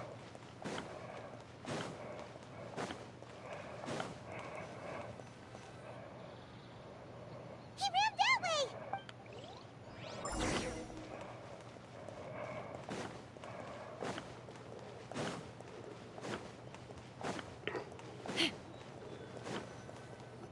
Look, he's over there.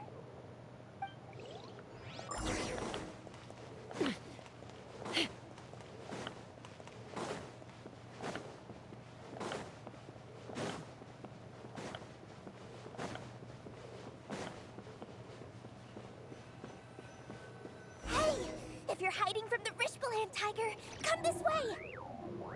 Another password. Huh? Oh, that... Here, over here. You can stop running now.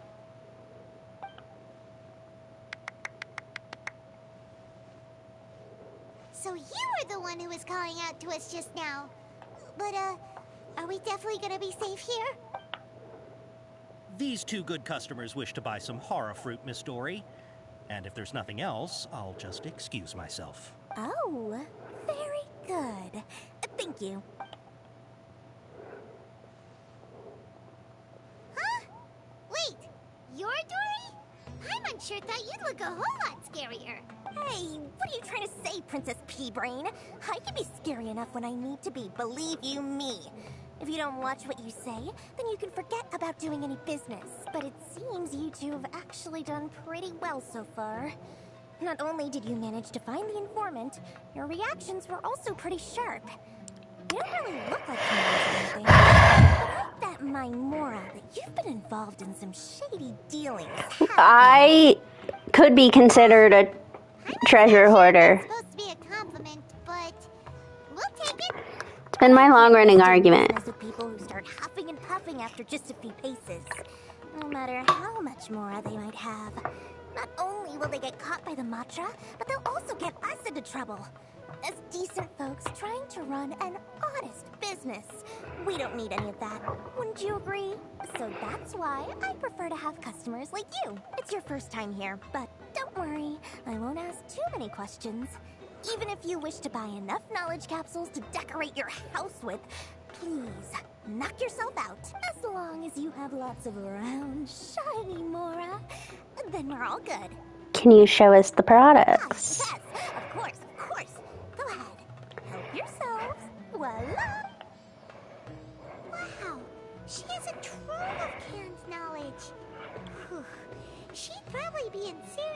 trouble if the Matra caught her with all this. What kind of products do you seek, my dear customers? Don't worry, I'm not interested in your reasons for buying. I can, however, offer some suggestions. Take this one, for example. An analysis of the sociological ideology and dialectics of the Hilichurls. Only 3 people in all of Teyvat have ever studied it, making it extremely rare. It's on sale now for 350,000 mora.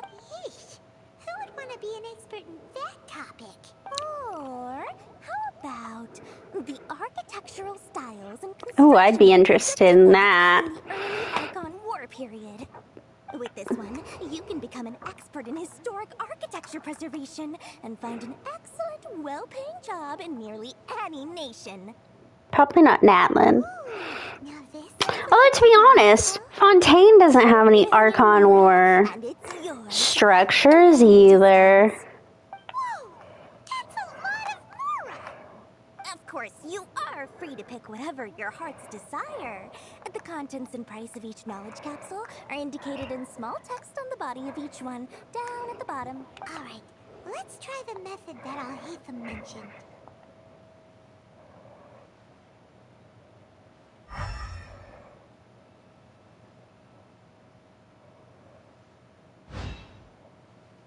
I'll take this one. And this one. As well as this one. You've really got a good head on your shoulders, and quite the eye for quality. We'll take these, please and thank you. My oh my, you are blessed with a taste for both the exquisite and the extravagant. Customers like you are a rare breed. 1 in 100. No, 1 in 1,000 even. Listen, I have a special offer for you two. If you spend just 100,000 more and more, you can pick any knowledge capsule of your choice up to a value of 1 million mora. Say what now? Hey, did you hear that? Spend another 100K and we get a capsule worth a whole million! Calm down, Paimon. All the canned knowledge we just bought is easily worth 500,000 mora. If we spend just a little more, we can get something worth 1 million mora. Isn't that a fantastic deal? Think about it. We've gone to all this trouble to get this canned knowledge. And so far, everything we bought belongs to Al-Haytham. Aren't you even the least bit curious about how this whole canned knowledge thing works? We're talking instant knowledge here. Don't you want to try it yourself? I think you're the one who's curious. Come on, come on. We still have around 100,000 of Al-Haytham's mora left. So let's put it to good use by finding something useful for you. Ahem. You've got a deal, Dory. We'd like to spend an extra 100,000 mora. Excellent. Then please, select from this fine collection of canned knowledge over here. Hold on a second. Paimon thought we could choose whatever we wanted. Why can't we choose the ones from over there? Oh, but my dear customer, the knowledge capsules over here are worth 1 million mora each. I'm sure discerning customers like yourselves will be able to find something to your liking. Please, take your time. Uh-oh, Paimon has a bad feeling about this. Let's use Elemental Sight again to check these. Alright, I'll have a look.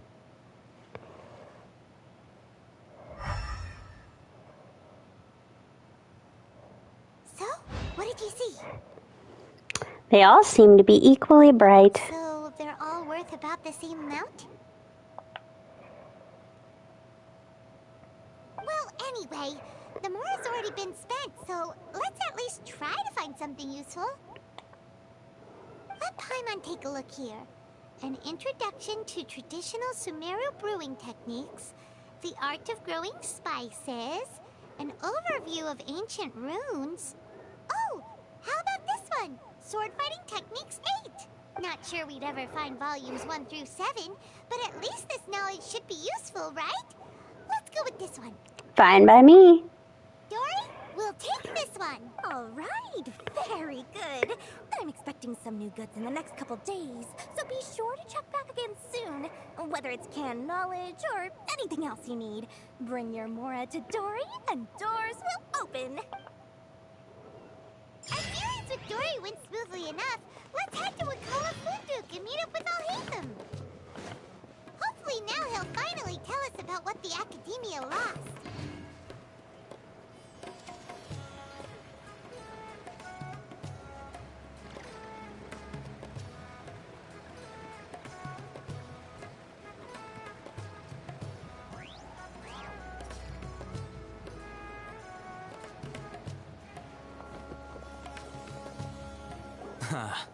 You two made it. And from the looks on your faces, you were successful. Whoa, there's so many people from the Academia here.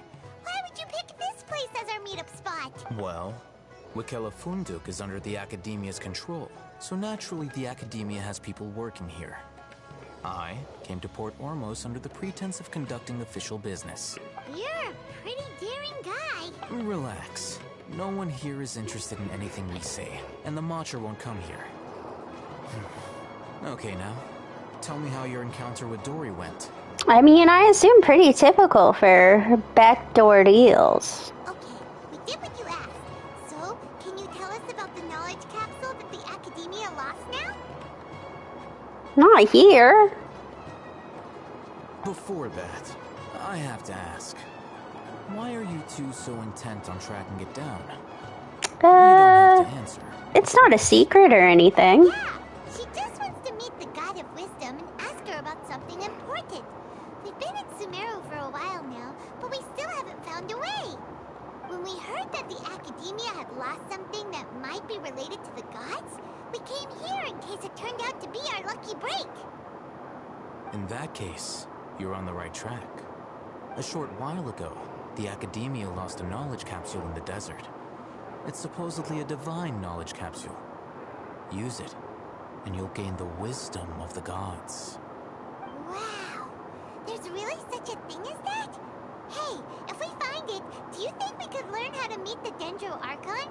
Ooh, or even how to find your brother? I highly doubt it has any mystical properties, but it does indeed exist. And it's right here, in Port Ormos. So, where exactly? That's what we need to find out next. Your goal is to find it too. I won't deny that. I am investigating because I'm curious as to what the divine knowledge capsule truly is. As you know, the Eremites in Port Ormos also have their eyes on it. It is an extremely precious item. The knowledge contained within may bring great power or wealth to whoever has it in their possession. Several brigades have been vying for ownership of it as of late, but there is still no victor. My personal finances and connections cannot compete with those of the Eremites. After attempting various methods, I finally managed to reach a tentative agreement with several brigades.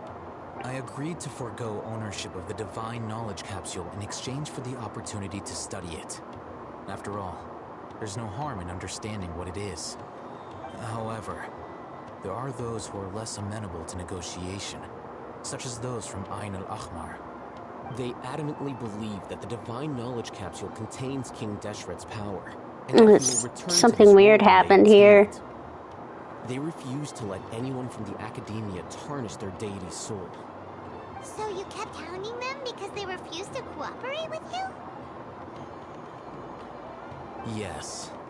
Ain al-Ahmar isn't exactly wealthy, but its members are determined to get that capsule by any means necessary.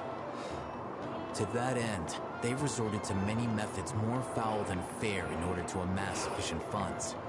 So, I've been sabotaging their business to force them into negotiating with me. The divine knowledge capsule should be up for a secret auction within the next few days. Each brigade will place their own bid, and the prize will be covertly given to the winner. To ensure the capsule's security and to evade the Matra's notice, the winning brigade will not publicly disclose their victory. Unless I know whose hands the divine knowledge capsule ends up in, my agreements with them will fall through. Dory is the most reliable source of information, but that avenue was previously closed to me. With you on board now, the situation is different. In other words, You wanted us to befriend Dory so you could find out where the Divine Knowledge Capsule is. Yes, you can say that. But this arrangement harms none of us. The day after tomorrow, go back to Dory and try to purchase information on the Divine Knowledge Capsule's whereabouts. If she has no information, wait 2 days and approach her again. If I get the opportunity to study the Divine Knowledge Capsule, I will relay my findings to you. Will that suffice as compensation? That's exactly what I want. Okay, then we'll meet up in 2 days. Hatham, before you go, we actually bought a knowledge capsule for ourselves, but we're not sure how to use it. You two want to try using a knowledge capsule? Sure, I can teach you. Doing so right under the Academia's nose is a bit problematic, though. What do you say we head to the outskirts of town?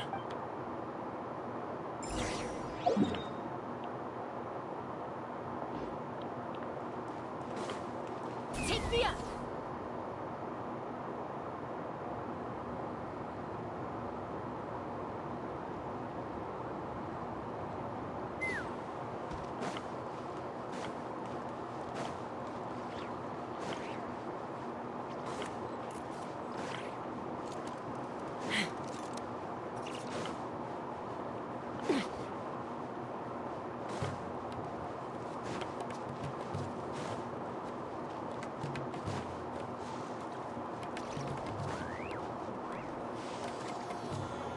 All right, this place works.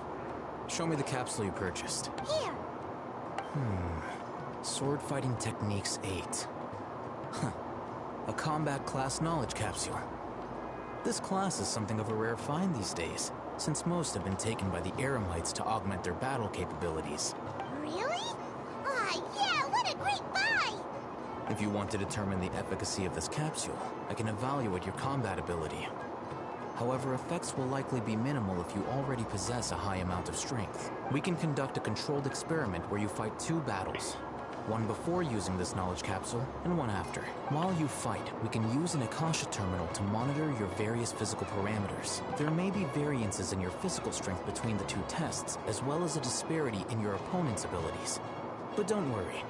I'll run statistical analyses afterward to mitigate any If I remember it, it gives you like a percentage of improvement. Academia who got top grades on everything.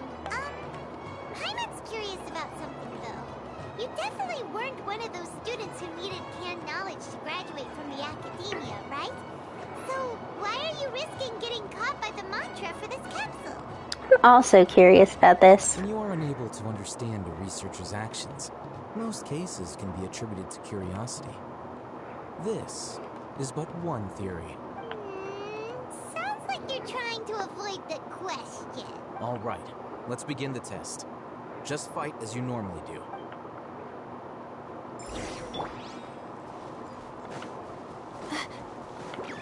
The night is cold. Open fire!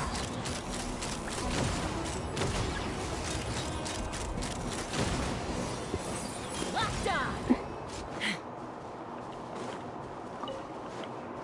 Get that mint. Gotta make Mount Mint song. To record data, the next step is to use this knowledge capsule. Hold it in your hand.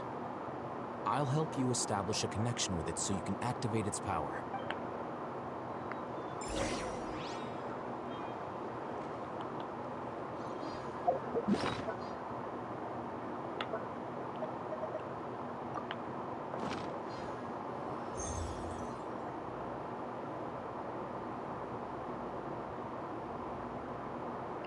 It's speaking to me.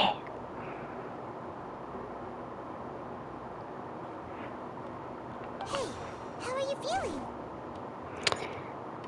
Whatever was inside the knowledge capsule became a part of my memory. You mean that it worked? All right, time for round 2. Fight with the same composure as before.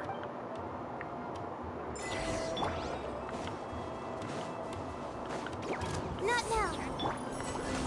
Loba, get them! Ha! I forgot to ring out official the first time.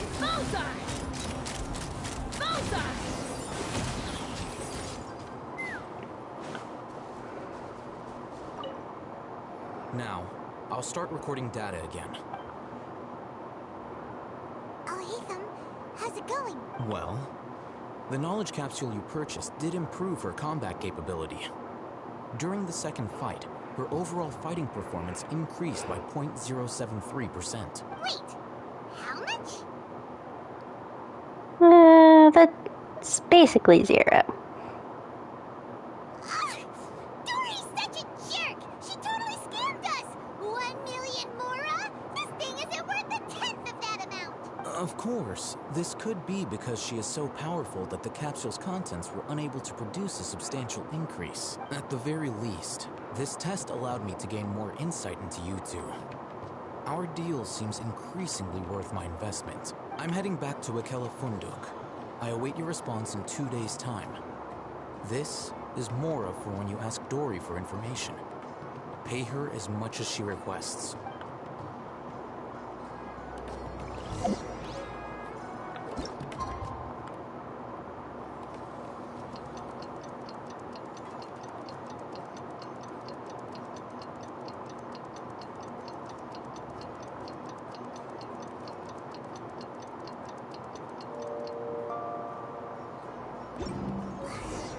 Let's see Dory.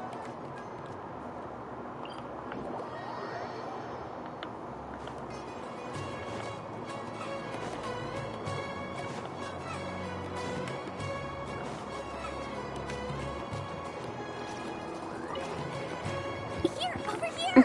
Oh, welcome back, fellow patrons. What can I do for you this time? You name it. Hand knowledge, supplies, or anything else you need. I'll find a way to get it.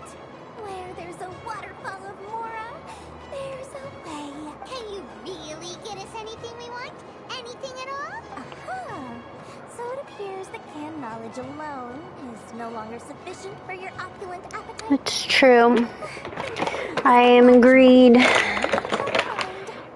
I'd like to buy info on the whereabouts of the Divine Knowledge Capsule. I knew customers with pockets as deep as yours would undoubtedly crave something more profound than ordinary canned knowledge. But you know, that kind of information isn't going to be cheap. After all, I had to work really hard to weasel my way into the auction site. Not to mention that if anyone found out that I was the leaker, I would be in big, big trouble.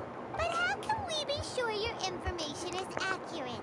Paimon's curious how you just happen to have this kind of info the moment we need it.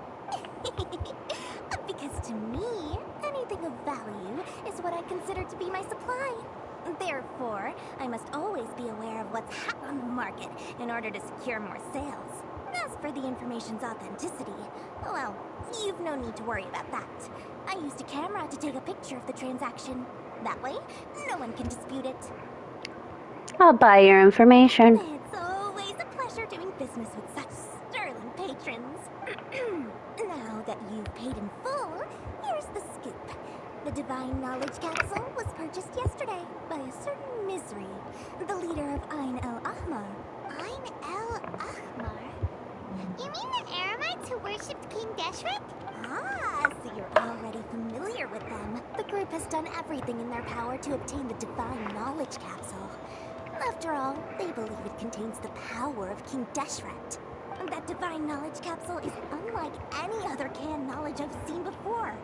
It was glowing bright red. The capsule is clearly visible in the picture I took. You can look for yourself. Thanks for the info, Dory. Please, it's my pleasure. It's all thanks to discerning customers such as yourselves that my efforts yesterday were not in vain.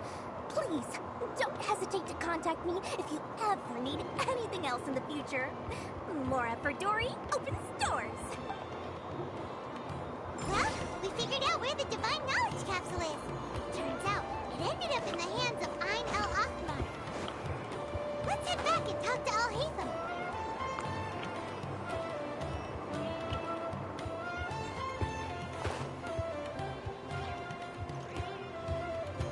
Don't mind us, Al-Haytham. We're just dropping in. Al-Haytham, we got the info you wanted. I forgot how long this one. Apparently, the first part of Sumeru is usually about 3 hours and 53 minutes. It's the very group that we're about to face.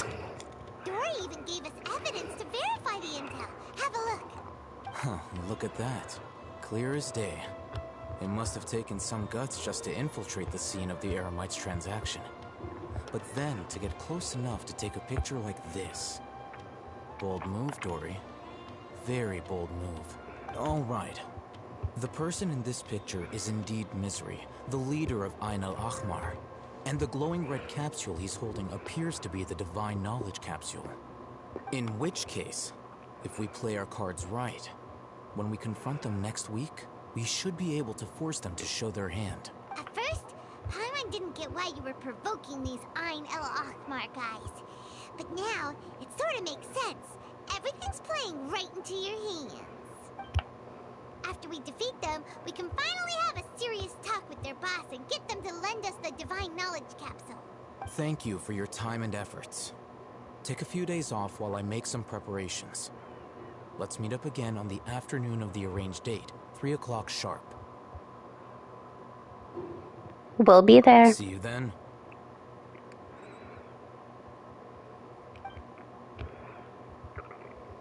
No good, it doesn't make us skip ourselves. Oh, Hatham sure is taking his time. Where could he be? Oh, there he is. Sorry to keep you waiting. Let's head to the pier in front of Pharos Lighthouse. Yep, let's go.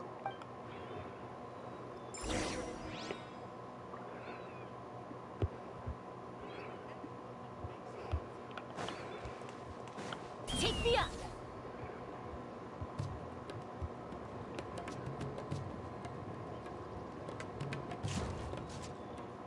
Uh-oh.